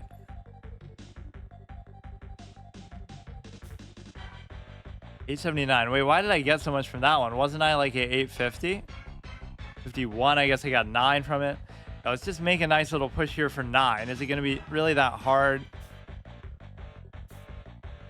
Whatever, it'd be close enough. Or the one thing I never do is try to worry about the center pawns as much as I should. Especially as white, you definitely should focus on that a bit more. Gotta watch out for the pin, which he's not even trying to do. That was a mistake. It'll be a little bit slower in the opening. That's always the secret. Like I was saying, it's even the secret in terms of what I was doing before. I wish there was some easier way for me to do that. I guess if I had to moderate my own chat too, I would have to have a better way of doing it. Also got 90% in the math test.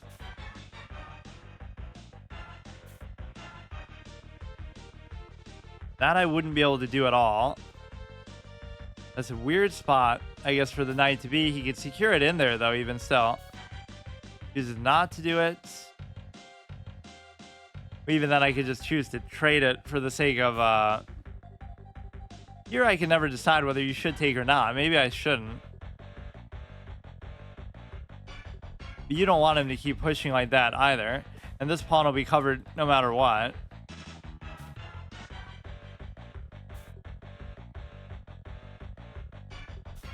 Get this out of there and then bring the rook. If he takes, he could actually just double take right now because I didn't have the presence of mind to put that back. Or even when I did that, I think he could have done that in the first place.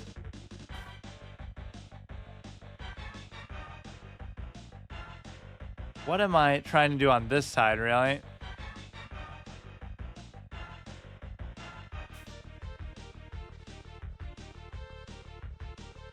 You double stack with the queen to try to take that, I guess. Or I just blundered my queen, but nobody notices anything here. I could have actually just took his rook, too. The oldest trick in the book. Just do something they would never possibly expect.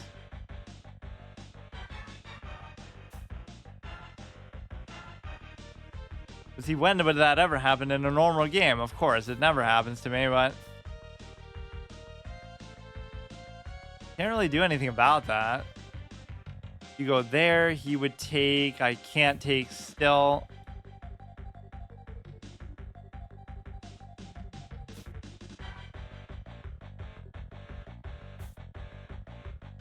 I'm like this, which I don't even really want to do.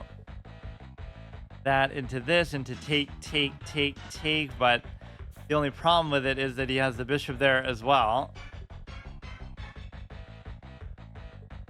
I don't know what I'm doing with it. So I blundered my queen, then he blundered the rook as a result, but we both missed it.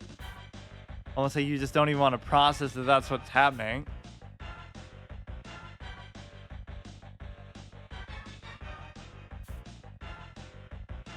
Oh my god. Like, how this is how you attack in chess. 800 rated attack. Nobody knows what the fuck they're doing, just moving stuff back and forth. This kind of style just annoys me so much because this is often what we see happen.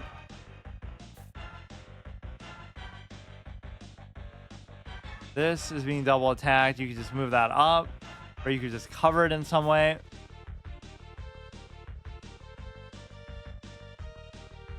You take the pawn there, not a big deal.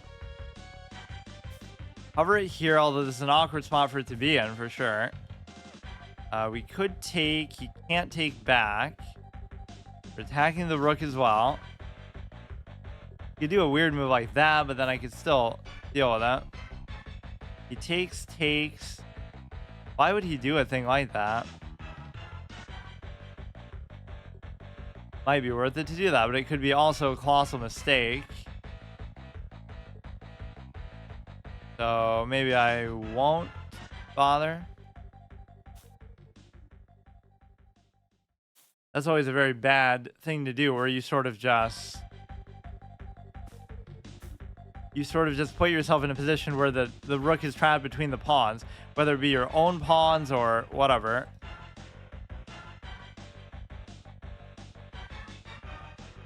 Double stack on there would be fine. It still wouldn't be takeable though.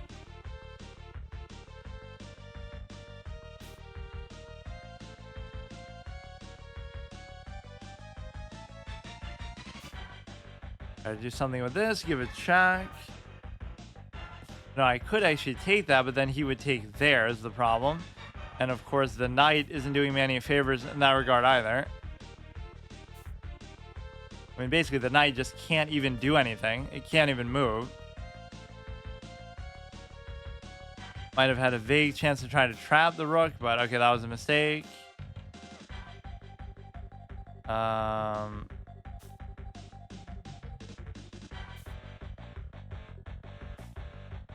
Now you can't actually do anything. You would still have to go down to the back rank. Now he's letting me take. Now you can't do anything with that. Even if you take, it's worth it. 5 seconds left. Okay, okay.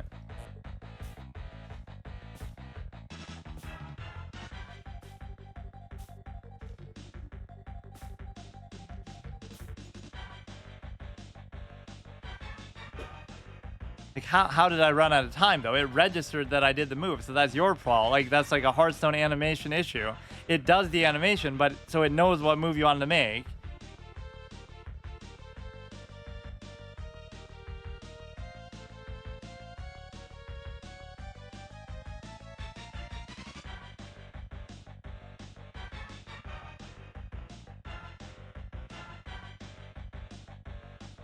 These are really, really bad. I guess maybe I'll settle for 850. It's not like I really had to do this, but it would have just been a cool little bonus, I guess. Whatever. So yeah, next week we'll do or even Saturday, I guess, could be the beginning of it. Saturday will be the start of the next thing, which is I have to get to 14 by November 1st, which obviously the 2 months makes it seem like it's not that big of a deal, but clearly it's more than that for me because I've had trouble with all of these. This is the first one I've actually succeeded at since last time, or whatever, since coming back to streaming. And I wouldn't really do it quite like this before. I always flirted with the idea of the challenges, but I didn't actually play enough to do them. I think the 50 increment thing is pretty intrinsic to me because I don't know anybody who does it quite like that, but that could apply to anybody. Just whenever you get to, like, let's say you're a 2100 and you get to 2150, now you can't fall below 21, or you have to delete your account, maybe forever even.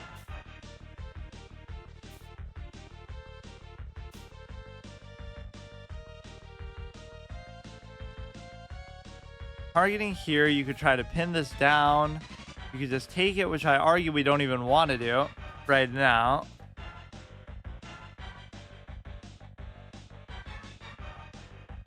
Or the real correct move is obviously that. So that's a move I kind of make a lot myself. Now, it might be difficult for him to cover that as well, if not impossible.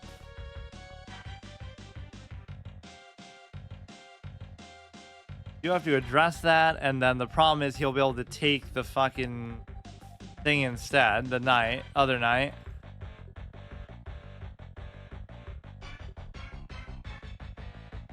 You'd come in and check, but it wouldn't necessarily do anything. So that actually isn't that good of a scenario because it didn't have to come to that.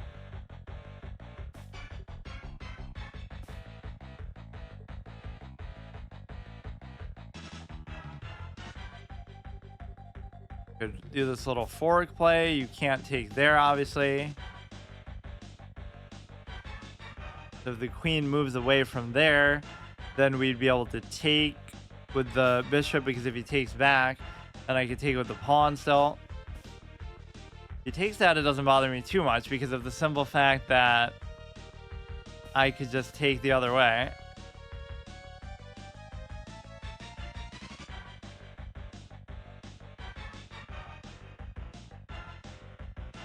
Now, does this sort of prove that, oh my goodness, this format is harder, or does it just show that it's kind of dumb, or I guess I would just say it's different?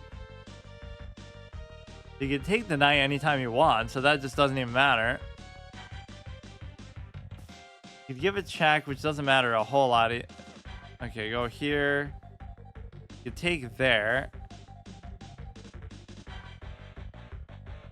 You could check there, but I could still take with the queen. It's only +4, but we got it off to at least a good start. I mean, between yesterday and today, I arguably should have been able to do it, but maybe not enough time. I just would have had to do a 14-hour stream and then a 10-hour stream, the classic.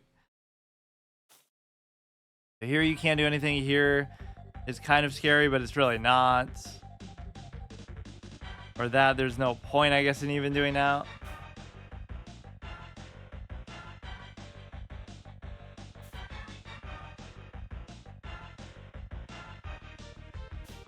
Kind of a very weird spot to put it, but it's okay. We could double stack on that, or we could try to connect these and not lose the cover. You could try to do something with this and do an unleash, but it wouldn't really matter. Very weird sideways V structure. Or you could call like a C. I guess I would call this a C structure, even though it doesn't entirely look like it. Take there, take there. Double stack. Okay. We're still in good enough of a spot to try to promote this, I guess, but make it a lot harder for myself. If you take, I take. Now, the other one I shouldn't fear necessarily that much. Okay, we just basically trade it off, do it all over again, just flag him. Okay.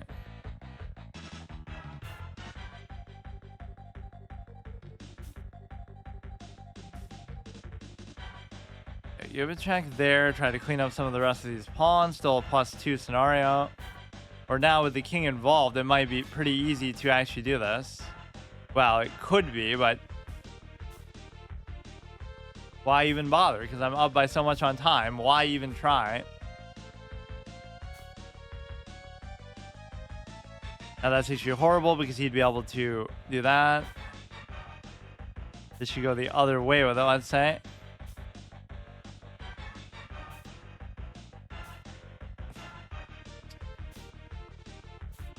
Had so many chances to promote a pawn potentially. Yeah, this actually makes you worse because you get away with so much and then you end up even winning that way.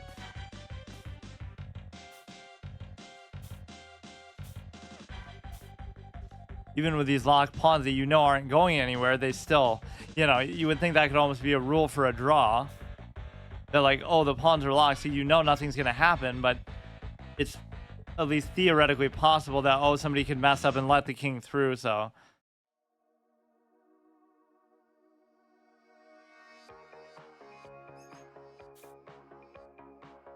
How long will I have to beat it?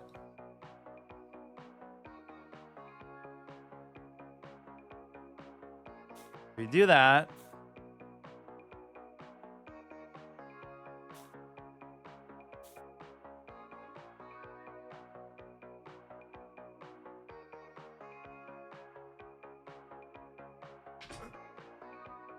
Comes there, we can cover back. We go here, I don't see the meaning of it, or it's actually my turn. Double stack the pawn. Don't let him pin it down. You know what's funny about the success? Somebody was talking about this the other day. The success of Barbie making like over $1 billion and all this kind of stuff. Margot Robbie was actually like on a really bad streak of like the last 5-6 movies she was in were all flops. So it's the first one she's done, and she even produced it, that actually made money. That's actually kind of surprising. I mean, it's not like it's her fault that they were all flops, but it was just kind of like a bad sequence.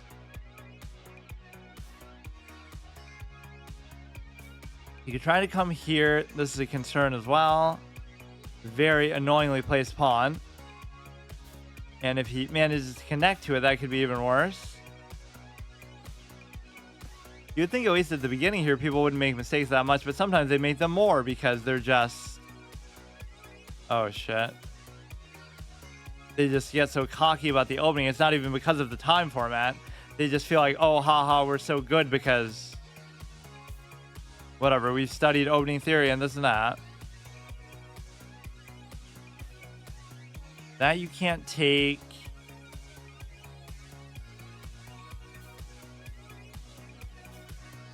I'd be okay with trading, I guess. Kind of weird what it did to my pawns, but these pawns are absolutely disgusting, but somehow it's okay.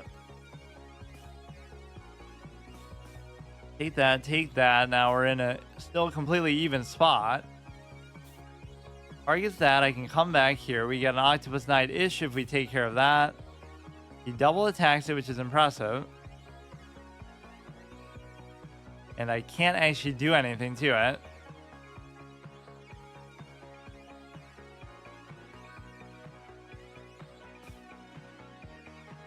Very weird decision to make. Now my king can cover everything else, so it doesn't even matter. But like whenever you're trying to attack something with the knight, never go right next to it, because that's the... You can never attack what you're right next to immediately with the knight. You have to wait. Like, keeps going. I can go here. He doesn't. Come here. It's not like you can get forked now. You forked the knight. Yeah, how is this end game gonna go? The problem is this pawn is a little bit too strong.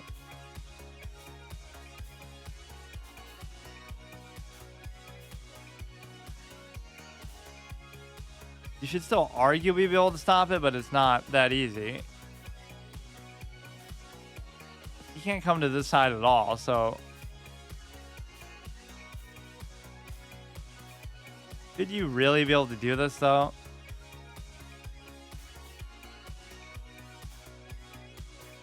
There are times where even this scenario is stalemate, not because they even messed up.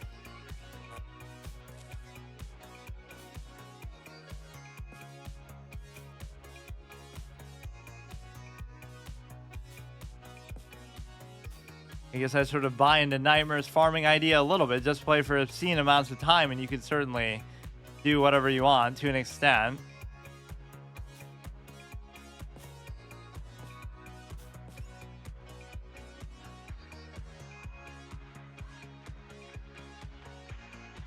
Evan's Gambit, which nobody even like really plays anymore at a high level, apparently. Gambits in general you wouldn't think should work, but somehow they still sometimes do.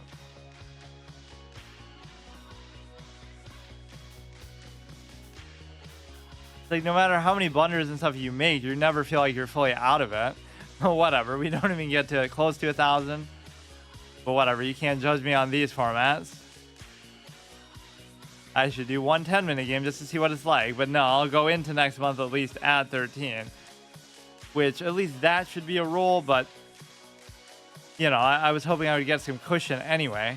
So then even after it starts, then of course you can fall below. Although, really, that shouldn't even happen. Just in case I lose, like, the first game. Or whatever. It's only once you hit the 50 mark that you can't fall below. So we get to 1350, which obviously I will.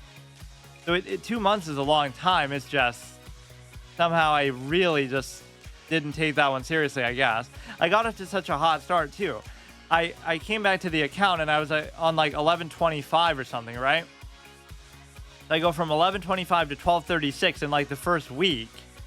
And then I go from 1236 to down to 1120. And then I get stuck between 11 and 12 for like a month. So like obviously... It's not like I couldn't have done it there, like early on.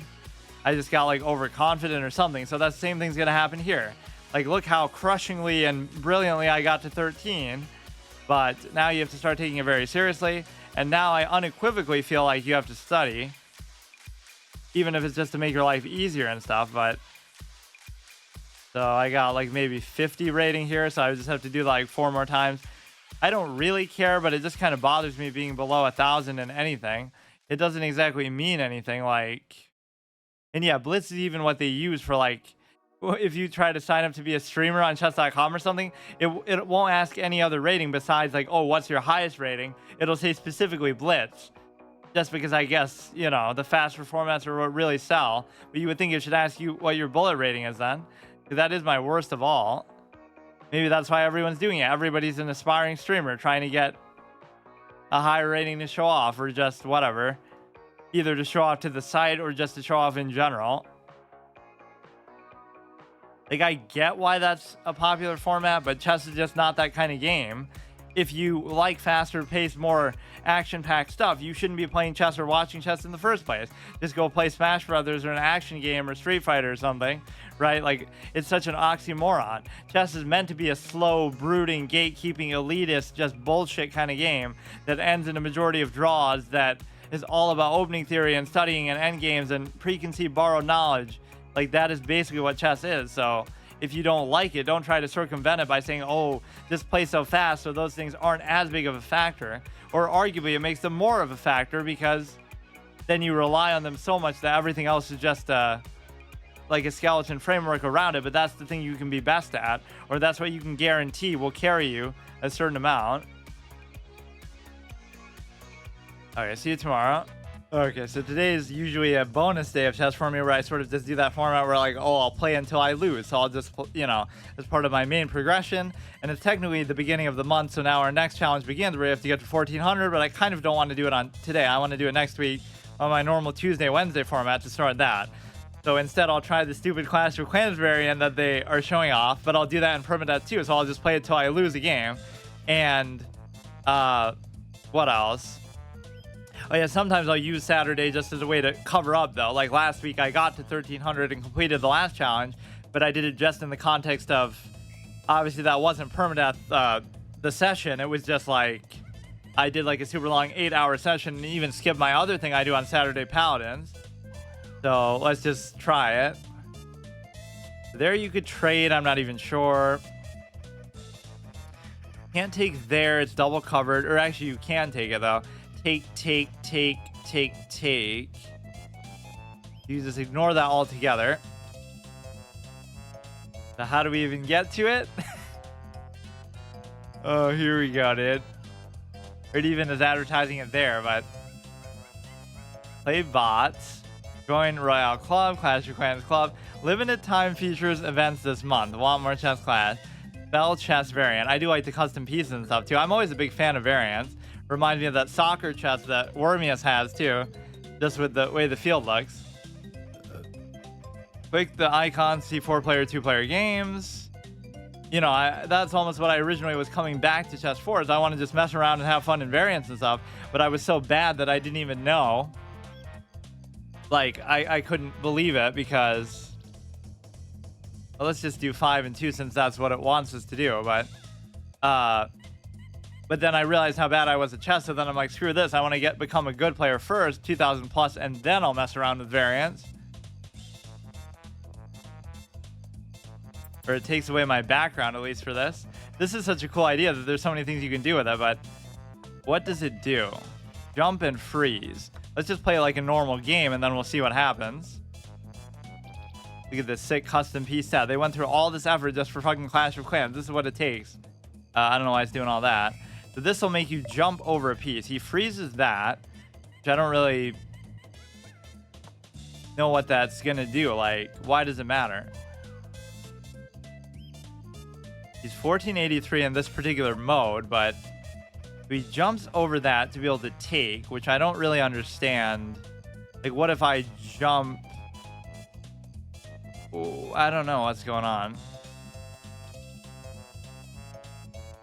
What if I freeze your queen? I still won't necessarily be able to take it. I don't know what I'm doing. I should have gone there. Because you can't take, you could take. That didn't help me at all. That has a cooldown on it too. I don't understand how the jump one works. Like, let's jump the king into the queen to kill it. Why not? What? I should have probably done a tutorial on it first. I can still win though.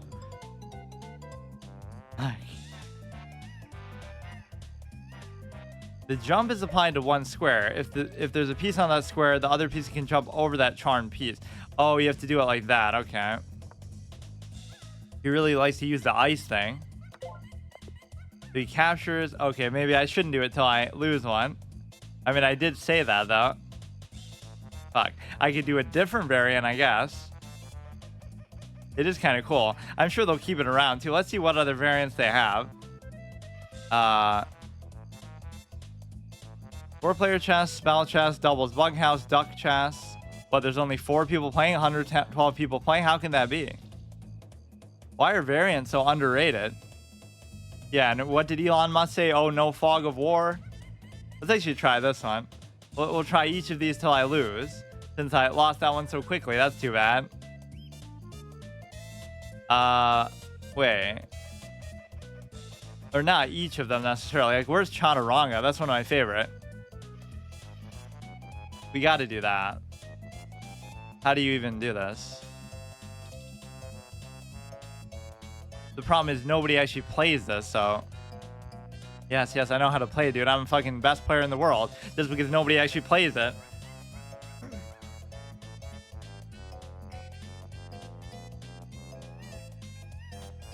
It's so good. You already have a pending challenge for this kind of game. I guess while we wait for that, or I don't know if it still keeps going. I think it is. Chaturanga. The original chess. Like, is even that version of chess solved? Like, what's the verdict on it? Why do people not like it? What causes them to gravitate towards the westernized chess? How can it be that few though? All these people are gonna be... Fuck. I think the jump thing sort of confused me. I don't mind the freeze mechanic, but... Atomic, setup, horde...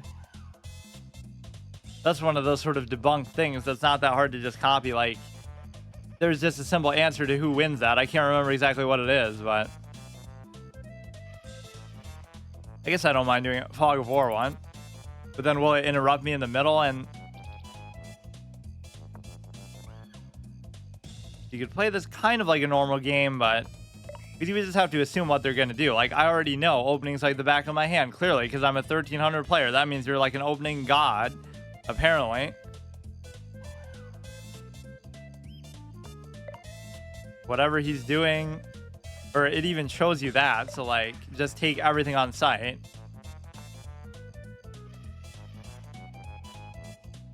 The bishops are so god tier. This actually shows you the value of the pieces that you're able to... Fuck. See, now, no matter how badly you play, you can just play it safe, and it should be very unlikely for you to lose. I already took his queen. Yeah, you can get away with playing basically normally this way.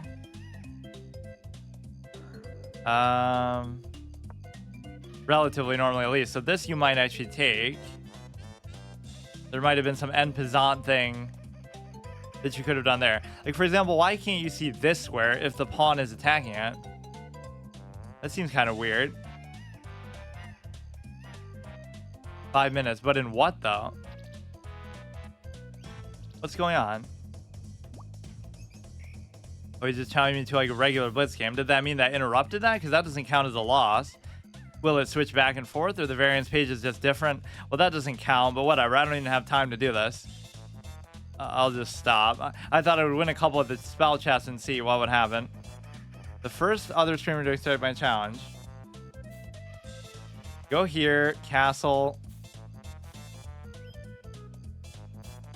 The real question is, why is somebody who's as bad as me even streaming in the first place? But I have such a colorful history with this game that I just had to do it.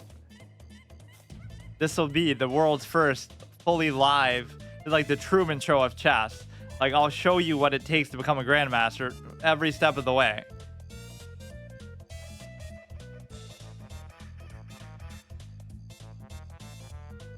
But it will take a long time. Regular Benjamin Feingold, this one.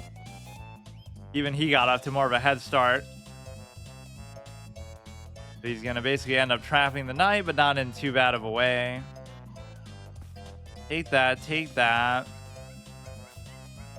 That was so disappointing that I lost the first game. I thought it would go on for a while, but I do have to make up for last week's missed Paladins episode. Or I almost don't even feel like doing it, but I don't want to miss 2 episodes in a row. I could do like a short one, I guess.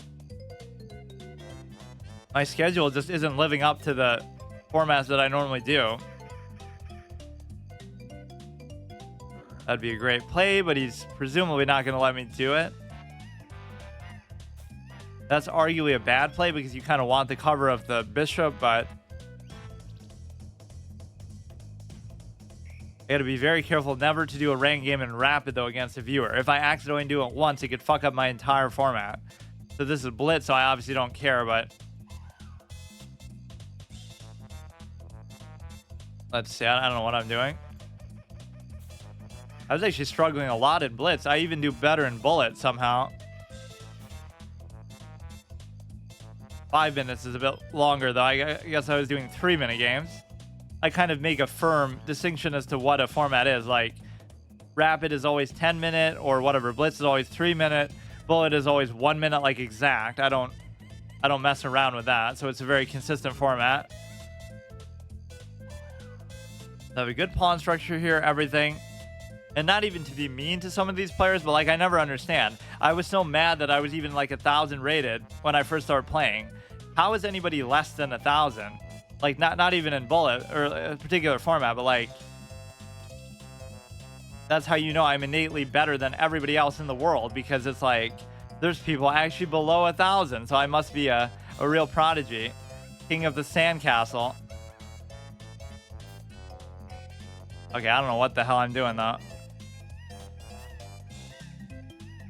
My pawn structure is so impenetrable that I could just do this forever. Not a very good thing to allow it to go there, but also the knight is just not a very good piece, period. So if he's really willing to trade it, then so be it. He could settle for a double take, but he can't actually double take. His king is open, but I can't really do anything with it yet. Kind of a position where the knights are pretty good, though. Very closed. The pawns are very claustrophobic. Go here, which is kind of a weird move, but the other knight can't do much. Gotta be something tricky the knight can do. If you get them both attacking the same square, that could be pretty good.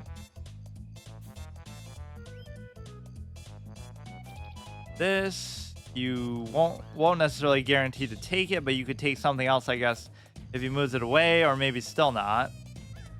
I really don't know.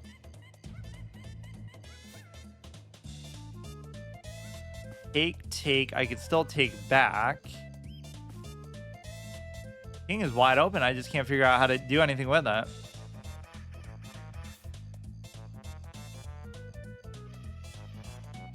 You just do... Ugh. What's happening? Yeah, there was a point where I just sort of stopped having fun with chess, and that's actually when I was playing better. It's just kind of annoying because that's how you know you're improving. You stop playing it like a game and for fun and to do interesting stuff. That's just a free take, I guess. Can we do something with the knight is the big question. I could just try to trade it off. My ability to win chess games by attrition is actually pretty amazing, though. Like, there's a way that I can just get to the end game even against really good players and just sort of, you know, make something happen most of the time. That's the sort of thing I would take pride in the long run, too. Like, it's not about how good or bad you are, right? You're obviously going to improve the more you play. It's just more a case of... It's more a case of being able to do that. Like, that's what was so special as a kid. Like, you play the game and it's like... You're playing against people who haven't studied, and you haven't studied yourself, but you're still better. So that means more than, oh, you've studied for 20 years, and they've studied for 10 years, so you're better. Like, then it becomes harder to measure. But that was a very pure thing. Like, just, you're a random person. You just play the game for fun and see what happens. And if you're better than the majority of people there, then you feel a little bit validated by it. When he gets some accidental threefold repetition, I swear it. Take that. He can't take back. You could unleash, take this.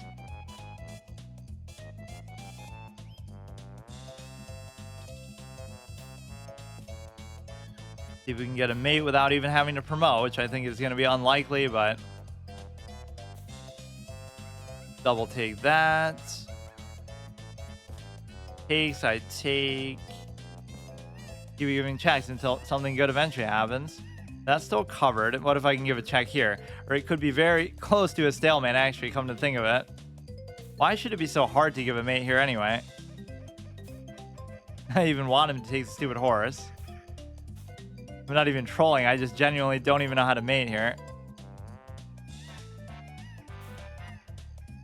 You take that. At some point, you think a mate would occur here. I just don't know what that point is. Thanks to the cover of the night. Good game. That's weird how the variants page works, though. I'm a Twitch streamer that also plays chess. I may play chess for Minecraft, but I'm more likely to stream Minecraft, though. Like, it didn't let me switch back and forth between the variant. Well, I guess I failed that, so let's just leave it at that.